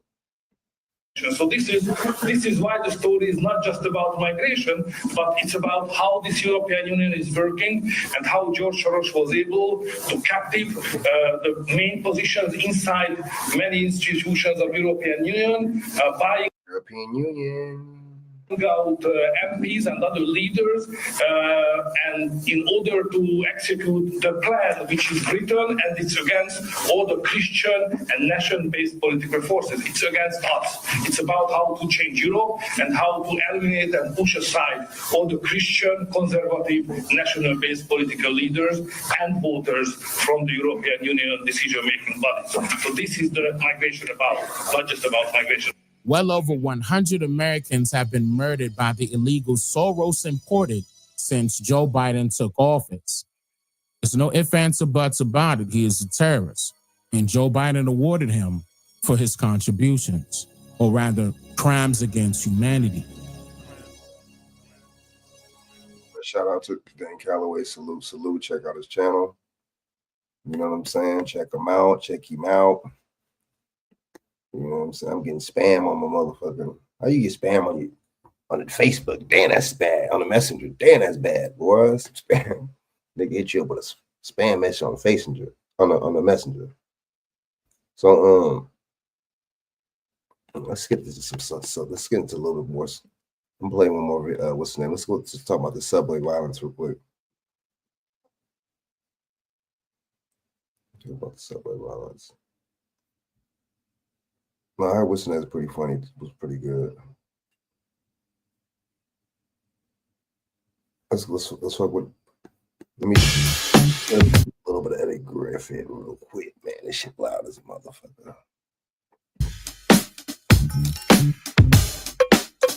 Fair use, fair. Of Las Vegas, Nevada, in front of the Trump Towers, and it was one of Elian's trucks.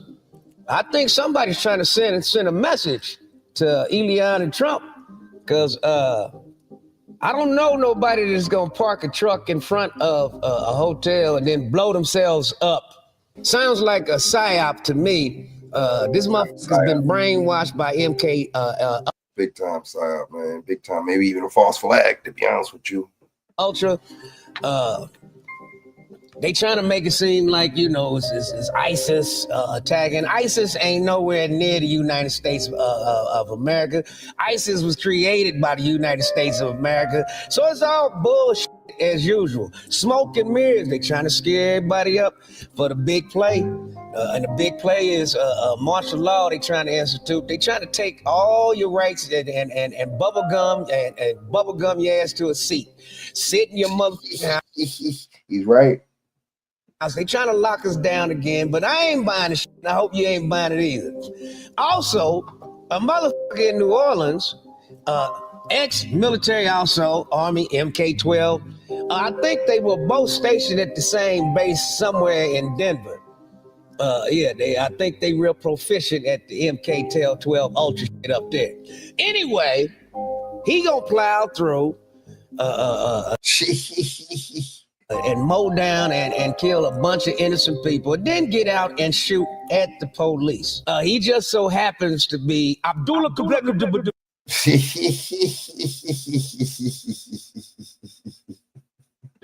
had the name to fit the gang. The one out here is his last name ending Burger, so they didn't show him on TV a lot. But this little motherfucker, Booga Dooka Dooga, they showed this motherfucker 24/7, 24 hours a goddamn day, because he almost looks black. We'll be right back after this commercial break. Take a look at some. He said,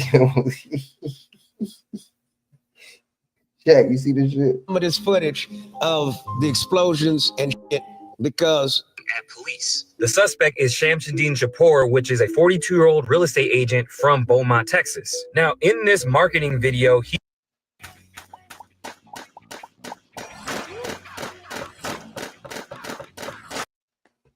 states that he's born and raised in Texas, lives in Houston, but there's a few things odd right off the bat that I found. Born and raised in Beaumont, Texas, and now live in Houston. And I've been here all my life, with the exception of traveling for the military, where I spent 10 years as a human resources specialist and IT specialist. Why does this video feel like a setup? Because he's giving vital information about his background instead of talking about real estate. Mind you, this is the only video he's posted on his YouTube back in 2020, then completely fell off. Then his real estate license actually expires in. Very interesting, right? Just happened to expire in 2020, right? Look at it. Ain't no coincidence. This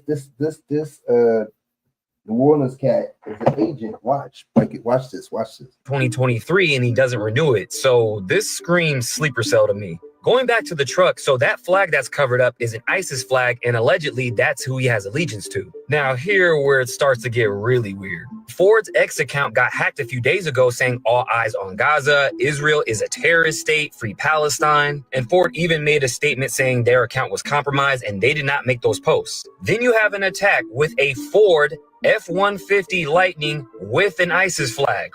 Interesting. Where do you get an ISIS flag from, y'all? Can you get an ISIS flag from Amazon? Where do you get them from? I want to know. I'm confused. You know what I'm saying? Can you get one from OfferUp?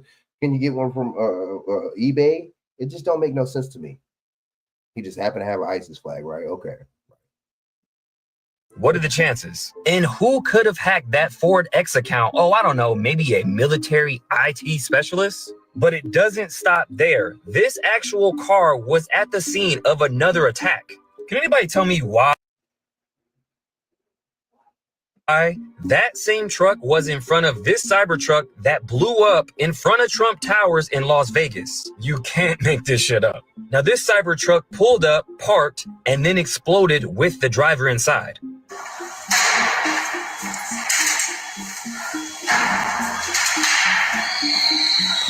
Now, obviously, they are sending a message to Elon and Trump. And who would willingly pull up just to unalive themselves like this? Sleeper cell. And I find this pretty odd that Elon reposts this on his X account saying this Cybertruck looks like the future.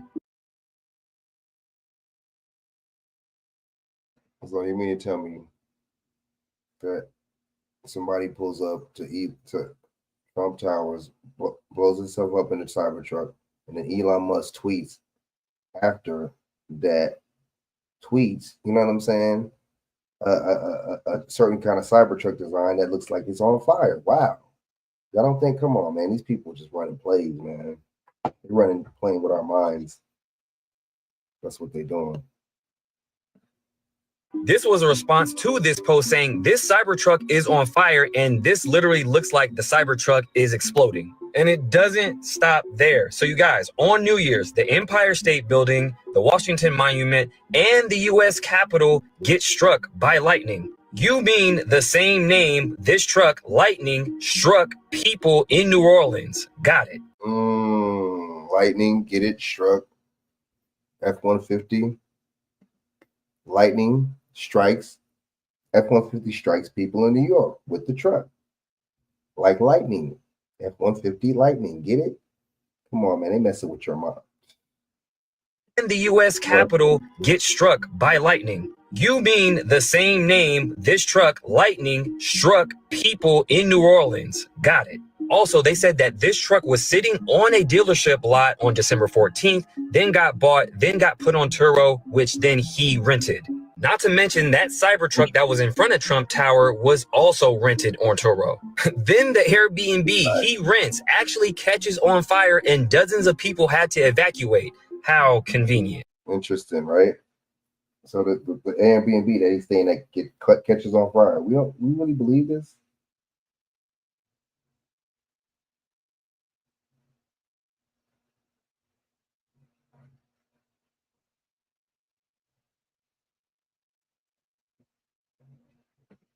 This is called a PSYOP. They plan 20 years in advance.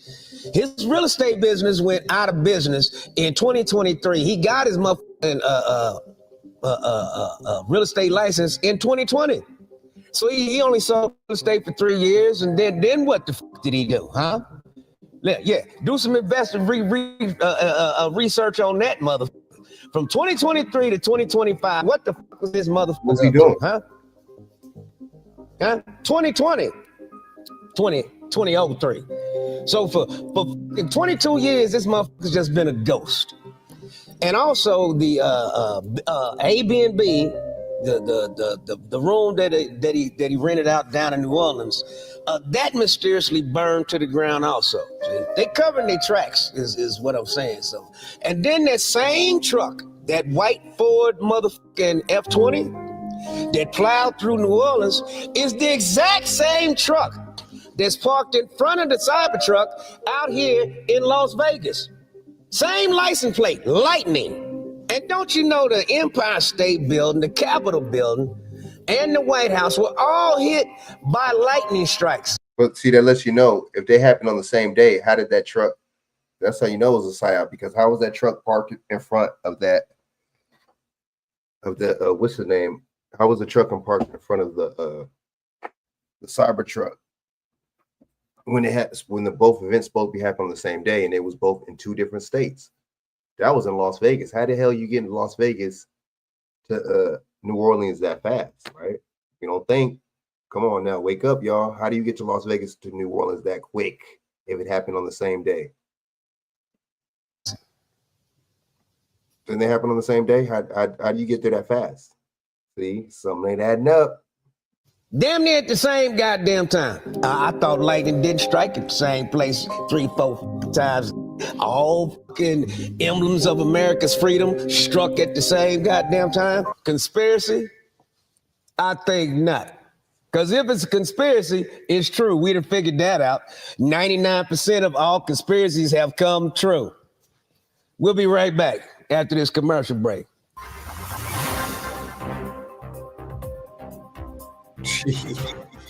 Yeah, 2025 is already full of shit. Now, 2025, there have been over 5 to 6 plane crashes since January 1st, and it's only January 3rd where I'm at. So in 3 days, 5 plane crashes around the motherfucking world.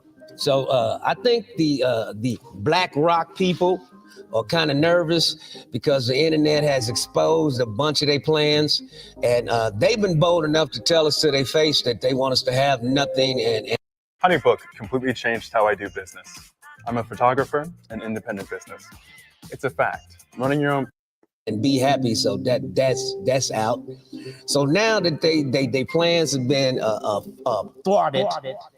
Now they attacking the world, and That's it. They just trying to scare everybody into submission. So I'm pleading with you that don't fall for it. Don't fall for the bird flu shit, because it's being sprayed on us. If you look up and get out that fucking phone for a minute and look up, there's no reason the sky should look like tic-tac-toe.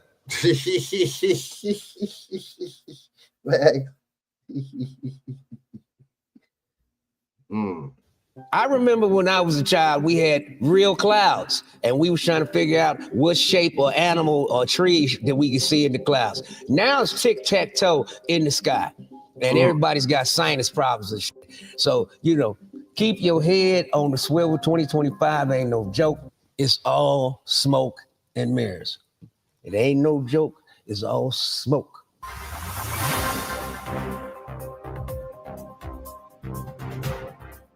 The police departments are at it again. It's just, let's just beat a brother to death. How about that? Huh? I mean, what the is really gone wrong? And ain't nobody arrested.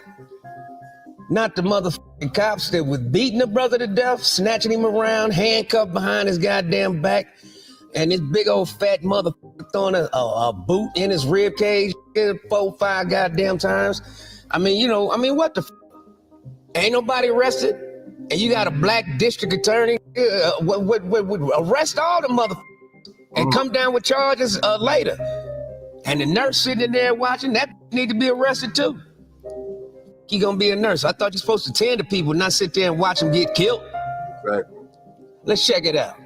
Body cam footage shows Robert Brooks repeatedly kicked, punched, and choked after arriving at the Marcy Correctional Facility on December 9th. Brooks had been serving a 12-year sentence for an assault in 2017. It is unclear why he was transferred to the Central New York prison. At one point, one officer yanks him by the neck and drops his semi-conscious body on an examination table. The beating lasted roughly 20 minutes. Brooks died the following morning. New York Governor Kathy Hochul has requested the termination of 13 guards and one nurse implicated in the assault. After visiting the facility where Brooks was beaten, Governor Hochul... All symbolism. And us black people, we be going for it. Oh, she went. Oh, well, at least she went. Oh, she cares. She went to the... Man, I don't give a damn if Marvin Gaye went to that mug. Look, that is not important that she went over there. I want to see some charges. I want to see some policy made. That's what I'm talking about. You a politician, play your part. You the governor. My bad, it's the governor over black people though. Released a statement yesterday saying in part, the system failed Mr. Brooks. And But see, I don't give a fuck how many statements and what kind of statements you make. What you gonna do? I will not be satisfied until there has been significant culture change. Of course. Culture change. What is it? Yeah, no charges.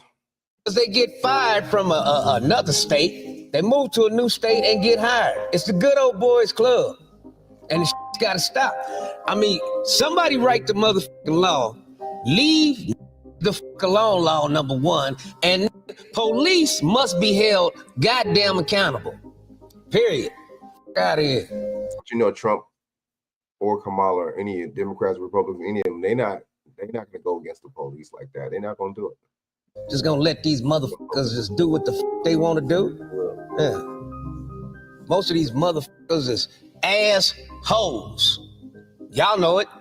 You ever been pulled over by them? 90% of the motherfuckers is assholes. Oh, there's good cops. Where the fuck are the good cops? I didn't see one good cop in that goddamn room.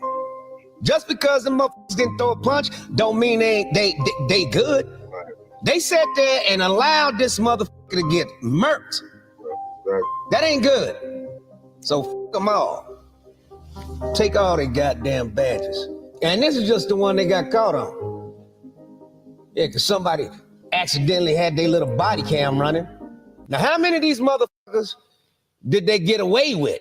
Exactly. We ain't asking them questions. You notice how Kathy and all of them aren't asking or saying anything about that? They're not saying anything about any investigations on any prior events. They're not saying anything about any of that. They're not trying to investigate any of these dealings or any of these, suspects that had run-ins with any of these cops. You notice they haven't been talking about none of that. They don't want no real justice. They come on, if you're not arresting somebody, that already sets the tone that nothing's gonna happen from the jump. Huh? They're stupid. We're not. This is just one they got caught. So that means there's tens of thousands of bodies. And oh, what happened to my relative? He was in y'all facility. We don't know. Because they didn't kill the motherfucker. Yep. Correctional officer. They need a correction. How about that? What the fuck are they correcting? Let's correct these nuts.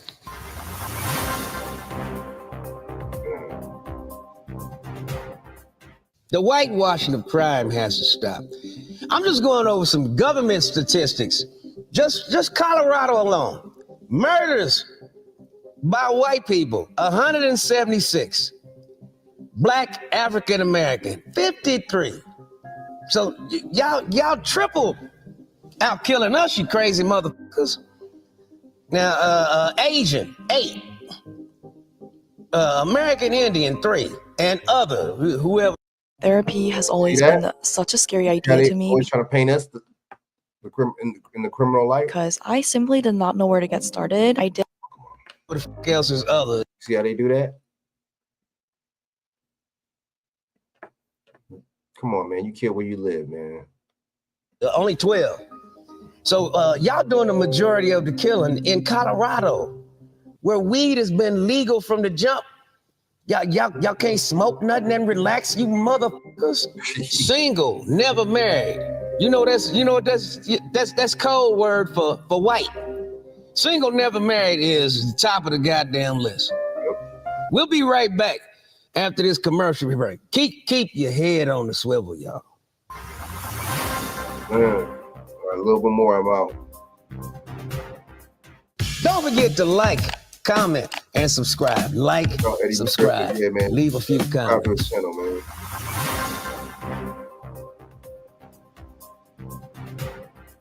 Welcome back to NNN. Well, now there's a picture of Eve and her husband. No black people. That looks, dude. Y'all don't have. This is supposed to be like a baron. It's supposed to be some kind of like royalty white motherfucker, right? I don't trust none of these industry people.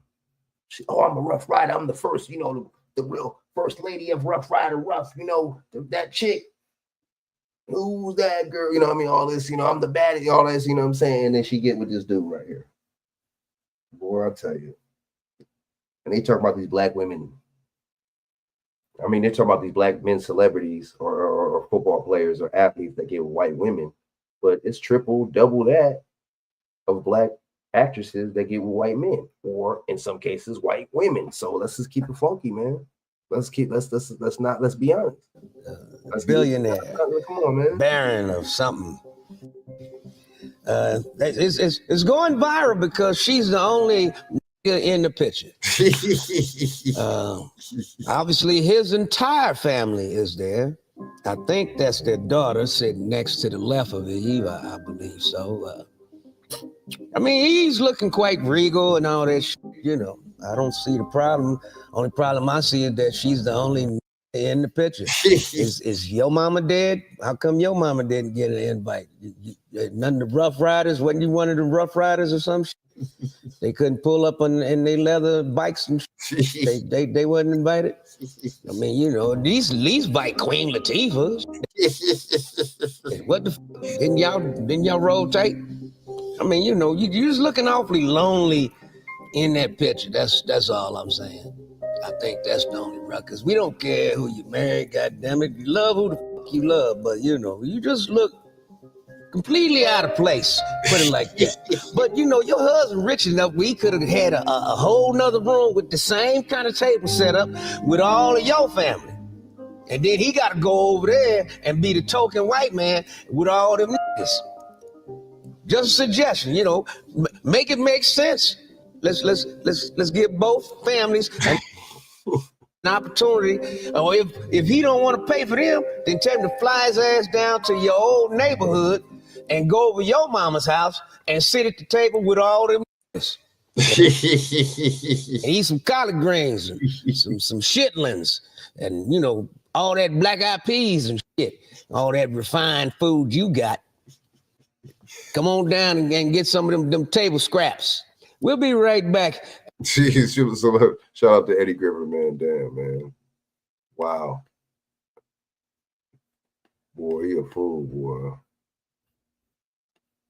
All right. I'm gonna play something else and I'm out, man.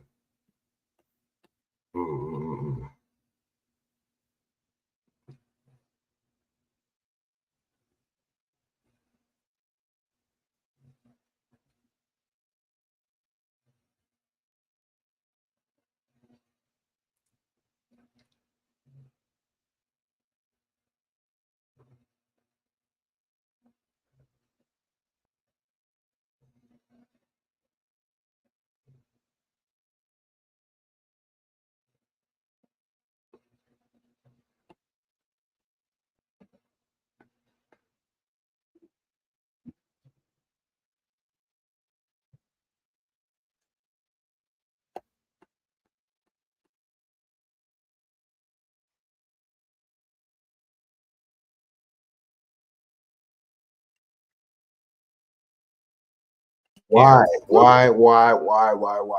Because it's the Office of New America. Why? And that's the mission, to make these people the new Americans. That's why. That's straight up. To have them repopulate, to have them replace. This is that simple. Picking and choosing who we take care of. As we press for answers on why millions of public dollars meant for a crisis. Ain't putting them same resources into Americans' hands. So I don't see how people think that's okay, man. To private industry. We have given an accurate account of how dollars have been spent. That's it. Is there anything that would preclude your administration from sharing that level of detail? There's no information that has been kept from you. Thanks so much for joining us. I'm investigative reporter Bennett Haverly. For nearly 2 years, we've reported on Chicago's unprecedented migrant crisis. 51,000 people bused or flown here, many at the direction of Texas Governor Greg Abbott. Once they arrived, the city placed them into police stations and later shelters at a cost that ballooned to more than $500 million. In following the money, why didn't he ship them there instead of deporting them? Why didn't he deport them though?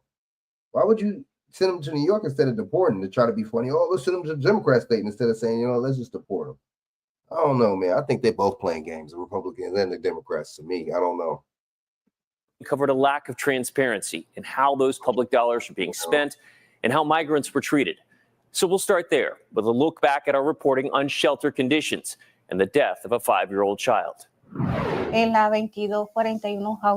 This migrant woman once lived at the city's most crowded shelter on South Halstead. She asked not to be identified out of fear of reprisal. Mira, te voy a contar mi situación. When her son got sick with a fever in October, she says the people in charge told her to let them know when he is really sick and they'd call an ambulance, but she'd need $1,000. It was money she didn't have. While grateful to the city for the shelter, her family left after witnessing the December death of 5-year-old Jean Carlos Martinez Rivero. The Cook County medical examiner revealed that Jean Carlos died from a blood infection known as sepsis due to strep.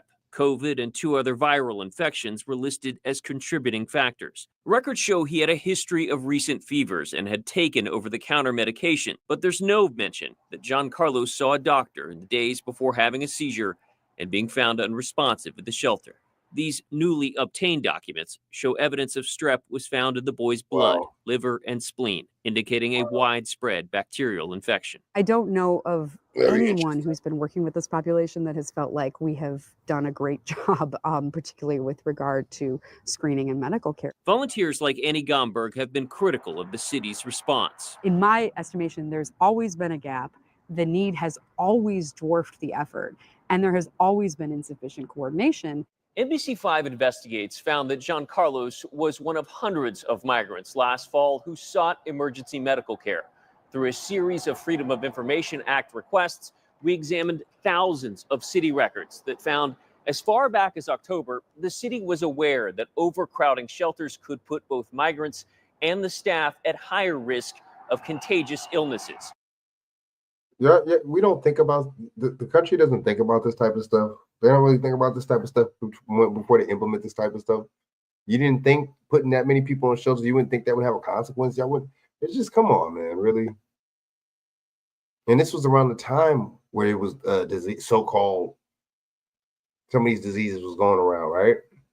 Those same records also note that a lack of space within the shelter system created challenges with placing people and getting them their initial health care. From late October to January, as the city worked to clear police stations, shelters like Halstead ballooned from 1,000 to more than 2,500 people. For the month of November alone, records NBC5 Investigates obtained show there were at least 272 medical runs to shelters and police districts. 86 involved children. At least 27 of the runs mentioned a patient with a fever. While medical providers were placed at shelters, city records show they were only on site 1 to 2 times a week. Migrants we spoke to outside the Halstead shelter said that created a bottleneck of patients not being seen. They told me since the boy's death, responses to their medical needs have improved, but they're still getting bills, like this one for $1,600 from Cook County Health. The woman who shared it with me said she has no means to pay it. Of course not. They're a damn migrant. They know they're immigrant. They don't gotta pay it. They feel obligated not to pay it. Then why are you an American then? I don't get that. Don't make sense to me. We questioned Mayor Johnson about our findings. Knowing all that, weird. Could your office have done a better job of addressing the health needs of migrants? Oh, and look, you under this administration, you're under the Johnson, this idiot. You know what I'm saying? Brandon Johnson, the dumbest, most incompetent mayor, right? Well, first of all, I've expressed my condolences. What grown man like that still wears a mohawk like that, man? I can't take somebody like that seriously. This is my deep sorrow for the loss of this baby boy. You know, as far as, you know, the health care that we have provided along with the county, of course we've had our challenges. That was never a secret. People were arriving in the city of Chicago in a very extreme. It just wasn't right the way people were arriving here. And we were responding to it to the best of our ability.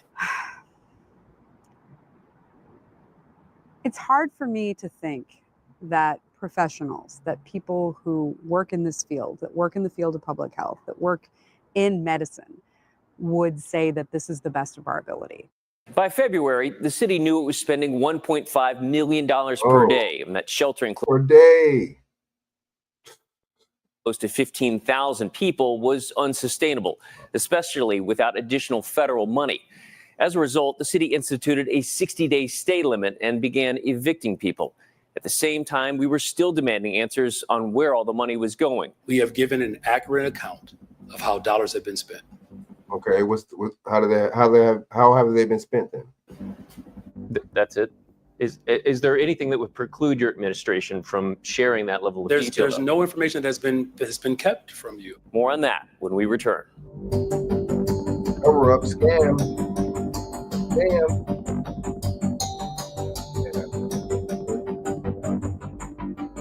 Lying, stealing, cheat. Push back against that deadline amid the cold weather as we press Chicago Mayor Brandon Johnson for answers. Mayor Brandon Johnson. Mayor Brandon Johnson on stage in early March. Every single young person, I want you to apply today. To promote a summer jobs program, initially sidestepped questions about if the city would once again postpone the impending deadline for migrants to leave the shelters. The city has twice or 3 times pushed the deadline back. Are you prepared to do that again? We're compassionate people. I got you. I get you. No? Oh, don't say that to him. No, it's okay. But is it okay if I say that we are compassionate people, though? Do I have your permission to say that? Mayor, it does. It just doesn't. Okay. But so it's not okay that I let people know that Chicago's compassionate? And let me just say it, though, okay? Thank you. We are compassionate people.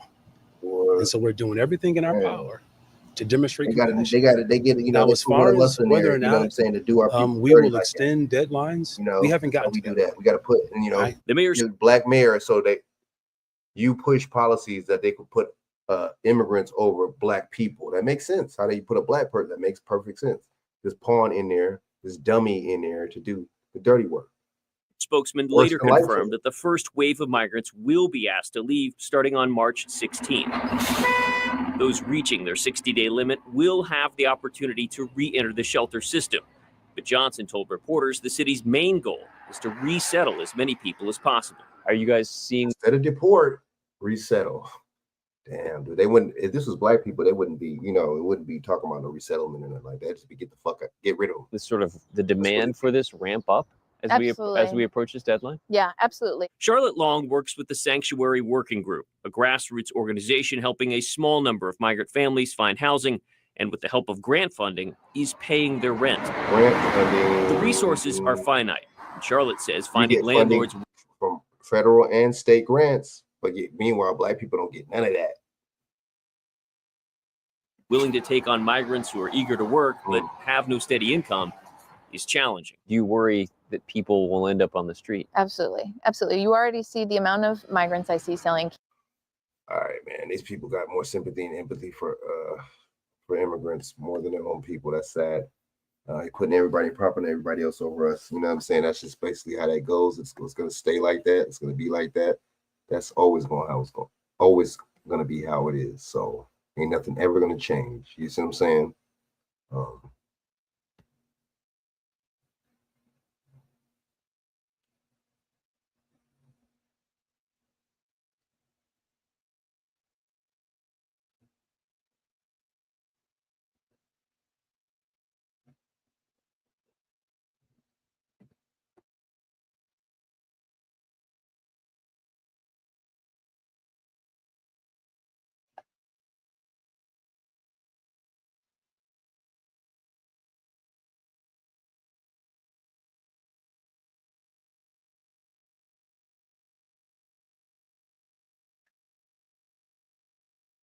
New to the country.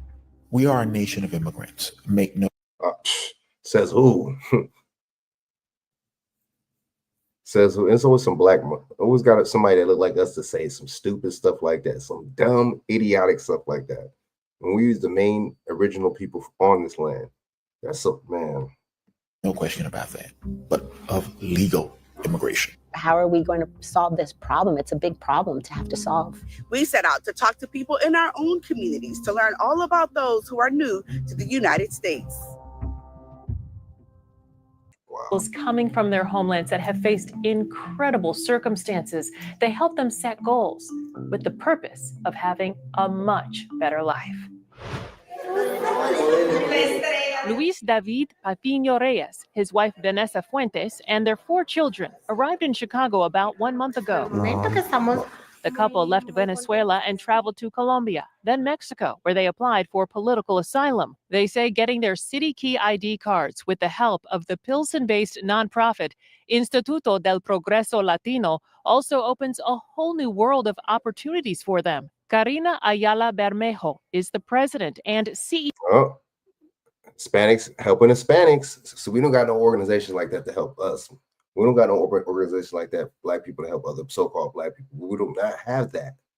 The Urban League, no. NAACP, no. Those are all Jewish-ran organizations, all right? CEO of Instituto del Progreso Latino, the nonprofit serving 18,000 immigrants and their families in Chicago. The perception of what may be of an undocumented or a new arrival, and to show the vibrancy so they can also contribute to the economic development. People put everybody else over us. That's crazy. I just don't see how in a country you put other groups of people that aren't from that. I mean, I know these lines and these boundaries and these borders are bullshit and everything, but come on. You know what I'm saying? Somebody that's born somewhere that was been blood, sweat, and tears and their ancestries from there, and then they get other people that aren't from here get over and get more resources and access to stuff like that and success than you do. That's crazy, man. Development and improvement of the country. The economics of helping new migrants has been at the heart of a heated debate across the country and in Chicago. Since August 31st of 2022, the city of Chicago has accepted over 51,000 new arrivals. $574 million in aid. Man. From the southern border.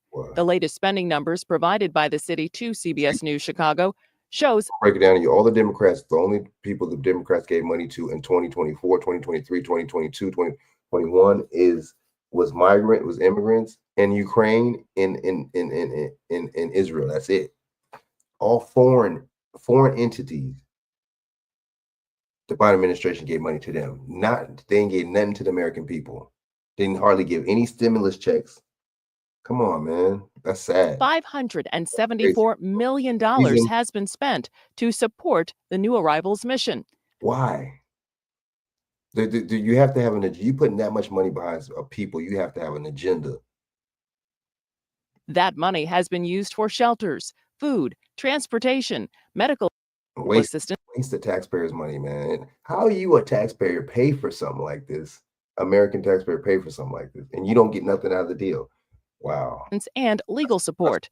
And many Chicagoans are publicly questioning city leaders about the aid that is given. I'm an immigrant. I came to the United States legally. I was very fortunate to do. And when they come legally, how is that fair? How is that fair to the ones that come legally, that bust their ass, that did the shit, that did the test, passed the test, paid the money? Oh, it's racism. No, it's not racism, because we're actually defending and sticking up for people, immigrants that came here legally. We're actually sticking up for people like that. That's not racist. You're speaking for them too. How is that fair for them? So how is it fair for immigrants that come here with degrees already come with degrees, already come with master's, smarts and everything to contribute? How is that fair for them? We don't think, dude. We're so desensitized. It's crazy.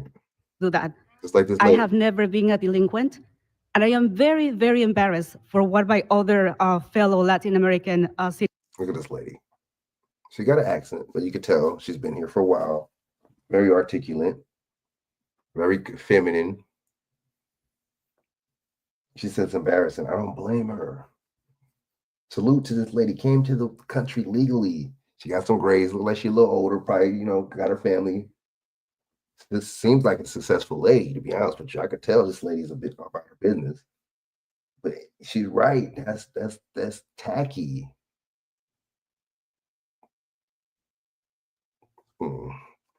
I guess to the white government, it's not. You know what I'm saying? The establishment. All right, a couple more minutes. Citizens are doing in the city. On behalf of the people that work, on behalf of the people that pay taxes, on behalf of the Not to say paying taxes. People that contribute to the city, I like to make clear that not everyone is the same. These people came with a wide door open and they feel entitled to many things. Oh, she said they feel entitled. This lady is spitting fire. You could tell she didn't pass those tests. You could tell she passed them tests that they gave her. This lady swift. That nobody has. Instituto del Progreso Latino did not receive $1 from the city's $500 million spend to support its work. Why didn't they get funding? People that are putting in work don't get funding, so it sounds like somebody was pocketing some money to me. Since its founding in 1977, despite the political climate, the nonprofit has relied on grants and private donations to serve new arrivals like Raylin. Mala situación económica. 19-year-old student Raylin de Horta Chavez told us, I just couldn't be in another country. I didn't know their language. I couldn't do it. But I guess there's so many. They know that there's a gang of 50, damn near 40-something% of damn people, and all throughout damn near America know Spanish, so they know they're good. Other people are going to help them along the way. The economic situation in his native Colombia was very bad. He left his homeland at the age of 12 and traveled alone to Panama. Years later, he would continue his trek on foot and by bus through 6 countries to reunite with his family members in Chicago. ¿Qué significa estar aquí para tu futuro? I asked Raylin what it means to be here for his future. But at the same time, why didn't his family try to make a way, though? Oh, my bad, because they're illegal, too. He told me he will not only have opportunities to study, work, and help his mother, but become a musician and a mechanical engineer. I just wish that they did this for Black people. I wish they did that, reported this type of stuff, gave us sympathy and empathy, and showed all types of gratitude and all this towards other people as they did us. Is sad. But then keep us Last school year, public schools in Denver responded to an unprecedented enrollment of new to country students. Denver had the largest influx per capita of immigrants from the southern border than any other city in the U.S. And though that registration surge has stabilized, schools that continue to serve newcomer students are now looking for solutions abroad to meet their needs. Why Denver? When you finish, David Alejandro Mejia is just a few weeks into his U.S. teaching career in Denver on a J-1 visa from Colombia. The division, look. His application appealing to McMean on many fronts. He teaches 5th grade mathematics, a hard-to-fill grade and subject. Is that okay? And he's bilingual in Spanish and English. What number Perfect is this? for communicating with his students. Okay, I hate when the people descend. So the people that only know one language, fuck us, right? Fuck the people that only know one language, right? They just know English. Fuck y'all. Most of them speak only Spanish. So to have a teacher, to have a bridge, to teach them mathematics in Spanish and in English is going to be very useful for them, yes? Mejia says the school community has been welcoming, but it has been difficult because my listening sometimes is complicated to catch the speeches of people. You have to learn the accents from the different countries, Latino, African, Asian, and American people too. McMean serves. That's a lot of different immigrants, bro. I can see, and ain't even just one coming from one area. I don't see how. I just don't get it, man. Students from more than 25 countries. Mejia has students who've endured significant disruption in their schooling during their journeys to this country, and several in his 5th grade classroom are just beginning to learn the basics. So as a mathematics teacher, I also have to teach them how to write and read. Mejia is just one of 5 teachers at McMean, new to the United States this school year. Can they provide opportunities for people that are from here like that though to teach? I don't know. Priscilla Ron's music class at another Denver school, Hamilton Middle, also received large numbers of new-to-country students. She used Google Translate to reach them. It was a little bit overwhelming because we never knew as classroom teachers when a new student was going to walk through the door. While Ron thinks DPS did the right thing recruiting teachers from abroad, she wonders if it's sustainable. It starts at the border, but the folks that we have here, they're here. And so we have to figure out, how are we going to educate these children? How are we going to solve this problem? It's a big problem. They put all this in your lap. Make it hard for the schools, make it hard for the teachers. It's just chaos. You just shove a whole different group of people, boy, and it's a whole different society, boy. Just shove them, push them on you, boy. Problem to have to solve. Back at McMean, Mr. Mejia is hopeful he can move all his students closer to skills proficiency by the end of the school year. It's hard for them, but I have also noticed they are willing to learn. Perfect. Is that okay? All right, salute, man. I'll probably play more of that, man. I'm gonna take my butt out of here. It's just, what I'm saying, crazy how we basically, man, to be honest with you, man, it's just picking and choosing and picking. The Office of New America is here. Everybody else is going to be put in line and put in place before everybody else that's from here, especially so-called Black people. So we got to really keep our eyes on the prize and really just stay focused, man, on uniting and coming to a common ground and coming across, especially getting our, economics up, all right? You know what I'm saying? So salute to the chat, man. Everybody in the chat, Dog Boss, man, Caleb, man, you know what I'm saying? Homie Caleb, you know what I'm saying? Hampton, salute, you know what I'm saying? Chaq, you feel what I'm saying? Thanks for coming on. BJ earlier, man, you know what I'm saying? We really got to stay righteous, stay vigilant, man. Stay on our, like I said, man, get these economics up, get our people in line and order and everything will be all right? So, man, you know what I'm saying? Y'all can hit up Chaq Wilder on YouTube, you know what I'm saying? Shakara Edwards on Instagram and also Facebook. All right, so I'm going to holler at y'all, man. Until next time, I'm gonna do a show tomorrow. Salute, salute.